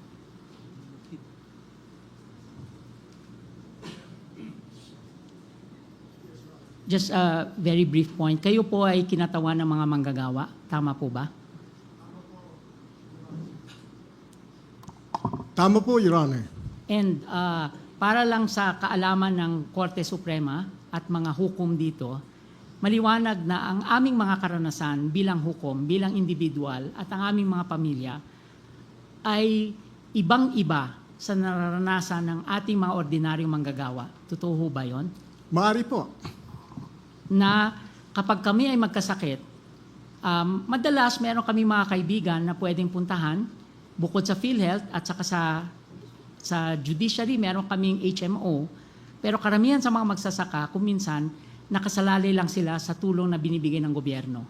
Totoo po yan. And sa tulong ng gobyerno, hindi lang PhilHealth. Pero kung minsan kumakagat na lang sa patalim, pupunta sila sa kanilang mayor, congressman, councilor, etc. Tama? Tama ho ba? Tama po, Your Honor. Yes. And gusto ko lang malaman po sa inyo na ang aming tungkulin ay hindi lamang the rule of law, kundi the rule of law but also to do justice. Tama ho ba yan? Tama po, Your Honor. Kaya po sa aming petition in intervention ay hiningi namin sa Korte Suprema na ibalik ang pondo ng PhilHealth sapagkat sa tingin namin ito po ay a negative social justice measure na ginawa ng gobyerno. So kapag may dalawang technical na paraan na ma-justify namin, isa para sa katarungan at isa hindi masyado para sa katarungan, dun dapat kami kung saan we do our names kasi justice kami. Na we do justice. Nagagawin namin ang social justice o ang katarungan. Tama ho ba? Tama po kayo, Your Honor. Maraming salamat po. Thank you, Your Honor. Chief. Thank you very much, Senior Associate Justice Marvick Lonen. May I call on Justice Ko for his additional interpellation questions? Thank you, Chief. Anybody from the government? I would like to ask on the intricacies of Section 37 on appropriation. Who can explain to me the government side of 37? Section 37. Section 37. The appropriation. Sa The appropriation. sources of appropriation. The Solicitor General can answer that, I Solicitor. think. It's part of your presentation, Mr. Sa bagay na umpisa na ni Such. Justice Mario kanina, for transparency purposes also, I work under Solicitor General Guevara when he was the Secretary of Justice. I was Undersecretariat for a few months under him. Also, banggitin ko na rin si ASG George Orta. When I was in DOJ as Undersecretary, he was my Assistant Secretary. So, ikuan lang yun. Clarification na. Okay, I'll proceed to Section 37. Section 37 enumerates the sources for funding the universal healthcare law. Do you agree with me, Mr. Solgen? Yes, Your Honor. Okay. Under 37, it appears that there are 6 sources enumerated: A, B, C, D, and F. That is correct, Your Honor. Okay. Now, these 6 sources of funding is not exclusively for PhilHealth. It is also funding for DOH because DOH is also an agency that would implement the universal health care. Exactly, Your Honor. Okay. For the DOH and for PhilHealth. So, DOH and PhilHealth are the 2 agencies, principal agencies, that would implement the universal health care law. That is correct, Your Honor. Okay. Now, these 6 sources of funding are independent sources of funding, either to DOH or to PhilHealth. No, Your Honor. They are supposed to be included in the GAA, all of these funds. Okay. And it will be up to Congress to appropriate either to PhilHealth or to DOH or both. Okay. However, if you notice, section or paragraph D refers to premium contribution of members. These refer to direct members, those who pay premiums. Right, Mr. Solicitor General? Yes, Your Honor. So therefore, with respect to paragraph D, your statement earlier might not be true in the sense that these are contribution of direct members not passing through GAA. I think so. I make that kind of modification, Your Honor, because the direct contributions from the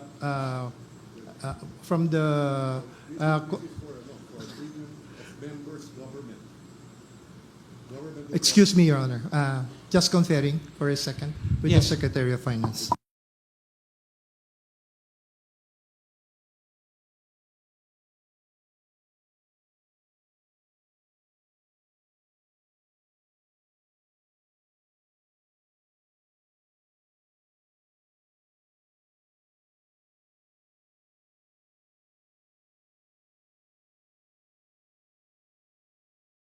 Your Honor, just for qualification, members here in subsection D also include government employees, and Yes, therefore they are covered also in the GAA. Yes, but it also includes employees from the private sector that contributes their premium but does not go through GAA because it's directly Yes, that is limited correct, to- Your Honor. That goes directly to Okay. PhilHealth. Now, so therefore, does not follow that the 6 sources does not necessarily go through the GAA. That portion pertaining to the premium payments of direct contributors. Okay. Now, letter E refers to annual appropriation for DOH. So this is a subsidy or allocation in the budget under the GAA that Congress allocates for DOH for the implementation of the Universal Healthcare Act. That is correct, Your Honor. Okay. Now, let us go to subsection B and C. Letter A, it was already extensively discussed earlier in previous oral arguments. Now, for letter B, this represents 50% national government share I'll read letter B. 50% of the national government share from the income of PAGCOR as provided in PD 1869 as amended, provided that the funds raised for this purpose shall be transferred to PhilHealth at the end of each quarter, subject to the usual budgeting, accounting, and auditing regulations, provided further that the funds shall be used by PhilHealth to improve its benefit packages. Now,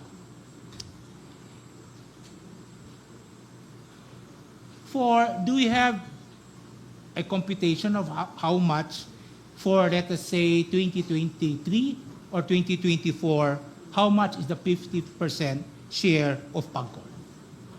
I think that will be available from the Department of Budget and Management. Can we have an estimate? Okay.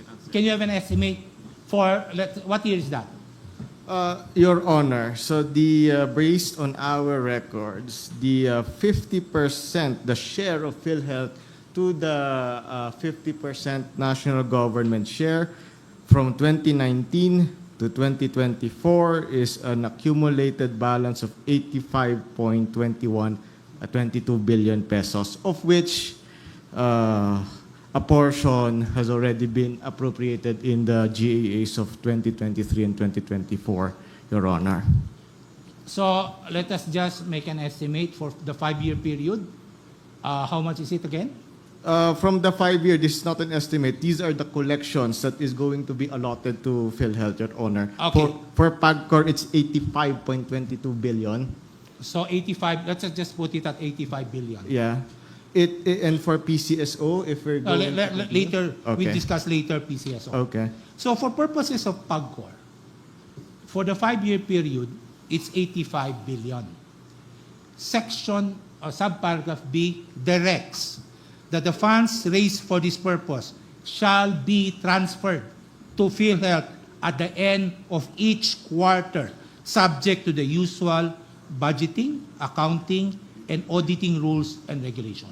And provided further that the funds shall be used by PhilHealth to improve its benefit package.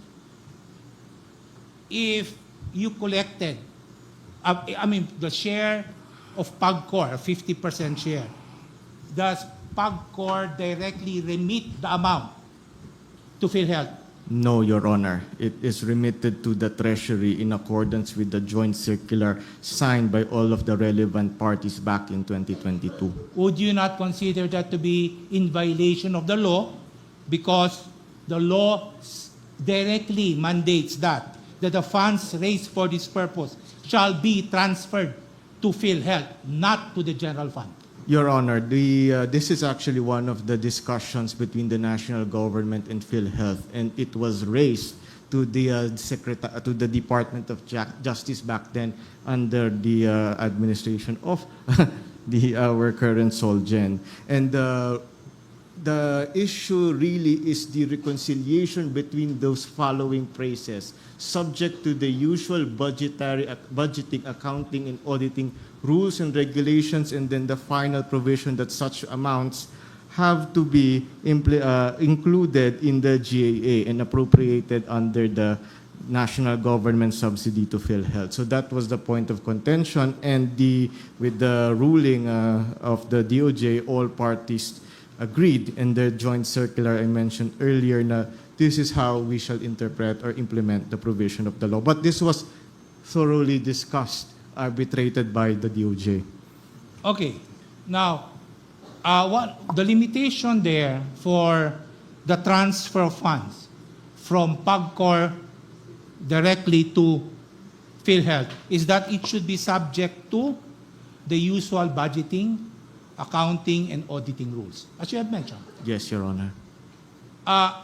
The fact that it was coursed through another fund, which is the general fund, not directly to PhilHealth, is that a limitation on budgeting, accounting, or auditing rules? Your Honor, as a general rule, all resources, all income of the national government shall be given to the National Treasury. And if there is going to be a final destination, then it shall go through the various budgetary processes, including, of course, the inclusion in the GAA and whatever budgetary regulations issued by the DBM.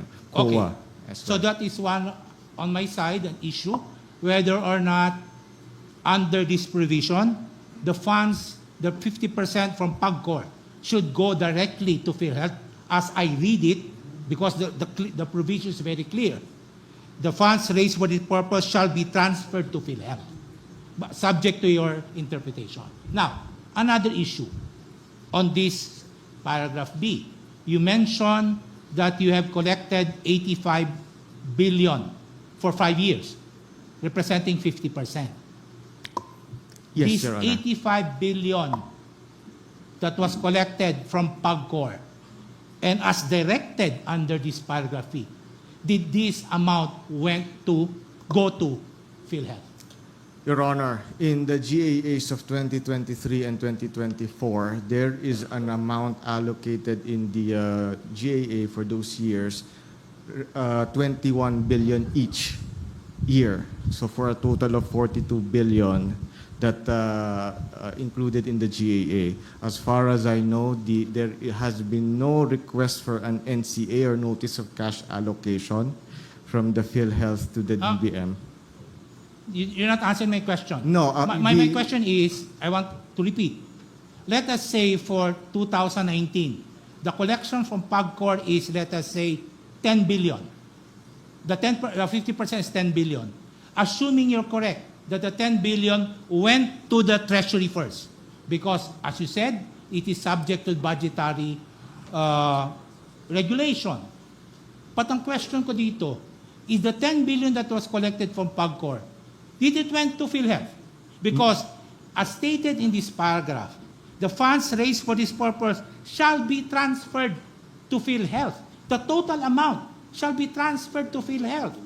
Assuming that it passed through the National Treasury, nevertheless, you have to keep that 10 billion and give it to PhilHealth as directed in this paragraph B. Yes, Your Honor. Okay, the answer to your question for 2019, 2020, 2021, and 2022 was that no, there was no transfer because there was no allocation in the GAA of those respective years. So therefore, would you agree with me that you violated Section B? Because Section B said you have to transfer the government share, 50% of that. You have to transfer it to PhilHealth, regardless of whether you passed through the National Government Fund. You have still to give it to PhilHealth, the 10 billion. Your Honor, the transfer is subject to the processes. So we cannot unilaterally bypass through all of those processes, especially the most important part, the inclusion in the GAA. What are these processes? The only limitation mentioned is usual budgeting, accounting, and auditing rules. That's the only limitation. Right. That's the actual withholding of the 50%. Kung hindi mo binigay yung 50% o nagbigay ka lang ng 5 billion, is that one of those limitations considered as budget, accounting, or auditing? Budgeting, accounting, and auditing rules are merely procedural. You have to prepare a ledger, you have to prepare everything. But the amount, the 10 billion, must still be transferred to PhilHealth. Your Honor, if I may.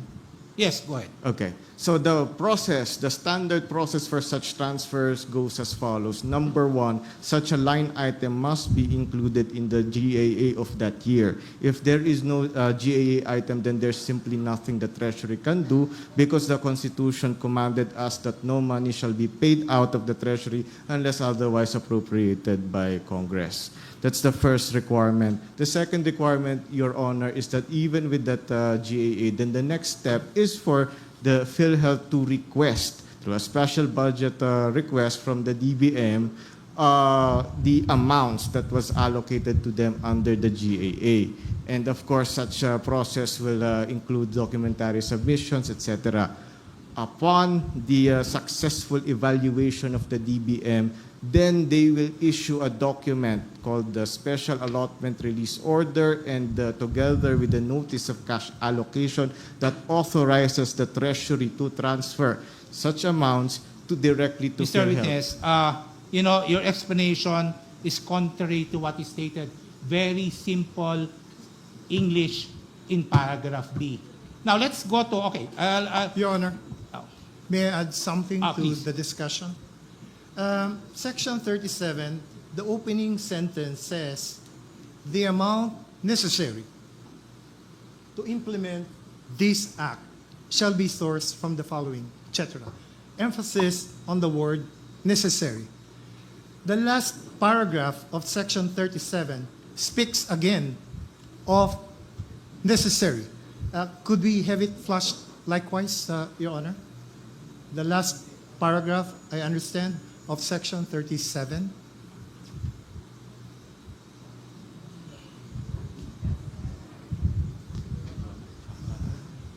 Section 37.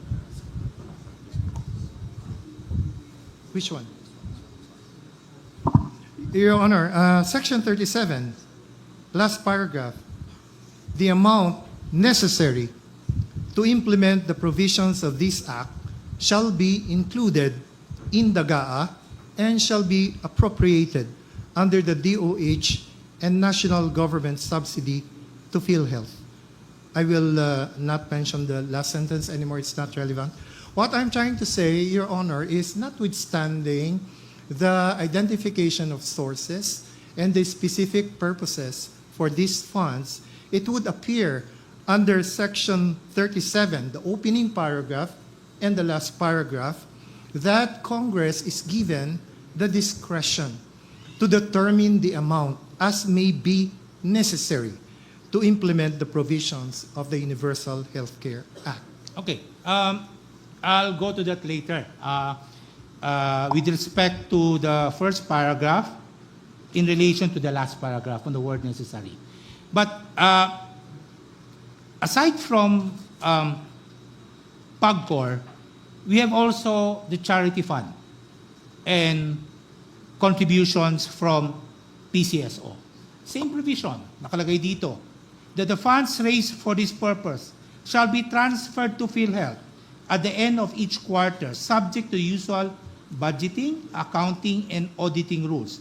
And I presume your answer to my question relative to paragraph B would also be the same for paragraph C. Yes, Your Honor, but I would like to inform the Honorable Court that per our records, that amount remitted by PCSO for PhilHealth as of end 2024 is about 6.84 billion pesos. Okay. So with respect to B and C, you have your own interpretation. My simple reading of this provision says that the share of government in PAGCOR and PCSO, a portion of which supposed to be given to PhilHealth. Sabi ninyo, bawal yung direct remittance. Assuming bawal yan, dumaan yan sa National Treasury. But for B and C, sinasabi dyan na yung amount collected na yan, reserve yan for PhilHealth. You cannot touch that amount. You cannot reduce that. Yun ang understanding ko. You have a different interpretation. So that's an issue before us. Okay. Now, let us now go to the what Mr. Solgen mentioned with respect to the amount necessary. I'll read the last paragraph.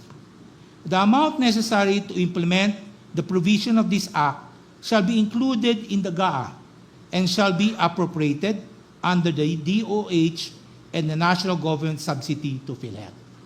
That's the first sentence. As mentioned by Mr. Solgen, the second sentence medyo hindi naman applicable. No? So, but this sentence refers to paragraph E and paragraph F. If you go to paragraph E and F, it refers to annual appropriations of the DOH included in the GAA. Letter F, national government subsidy to PhilHealth included in the GAA. With respect to letter E, that is the share of DOH to implement the National Healthcare Program. Is that correct? With respect to letter E, that is the share of the government has to give money to DOH for DOH to implement its Yes, Your Honor. program under the National Healthcare Program. Yes, Your Honor. Okay. Letter F, it refers to the national government subsidy to PhilHealth included in the GAA. This refers, to my understanding, is the premium contribution of indirect contributors given by the government as included in the GAA. Am I correct? Yes, Your Honor. Okay. Now, earlier, or for previous oral arguments, it appears to me that letter A, the increment sin tax collection, were used to cover letter F. Am I correct? That is what the government is doing. Collection from sin taxes. Yes, Yan Your ang Honor. This will ginamit. be part of the general funds from which F will have to be implemented. Yes. So apparently, on the part of the government, kung anong collection sa sin tax, or even PAGCOR, or even PCSO, yan ang ginamit pagpuno ng national government subsidy to PhilHealth. Am I correct? Yes, Your Honor. That is Okay. correct. These are sources. But my understanding of 37 is totally different. Because 37 enumerates different independent sources of funding. Kung ang interpretation ng government is that the national government subsidy to PhilHealth included in the GAA as F would be sourced from A, B, and C, that paragraph or that 37 would appear as follows.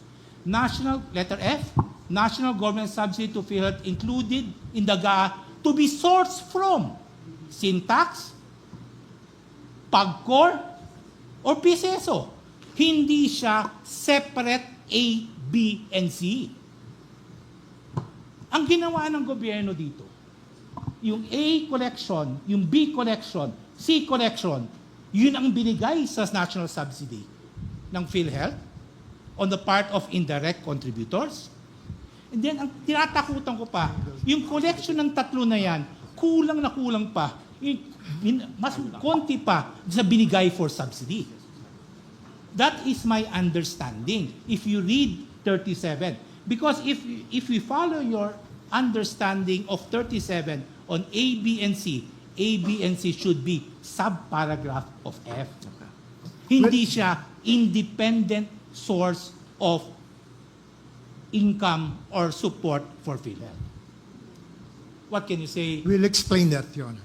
If I may, Your Honor. Your Honor, it was already alluded to by the OGCC, but there are our records from 2014 until 2024.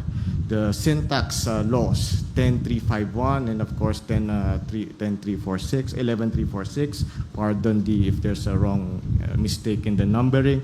The total allocation from the syntaxes that should be given to PhilHealth amounts to about 534 billion pesos for that decade, for that entire decade. But during the same period, Your Honor, the GAA has included in the subsidy component to PhilHealth an amount worth 635.36 billion pesos. So the difference between the two is 101 billion pesos. And it is this difference at 101 billion, it is the amount that is being referenced by that F. It is shall we say, a placeholder to account for the possibility that the government can provide more resources to PhilHealth, more than what the syntax collections are, depending, of course, on the need of PhilHealth.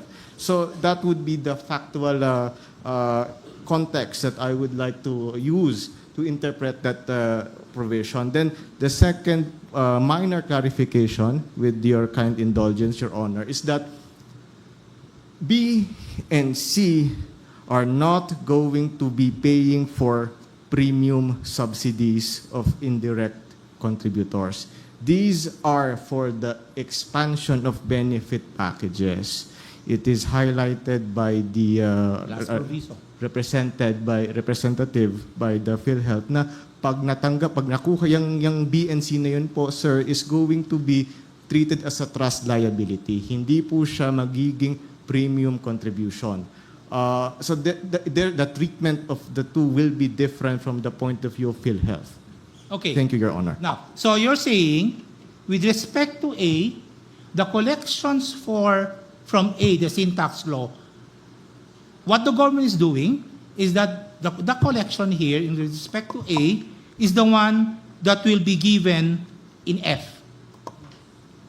No, Your Honor, it will be part of the amounts given under F. Yes. So, Yes. whatever is the subsidy of government to PhilHealth to answer for the indirect contributors, ang pera na yan, galing yan sa A. Yan ang sinasabi mo. Galing po sa A plus other resources Plus other. of government. Probably Yes. the bulk will be coming from A. Now, however, what I'm saying is that A is independent of F.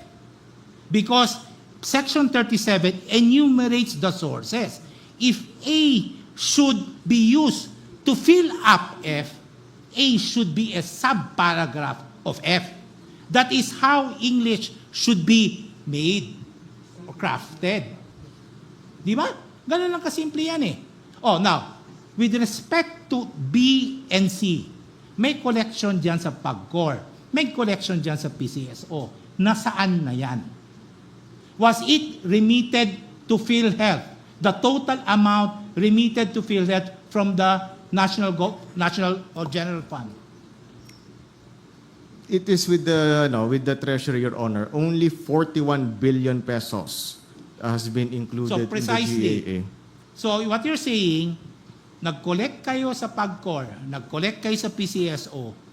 Yes, a portion was remitted to PhilHealth, but not the total amount. Because B and C is very clear in saying that the funds raised for this purpose, PCSO, PAGCOR, Charity Fund, shall be transferred to PhilHealth at the end of each quarter, subject to the usual budgeting, accounting, and auditing rules. My understanding of usual budgeting, accounting, and auditing rules does not include reducing the amount. It may refer to creating a ledger, a journal, whatever it is, but does not include the power to reduce the amount collected from PAGCOR or even PCSO.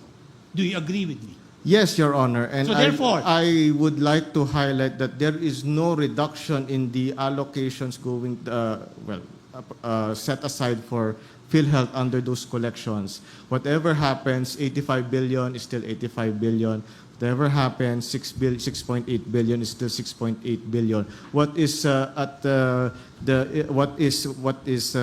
issue here is the timing with which those funds will be given. no, the timing is stated here, at the end of each quarter. That's the directive there. So that it should be a regular thing from the national government to transfer it to PhilHealth. So, I would like to know from PhilHealth, natatanggap ba niyo yung pera from PAGCOR? Natatanggap ba niyo yung pera from PCSO? Now, very clear from B and C here that you should receive this quarterly to help increase benefit packages. Natatanggap ba nila? No, because it's all So subject therefore, to GAA. if they do not receive this, as you had admitted, my interpretation here, this was violated. Hindi kayo nagbigay ng pera sa PhilHealth galing sa PAGCOR or galing sa Charity Fund and PCSO. Your Honor, let me go back to our previous discussion on the meaning of special funds. Yes. Yes, as I discussed yesterday, we have that kind of restrictions on special funds if they are actually created by law. So, in other words, while we have this provision stating that this amount should be allocated for this purpose, but it is likewise predicated on the necessity for determining that amount, which is the prerogative of Congress. Then I guess, Your Honor, since there was no special fund created by law for these purposes, then it really goes into the general type of soft earmark, which means to say that this will have to be the policy guide for the Congress in determining the amounts to go to PhilHealth and to the Department of Health. Yes. So it retains that discretion, Your Honor, to determine the amount. You mentioned special funds, so I'll go to that. I have a question there. Under the Constitution, dinefine naman yung special fund. Di ba? As long as the purpose is to collect, but my clear reading of the Constitution does not require that it should be created by law. Walang nakalagay dyan. If you go to the other provisions of the Constitution, may nakalagay dyan, as provided for by law, dynasty, as provided by Congress, etc.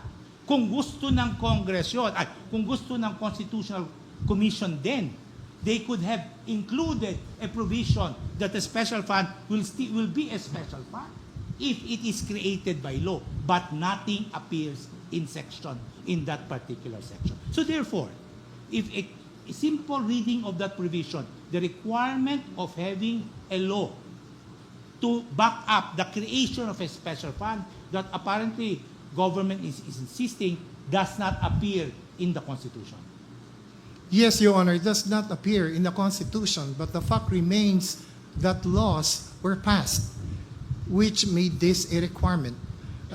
We're referring to PD 1234, to the revised administrative code. There are certain provisions on the creation of special funds. In other words, the general rule will be all income of government agencies will have to go to the National Treasury, except such funds as may be created, special funds, fiduciary funds, and same fiduciary relate special and trust funds as may be created by law. So I agree with you, it's not in the Constitution, but the fact remains that there are laws that govern the creation of special funds. Okay. I just thank you for your answers. I'd just like to follow up the question earlier with respect to unprogrammed appropriation from our amicus. My understanding is that, as mentioned earlier, you have a unprogrammed programs, but wala pang pondo. Within the year, kung may collection, whether debt, etc., additional taxes, yan ang pagpupuno ng unprogrammed appropriations, right? Okay. However, tapos na yung budget by then. Wala nang role ang Congress. It is now the executive that will implement it, right?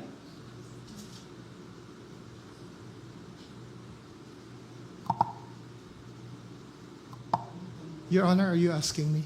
No, siya na. Thank you very much for your answers. Okay na, you're free to...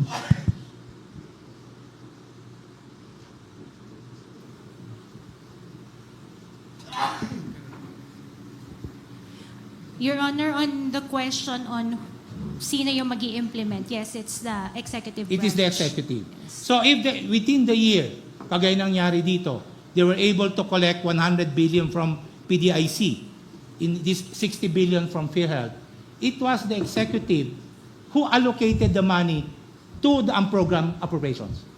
Essentially, sir, yes. Yes. So, kung meron tayong, let us say, sagaan natin, meron tayong 30 nakalista na unprogrammed appropriation, the executive will now say, oh, itong pera na ito pupunta sa number 4, itong pera na ito pupunta sa number 8, etc., etc.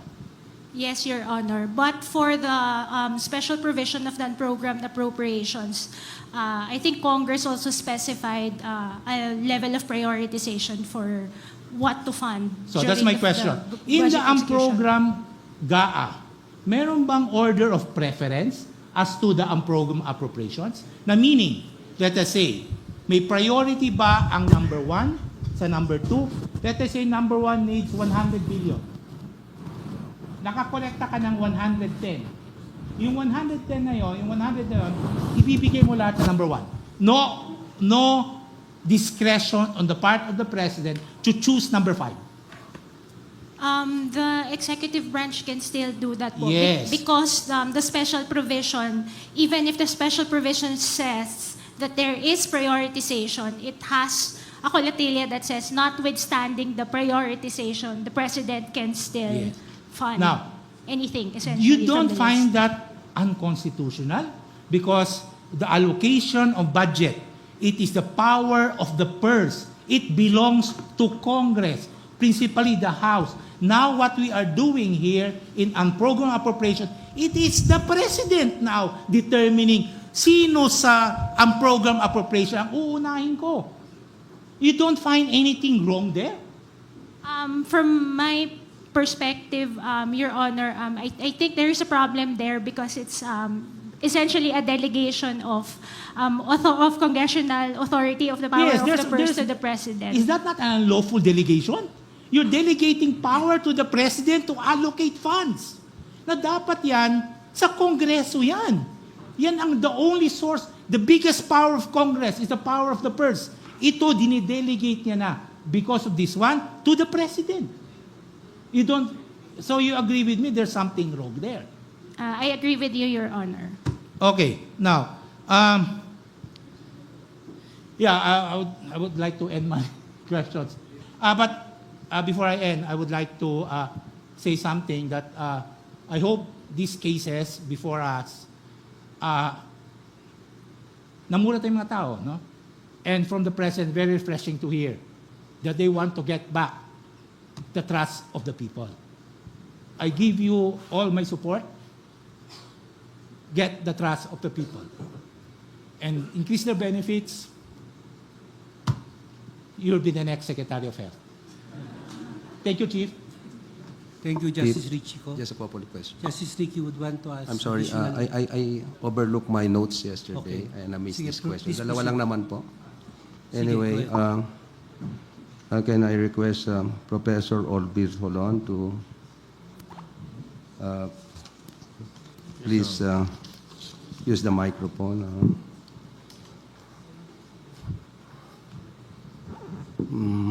You're from, fluent in Filipino, sir. Tagalog, Okay na kayo? Yeah, okay. Anyway, Try, I'll subukan po. masyadong yung usapan, intense, tsaka passionate, too emotional. Medyo ninervyos ako ng konti, Professor. Mas malalim yung topic nila, medyo nose bleeding. Kaya if ever, baka magpa-check up ako mamaya. Kailangan kong tulong ng PhilHealth for nose bleeding at saka nervyos. Yes, Professor. I have gone over your profile or resume on Google, and I was so impressed by your credentials. Wala Google.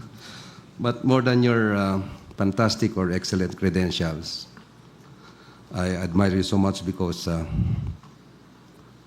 you were a former professor of Senior Associate Justice Jonen, who in turn was a former professor of some of the lawyers representing the petitioners. Right? And I'm sure that if your own professors are still alive and listening today, they are very proud of your academic and scholastic achievements. Anyway, I have an initial question, and you may decline to answer on the ground of perhaps self-incrimination. This has no bearing at all on the issues being discussed this afternoon. But I have to ask this question just the same, if only to satisfy my curiosity. Would you consider Justice Lonen a legendary legal luminary and one of the most brilliant members of the court as your best student. No, wag niyo sumagot. Joke lang, sir. Anyway, that is my question, sir. Serious na to.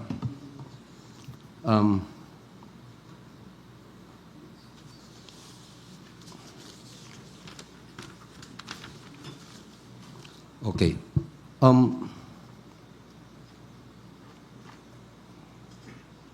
As a health economics expert with high level of knowledge on public health issues, sir, you possess not only expertise in assessing the current state of the country's healthcare system, but also a profound understanding of how a system should be implemented to achieve true universality.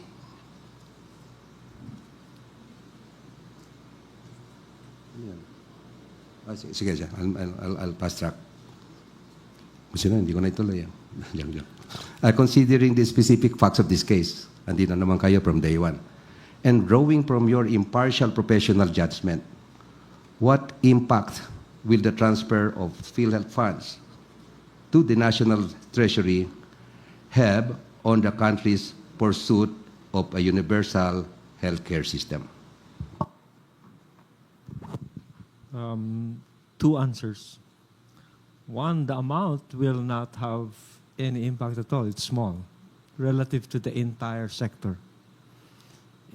90 billion is small compared to the total healthcare expenditure of this country, of which PhilHealth only pays for at best 20%. I am with everybody. We're so worried about the fact that half of every peso that's being paid for healthcare services comes from people, individuals, out of pocket. And for a number of reasons. One, if you don't have money, you don't get healthcare. So that means that the average that we're talking about, this 11,000 per annum, means that the average was computed with very large numbers on the one side of the distribution and a lot of zeros on the other. In other words, many people, PhilHealth has a lot of challenges to deal with if it were to really fulfill its role, a mandate in the Universal Healthcare Act. And there are ones that it can address within 1 or 2 or 3 years.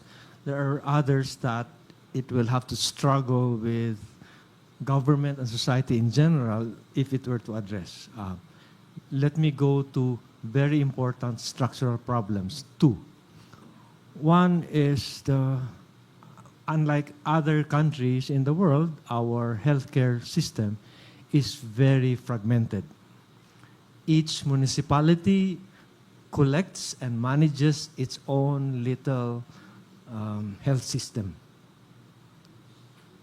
In the beginning, in the 1995 law, half of the premium was supposed to be paid for by local governments. We gave that up at some point and changed it when the next law came in because it was the transactions cost of negotiating with all mayors. And that is a major obstacle why we are having problems in pushing for, let's say, a primary healthcare program. So that's an example. The other obstacle, sir, is of course that supply infrastructure from both public and private providers are not everywhere across the country. And yet, everybody is covered by PhilHealth. So as I pointed out in my talk 5 sessions ago, families in Tawi-Tawi are covered with PhilHealth, but at any given time, even if they're sick, they won't be able to use the premium subsidies because they have nobody to go to. Dr. Solan, I'm sorry, with your respect, sir.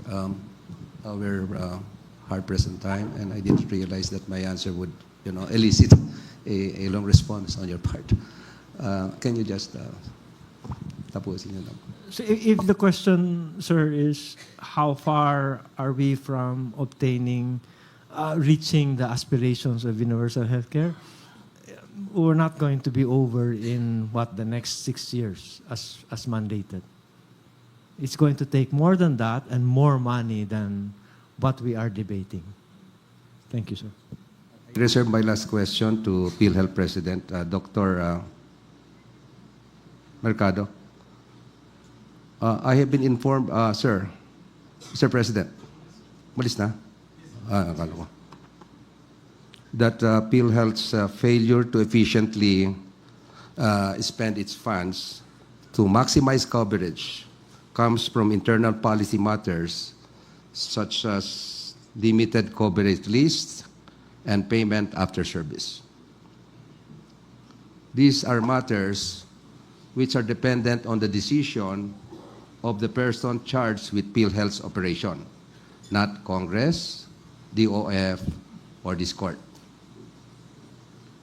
As we have observed from the implementation of the ASAIL provisions, PhilHealth had significant fund balance, having already remitted 60 billion out of its 89.9 billion fund balance.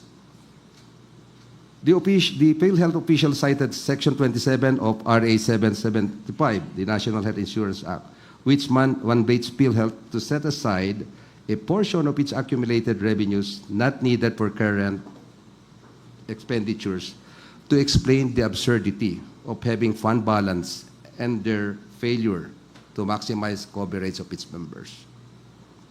Here are my questions. First, does Section 27 of RA 7875 prevent PhilHealth from efficiently spending its funds and maximizing coverage for the benefit of its members? Second question, should PhilHealth's authority to maintain a reserve fund be significantly controlled and limited by Congress? If so, what should such limitations be? Thank you. Thank you, Your Honor.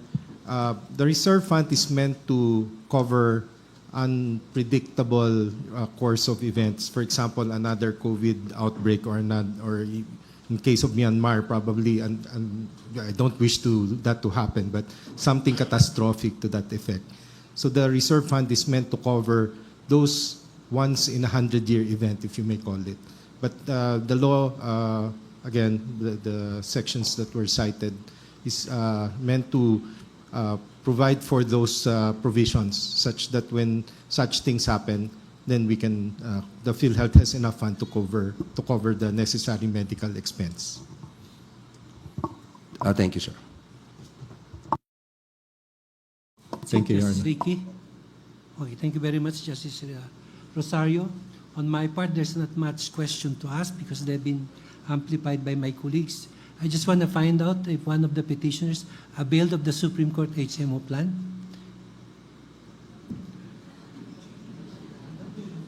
One of the petitioners availed of the Kaiser plan of the Supreme Court? You did not. So you're relying on PhilHealth. Thank you very much. Thank you very much. But you're entitled to it even beyond the age of 80. We have made sure that justices of the Supreme Court should be covered by HMO until the age of 80. You may want to avail of it. Yes. You'll be excluded already? Oh. We can do that. We look at the lifespan of the living members of the court. Thank you very much, Your Honor. Anyway, so let me focus on a few things only. Can somebody describe to us the budget process? Because the issue is rooted on the provision of the GAA. Who can help us the budget process? May the Secretary of Finance answer a few questions.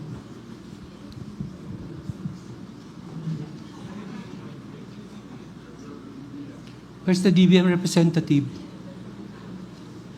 Thank you very much. It will be very short questions. Everyone is eager to go home.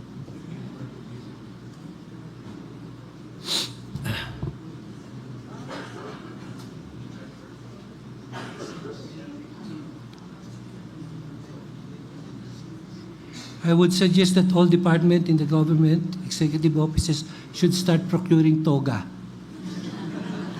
because of the number of cases being filed. So you have no difficulty switching. The toga is one size fits all. Anyway, please identify yourself for the record. Good afternoon, Chief Justice and the Honorable Justices of the Supreme Court. I am Janet Abuelpo from the Department of Budget and Management, and I lead the legal and legislative group of the department. Sakto. Pakisabi mo nga sa amin, please educate the court on the budget process. Paano siya nag-uumpisa at paano siya natatapos? So, Chief Justice, as earlier explained, we have a general fund, and part of the general fund is done an unappropriated surplus of the general fund. I want to describe, gusto ko marinig ng mamamayan yung pagproseso ng budget. Paano ito nag-uumpisa at paano ito natatapos? Para Yes, maintindihan nila, ano bang pinag-uusapan dito? Kasi ito'y nag-uugat to sa special provision ng GAA. So ipaliwanag natin paano nag-uumpisa ang budget. Diba, magpiprepare kayo ng NEP. Diba? Anong kasama ng NEP? Paki-identify what is NEP. That's correct, sir. So I am proceeding from that portion. That's the start, sir. And then from that, the economic managers, the DBCC, will come up with the annual the total expenditure program. So it is the fiscal program of the government for the budget year, for example, for 2024.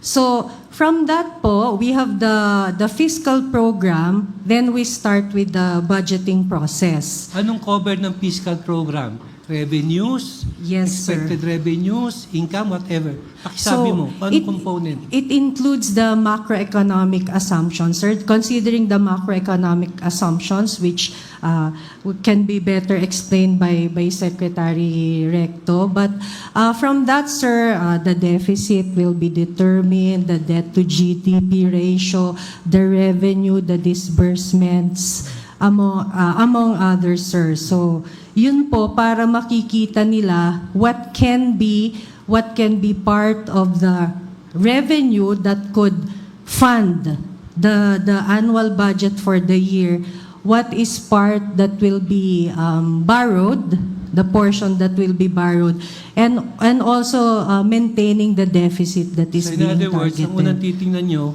income side.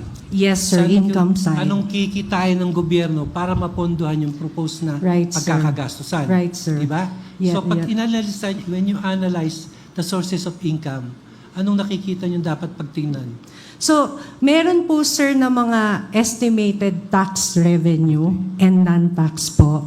And I think meron pong others na may ikatlo po na others. So, ine-estimate po nila yung makokolekta for a particular budget year. But that will also cover or consider, sir, what we call the medium-term fiscal program. And that's why we have the medium-term fiscal framework na meron pong covered years. So, 6 years, sir. So, nakaplano na po yan until 2028. So, kung na-estimate nyo na yung posibleng kunan ng resources o revenues, yung pagkakakitaan, anong susunod na step? Then there is also that estimated expenditure na, sir. Okay. So we come up with 2 tiers on the part of the DBM expenditure side po. The tier 1, which is the first level po, ito po yung mga continuing na expenditures. You have PS, you have the regular MOE, and you have the continuing capital outlay requirements po. And then the tier 2 would be the new or increased provisions in expenditures. So, having estimated those, i-compare po yan. So, titingnan rin po natin with all the parameters, doon po natin makikita ano pa yung kulang sa pondo natin, and that is where the borrowing would come in as well. So nakita niyo yung pagkakakitaan at pagkakagastusan. So pag natapos niyo yan, anong mangyayari? So after that, sir, we will do the actual budget preparation. So we will have the technical. We will ask the various agencies to submit their budget proposals, and they will have to defend them through the technical budget hearings. So tatanungin niyo lahat yung ahensya ng gobyerno. Magkano ang kailangan nyo? Yes. Anong pagkakagastusan nyo? Submit nyo sa amin. Basic- Kaya hindi ipunin nyo yan. Okay? Basically, Your Honor, they will defend the Tier 2 level, yung pag-aagawan na po nila. Ipagtanggol nila yung kanilang hinihinging budget. Yes Di po. ba? Kaya may budget call tayo. And yes po, it's more than twice po nung aming natitirang fiscal space. Kasi po na-compute na rin namin yung available revenues or receipts that you have minus the Tier 1. Okay. Konti na lang po yung natitira sa Tier 2. Yun po yung... Pag natapos yung proseso na yan, anong dokumentong ihahanda nyo na ipipresenta nyo sa Kongreso? We have under the Constitution po, we have the budget of expenditure and sources of financing. Yan po yung constitutionally required. But under EO 292, meron din pong sinasubmit ang Pangulo together with the BSF, yung President's Budget Message, the National Expenditure Program, the staffing summary. So, kinakailangan mag-submit ang Presidente ng NEP. Ngayon, katabi niyan, libro na yan, yung budget, expense, something. BSF, sir, in short. Kinakailangan magkasama yung isasubmit sa Kongreso, tama? Magkasama po, Ngayon, Your Honor. babasahin ng Kongreso yan. Ang gusto ng Presidente, ito ang pagkakagastusan. Sa kabilang parte, ito yung dapat, ito yung sources of revenue at saka yung expenditure. Ang tanong, hindi magtutugma yan, di ba? Walang panahon na magbabalance yan. Tama? Yes, Your Honor. Hindi po Hindi sila magbabangga tugma. yan. In other words, right? Yes, Your Honor. Anong gagawin ngayon pag hindi magbabangga? Sino magdidesisyon para ma-adjust yung income vis-a-vis the expenditure? Ang hindi po magtutugma ang BSF, Your Honor, sa NEP because the NEP is merely the expenditure side of the BSF. Okay. So, yung BSF po, meron po siyang sources of financing. Correct. Yes. So, meron po Which silang include iba-ibang loans. tables. Kasama po Lahat yung loans, breakdown ng earmark funds, breakdown din So, po. anong papel ng Kongreso pag natanggap niya yung dalawang dokumento na yan? Ang tinitingnan po ng Kongreso sa kanilang evaluation at the outset na eventually kamuka ng GAA would be the NEP. The national expenditure kasi siya po yung expenditure side. But for purposes of evaluating everything, even the nitty-gritties po, the details as well as the macro, they will refer to the BSF. Okay. So in other words, yung NEP na yan, kahit hingin ng Supreme Court na ito ang kailangan namin, pwedeng sabihin ng DBM, under NEP, hindi namin mabibigay yan. Tatapyasan namin yan. Kasi yung kikitain ng gobyerno, ito lang. Ikasama yung mga utang. Yes, Your Pero Honor. hindi natatapos yan sa DBM. Dadalhin yan sa Kongreso. Sinong may final say kung magkano ibibigay sa bawat ahensya? Well, on the part of the executive, it's the President po, as NEP. On the part of the legislative, we will submit it po to the lower house kasi po the bill should emanate from the House of Representatives. So they will later on start the legislation and issue the GAB. Yun po yung General Appropriations Bill, Your Honor. So that will be submitted eventually to the Senate. Ang sistema, titingnan ng sources of revenue, titingnan, susumahin. Ano bang pangangailangan nating pinansyal sa taon na ito? Okay? Ngayon, titingnan naman nila yung NEP. Sasabihin nila, ito yung proposal ng executive under the NEP. Ito ngayon yung perang expected revenue natin na sources of income. Tama pa po yan? Tama po yun? Yes, Your Honor. So ngayon, kung nakita ng Kongreso ito lang yung sources of revenue, ito yung NEP na sinasabi ng Presidente. Ang sabi ng Presidente, bigyan mo ang Supreme Court ng 100 billion.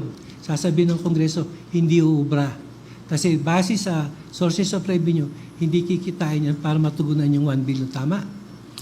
Generally, Your Honor, the answer would be yes, So in correct? other words, everything rests at the end of the day what to allocate to Congress. Yes, Your Honor, because that is what we recognize as the So when power of Congress the allocates purse. this funding, they consider all the sources of revenue covered by different legislation, correct? Yes, Your Honor. So in other words, when nakita nila may specific special fund allocated, pero sinasabi nila, hindi natin pwedeng ibigay lahat ito kasi may iba pang pangangailangan ng gobyerno. So pwede nating bawasan. Yes, Your Honor. Pinapayagan ba yun sa Constitution? Yes, Your Honor, as part of the legislation Okay, process. thank you very much. Salamat. Thank Sana you, Your na Honor. tinawan yung mga kababayan natin yung pinag-uusapan dito, bakit nagkakaganito ang sitwasyon natin, saan kinukuha ang pera at paano ginagastos yung pera. Salamat. Anyway, I have a few questions to our amicus, Mr. Solon.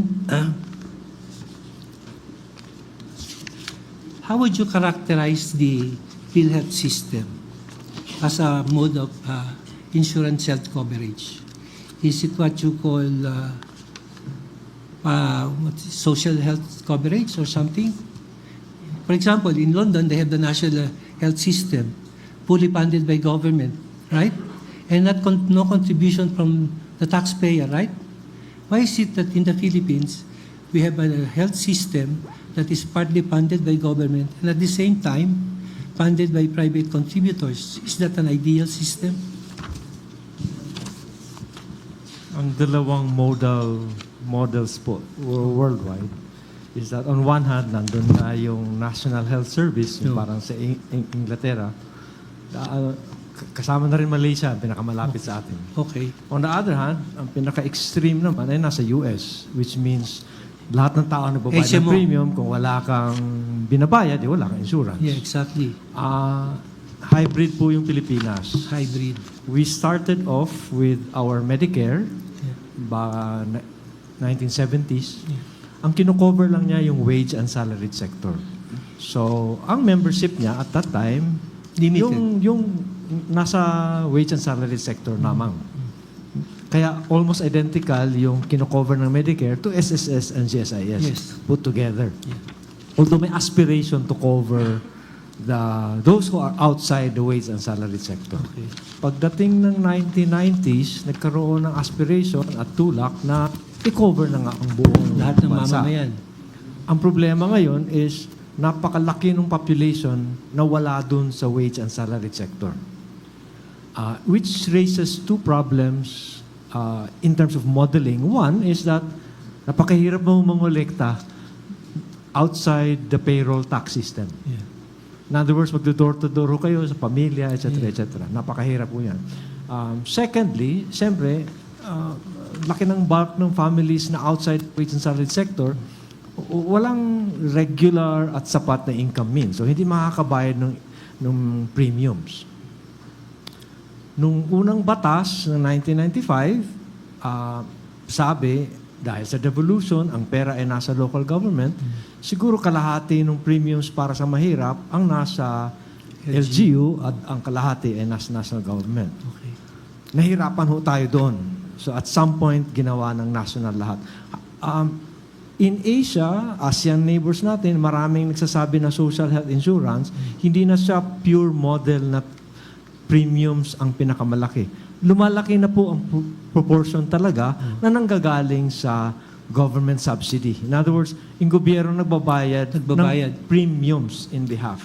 That's the trend now. At the trend now. Ang old model natin, which still exists, hybrid din tayo, is meron tayong health budget. Pumupunta sa DOH. Yes. At ang DOH, ginagamit yung pera na yon to actually deliver services to their hospitals. Ganon din yung sa LGUs. So, ang sistema natin sa kasalukuyan, under the Universal Healthcare Act, hindi responsibilidad solo ng PhilHealth. Hindi po. Pinaghahatian niya ng DOH at saka PhilHealth. At ng local government units. Ng local government. So, ang responsableng ahensya sa pagpatupad ng Universal Healthcare System, hindi lang PhilHealth dapat. Ang aspiration po is that merong discussion earlier na pag sinasabing population-based services, katulad ng immunization, dapat sa DOH yan, surveillance, dapat sa DOH yan. Siguro yung primary care, nasa LGU yan kasi sila ang may hawak ng mga RHUs. Tapos yung sinatawag nilang personal care, hospitalization, PhilHealth yan. PhilHealth yun. Oo. Pero nag-uumpisa kasi tayo po sa base na napakaliit nung coverage ng PhilHealth. Yeah. In terms of total spending, noon, nung panahon pa ng Medicare, napakaliit noon, maka 7%. Nung na-institute na yung PhilHealth law, nung una, pangalawa, at revisions, umabot lang ho siya hanggang ngayon, siguro mga 15-20%. In other words, sa 100 pesos total na ginagastos ng Pilipinas on health services, mga 20 lang po ang binabayaran ng PhilHealth. Okay. Hindi naman ho masama yun. Kaya ang target namin earlier, yung year 2000, ang target namin dapat umabot siya ng 30%, hopefully 40 and so on. Ang goal is to limit sana yung out of pocket kasi doon dihado yung mahihirap naman ang paggastos. Okay. Yung sinabi mo ka sa iyong presentation, you said that the transfer of 89.9 billion fund balance can send a strong use it or lose it signal. Anong ibig sabihin nun? Yung existence po na the technicalities of laws aside, as an economist, tinitingnan namin, magkano ba ang pumapasok? Ang two sources naman yan three. Two, premium collections, either individually paid by workers, and you and me, or paid in behalf of people, meaning subsidies. Yung indirect contributors na sinasabi. Okay. Ang third, of course, is other sources like income nila, PACCOR, etc. Investment income, right? Noong 1998, halimbawa, sa pag-aaral namin the last 30 years, 1998, wala pang 30% ng nakukolekta ang napupunta sa benefits. Oh. So malaki. Over the years, humabol yan. There were 3 or 4 years in our 30-year history, 35 na siguro, na kung ano yung nakukolekta ang nagagastos. Siguro 2012, 13, 14, parang hanggang 17. So walang natitira. Kung nakukolekta, nagagastos. Para sa akin po, the better news, the Secretary of Finance might not like it, is that we always report that we spend more than what we earn. Because ang goal naman is to pay for medical services Correct. Okay. Bukod ho yun dun sa issue ng ICL. Kasi ICL does not reflect actual delivery of services. These are aspirational, future delivery. Yeah. So, ngayon po, bumalik po tayo sa sitwasyon na meron na namang sobra. People are saying it's due to the pandemic, but historically kasi the last 30 years, there are really structural difficulties that PhilHealth needs to address. Yeah. This may not be a purely legal question, taking cue from the statement of the Secretary of Finance that they are in the process of amending the PhilHealth law. Am I correct? Thank you. Kung kayo, it's okay. Kung kayo ang tatanungin, anong dapat i-amenda sa mga batas tungkol sa PhilHealth para maging epektibo ito?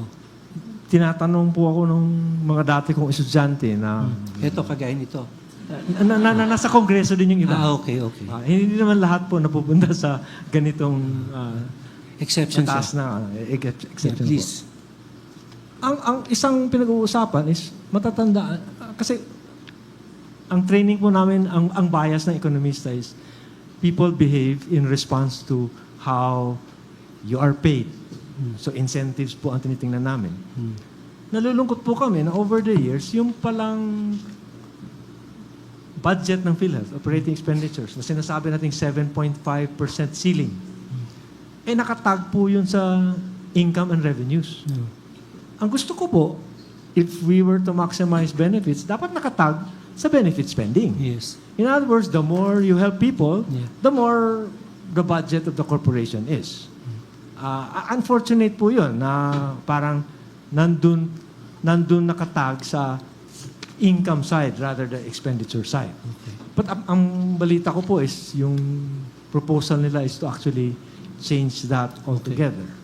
So yun yung example po ng mga adjustments na kailangan. Yeah. Now, you are saying that at the moment, PhilHealth is focused on income side. No, yun ang kanilang parang nagiging prioridad. In fact, the very law says that PhilHealth can invest yung residual income or retain something earnings, something like that. Mr. Secretary, you don't have to stay very long. I just ask one question.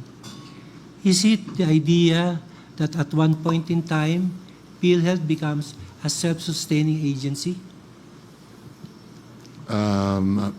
Because you are providing some Yes, ceiling. Your Honor, laging kakailanganin ng subsidiya galing sa gobyerno.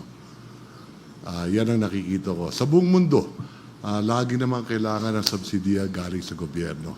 For health services, no? For I'm sorry? all health services. Yes, especially for our health insurance system. Okay. Doon sa isa, thank you Mr. Secretary, sorry Opo. for... Doon sa pag-uusap ni Justice Ko at saka ni... What's that? Yung isang taga PhilHealth, merong pinag-uusapan na yung may deficiency, baka kaya hindi makarespond ang PhilHealth yung tinatawag nilang... anong tawag doon? Shortage of something... What was the term used? Huh? Absorptive capacity. Tanong ko, Mr. Sulon, ano ba ibig sabihin ng absorptive capacity? Interesting po yung sitwasyon ng PhilHealth kasi dalawang bagay yung ginalaw ng Universal Healthcare Act. Ginalaw niya yung goals at sinabing, eto dapat ang mas mataas, taasan natin, damihan. Ginalaw din niya yung revenue side. In other words, yung sources ng financing.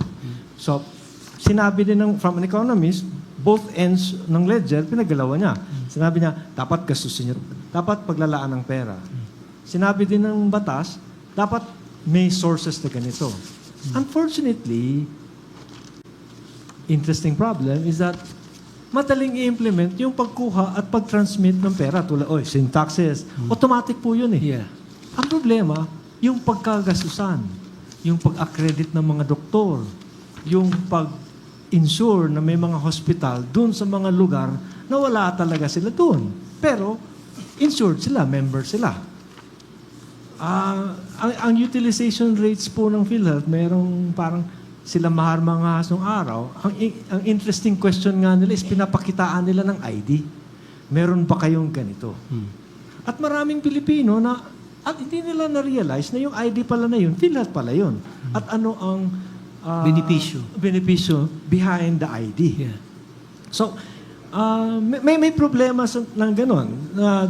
In other words, the money does not necessarily mean that services will flow and flow to the people who needs it the most.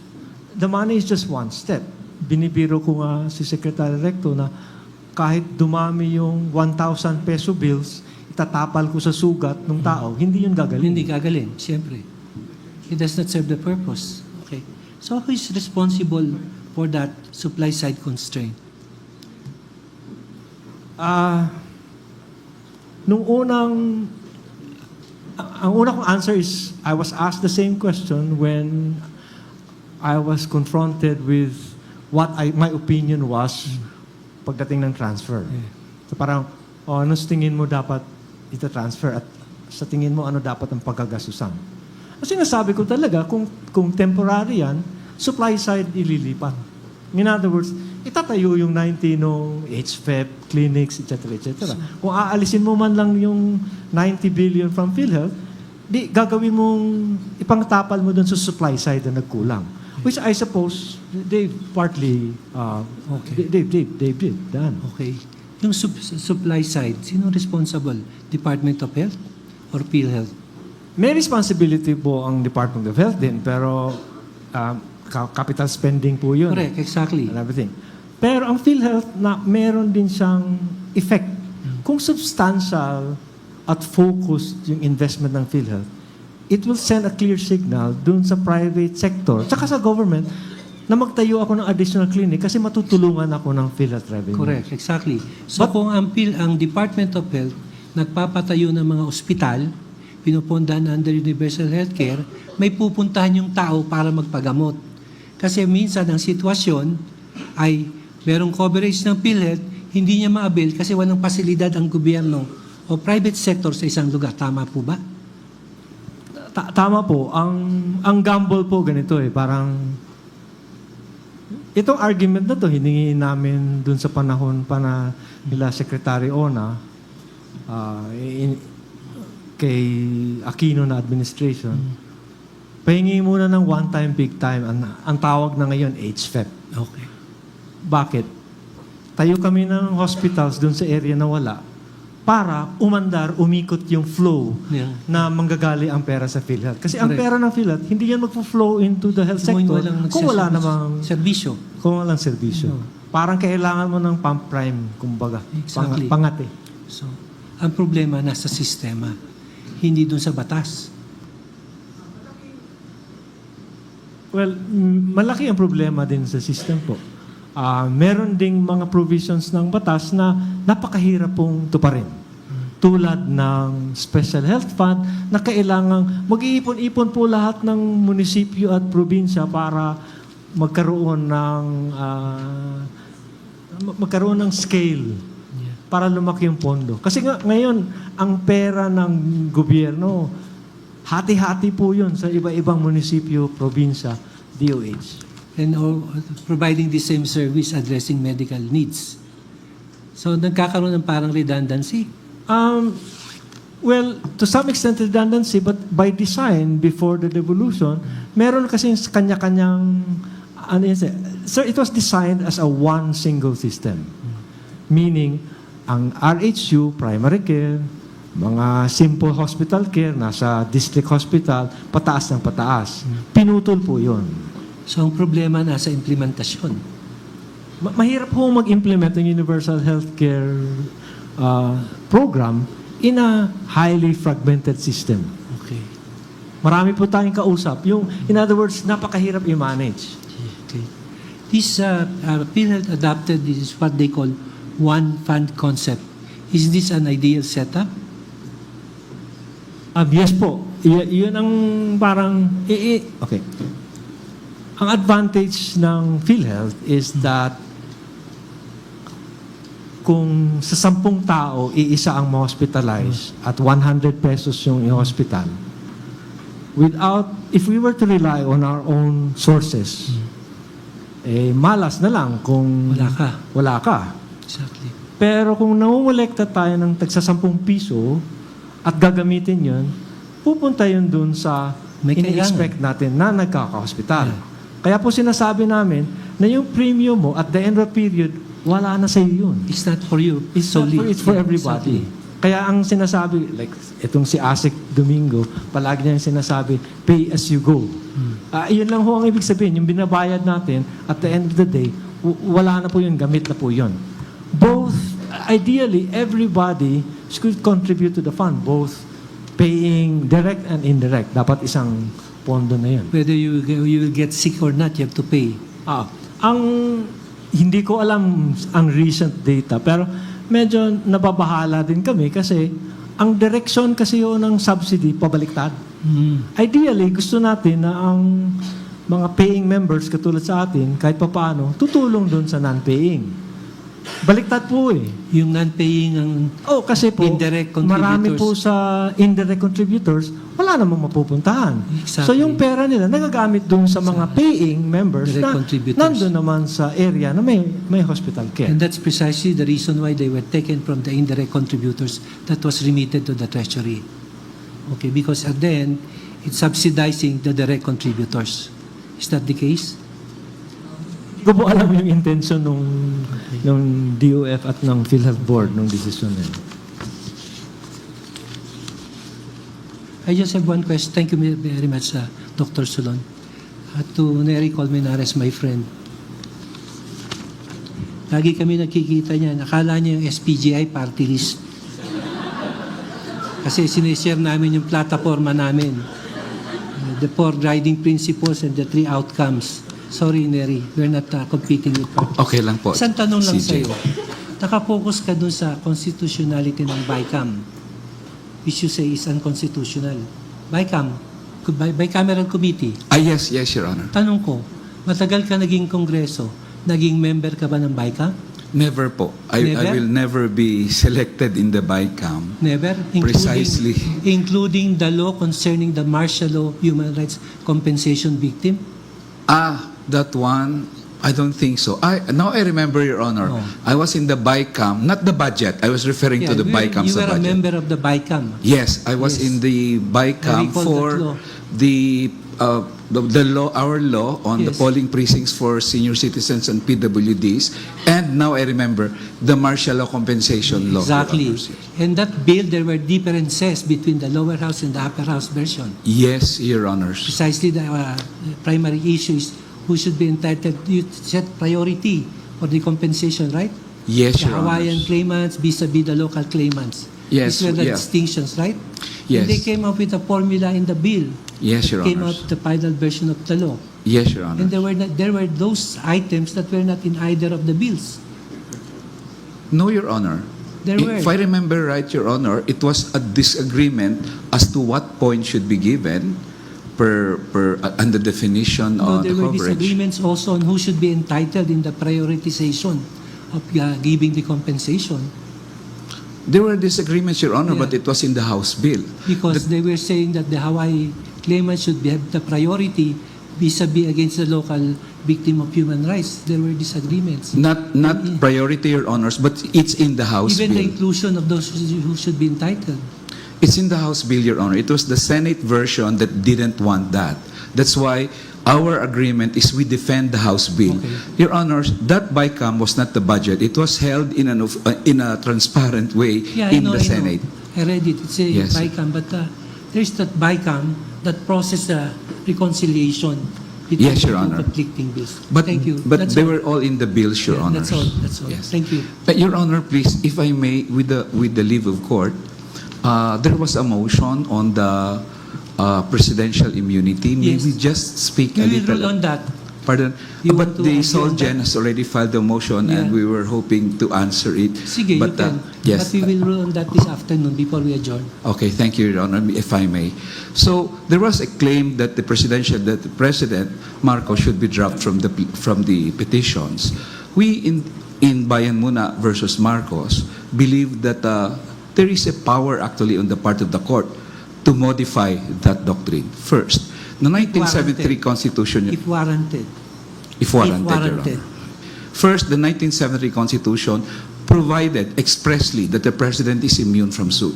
The 1987 Constitution dropped that Did not. provision. Therefore, Your Honor, it's a jurisprudential rather than a constitutional issue now, within the powers of this court to modify if warranted. Secondly, Your Honor, the act being impleaded, the President is impleaded here for his personal acts, presidential certification of emergency. It wasn't done by C.J. Bersamin. It was done by the President. The Constitution grants the President discretion on issuing this presidential certification. However, it is not absolute nor limitless, Your Honor, because the Constitution says there are three restrictions here. There must be a calamity, there must be a bill that meets this calamity, and there's a need for the immediate enactment of this bill. We believe he violated that because there was no emergency certification in the language. He is going to impose his certification on a co-equal branch. And the co-equal branch, Your Honor, must at least know the emergency being addressed. So this is an imposition by the President, not only to short-circuit a legislative process, but an imposition on a co-equal branch. Hindi pwedeng absolute yung poder niya na parang kahit walang emergency, pwede niyang iutusan ng House or the Senate to do that. Parang sinasabi kasi natin, sige na, pwede niyong kasuhan ng Presidente, pero wag niyo lang banggitin ang pangalan niya. If you are going to void the act of a President, we may as well implead him. Your Honors, please. And last point, the Solicitor General asserted an issue of fact. Pag natanggal ang immunity ng Presidente, he will be harassed, he will be distracted from his work. That is an issue of fact. The court may try that particular issue of fact. However, we contend that our facts are more reasonable and possible. Filipinos are not wont to file cases against the President of the Republic. Hindi mangyayari yung ina-allege ng respondents na pag tinanggal nyo yun, libo-libong kaso. But if there are cases that will be filed like this, Your Honor, we contend that the President cannot be harassed. He has, I would like to say, busloads, a huge number, the biggest law firm in the country, composed of very intelligent Solicitor Generals and Assistant Solicitor Generals, Your Honor. How can he be harassed with that? And thirdly, he cannot be distracted, Your Honor. Is the President distracted because we filed this case? We don't think so, Your Honor. He goes about his job normally. He cannot be distracted. But, sige na, tanggalin natin ang pangalan niya. Will he be less distracted just because his name was taken out, but in lieu of his name is E.S. Bersamin? For us, Your Honor, that old doctrine being issued by the previous courts on how the President will be harassed, distracted, we think it's about time we review that.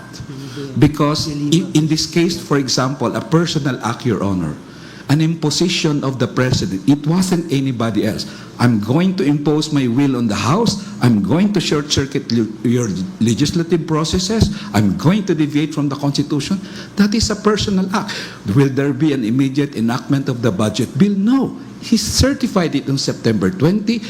Whatever happens, it will only take effect on January 1. So the Constitution's statement that there is a necessity for the immediate enactment of that bill is no longer followed by the President, Your Honor.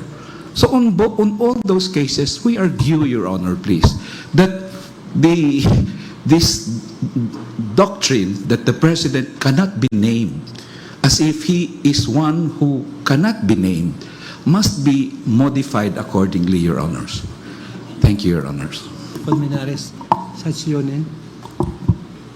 Attorney Neri, Yes po. the doctrine on immunity of the President is not something in relation to the support of the political stand of the President, correct? In other words, it's not because the court wants to protect the President, the current President, or any future President, correct? Yes, Your Honor. So it has something to do with our constitutional order. Correct, Your Honor.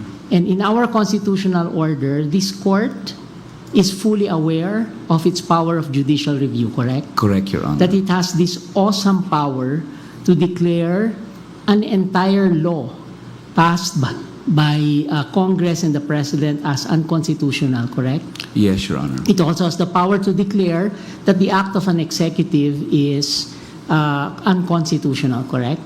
Yes, yes, Your Honor. Yes. So whether it is actually the act of the President or with this go signal, this court still has that power, correct? Yes, Your Honor. Yes. But you see, this court has a lot of symbolism, correct? In other words, you see where we sit right now, we sit on a high bench, correct? Yes, Your Honor. So we do not sit on a lower bench.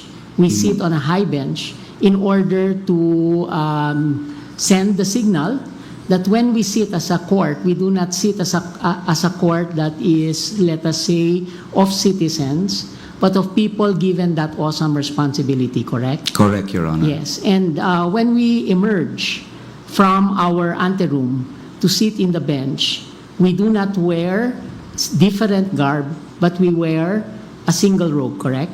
Correct, Your Honor. And it's black. And this is to signify our collegiality as well as our neutrality, and that none of us, when we sit here, thinks that we are kaya mag-Amerikana, hindi kaya mag-Amerikana, etc. We are all equal, correct? I believe that, Your Yes. Honor. So we know that we have that awesome power in order to declare the act of a president as unconstitutional, correct? Yes, Your Honor. Yes. And of course, as a courtesy to the other departments, we will not want to flaunt that particular authority, correct? Agree, Your Honor. So it is not only that we bother the president, because we know that whoever has the courage to become president of the republic should be able to face on a daily basis the kinds of problems that he actually faces right now.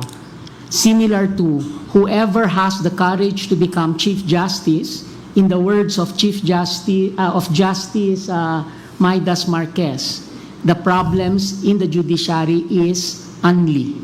Your Honor. Yes. And therefore, as a matter of committee to the other departments, there are certain kinds of symbolisms that the court also wants to uphold and preserve. Yes, Your Honor. And knowing that, in reality, we do have that power. And in reality, we do have that power even if we are unelected officials. Yes, Your Honor. And all our guidance is simply based on our ability to become rational, our ability to understand that the rationality that we have can come from different premises, but our ability also to listen to our colleagues and to others in oral argument. Yes, Correct? Your Honors. Yes. And do you think that it is also a matter of humility on the part of the highest court of the land? We know that we are the highest court of the land. Kataas-taas ang hukuman ng Republika ng Pilipinas, to which there is no other court where any other person can go. You feel that it may be a part of the humility of this court at certain times not to name a chief executive, the head of state of our republic, as being a respondent, knowing that he is amply represented. Here, we even have the alter ego of the president, secretaries, we have the president of the PhilHealth, and we have a very eminent Solicitor General. In other words, don't you think that this dropping of the name of the president is not actually an immunity of the president, but an acknowledgement of the symbolism of what the court is and an ability of the court to show in a constitutional order its own humility? Well, Your Honor, for us, Your Honor, if the fiction of immunity, that's what I think, Your Honor. It's a fiction of immunity, Your Honor, only for symbolism then. That is the explanation of the court. I'm sorry, but immunity is immunity. There is no fiction of immunity. And as far as I am concerned, and as far as this court knows, the immunity enjoyed by the chief executive is different in our country, as enumerated in various jurisprudence. But certainly, while the Supreme Court sits, the immunity also given to us is that we can only be impeached, so that we can be able to sit down impartially to consider all the other issues. Same as the president, only to be impeached, but as well, he cannot or she cannot be the respondent in a criminal case while he sits. But after he sits, then the doctrine, of course, comes in. It is relative. What was the act involved? Was it something that he did with grave abuse of discretion, or was it part of his discretion? In other words, Mr. Colmenares, is it possible that the dropping of the name of the president being requested by the Solicitor General is not only about granting immunity to a public officer, the president, but also this court actually wanting to say, we are acknowledging an awesome power. Yes. We want to exercise it responsibly. But when we exercise it, we know that we are likewise citizens of the Republic, not above everybody. And therefore, we respect the title of President of the Republic while he sits. Well, Your Honor, there are some cases where the president's name was not dropped. However, in this case, Your Honor, as you mentioned, we are just concerned that we had a prayer, Your Honor, kasi, that there will be a parameter on the exercise of presidential certification. On that point, the dropping of... On that point, if you sue Congress with respect to the certification, or you sue the executive secretary, it's still the same. Correct, Your The Honor. Solicitor General will come out to defend the Republic, unless, of course, he becomes a tribune of the people, which is always granted as a prerogative to the sitting Solicitor General. subject to, of course, his relationships with the client. But that has always been granted by the court.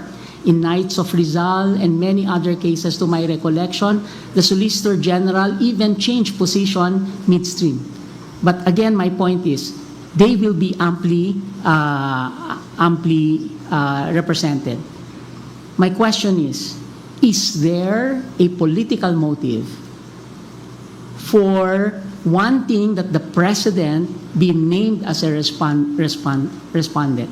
Well, Your Honor, not a political motive, Your Honor, but the fact that we're asking that we void this act and he be included. However, the court has explained it's no longer about being distracted, it's no longer about being harassed. The court has not yet explained. We do not have a judgment yet. Yes, These Your are Honor. just questions that I am asking of you. The Justice, Judge Leonen, has explained that it may be because of respect No, I did not rather explain. than... I ask questions. Oh, Because my position here will be dependent also on my deliberations with my colleagues. well, we submit, Your Honor, Thank you. to that, Your Honor. Thank you. Thank you, Mr. Colmenares. One last question for PhilHealth. I will not ask the new president. I want a more senior officer who's been in the PhilHealth for 30 years. Who's that guy? ABP or SBP? Huh? Mr. SBP Limsiaco. Just one question. Just one question. Before we conclude the oral argument.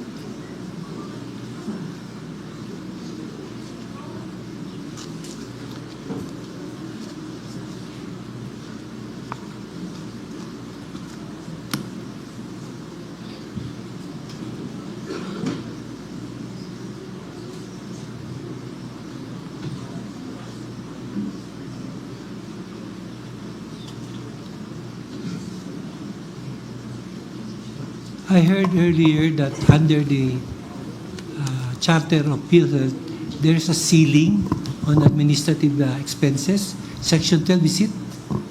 Can you read Section 12? I think that was the section referred to.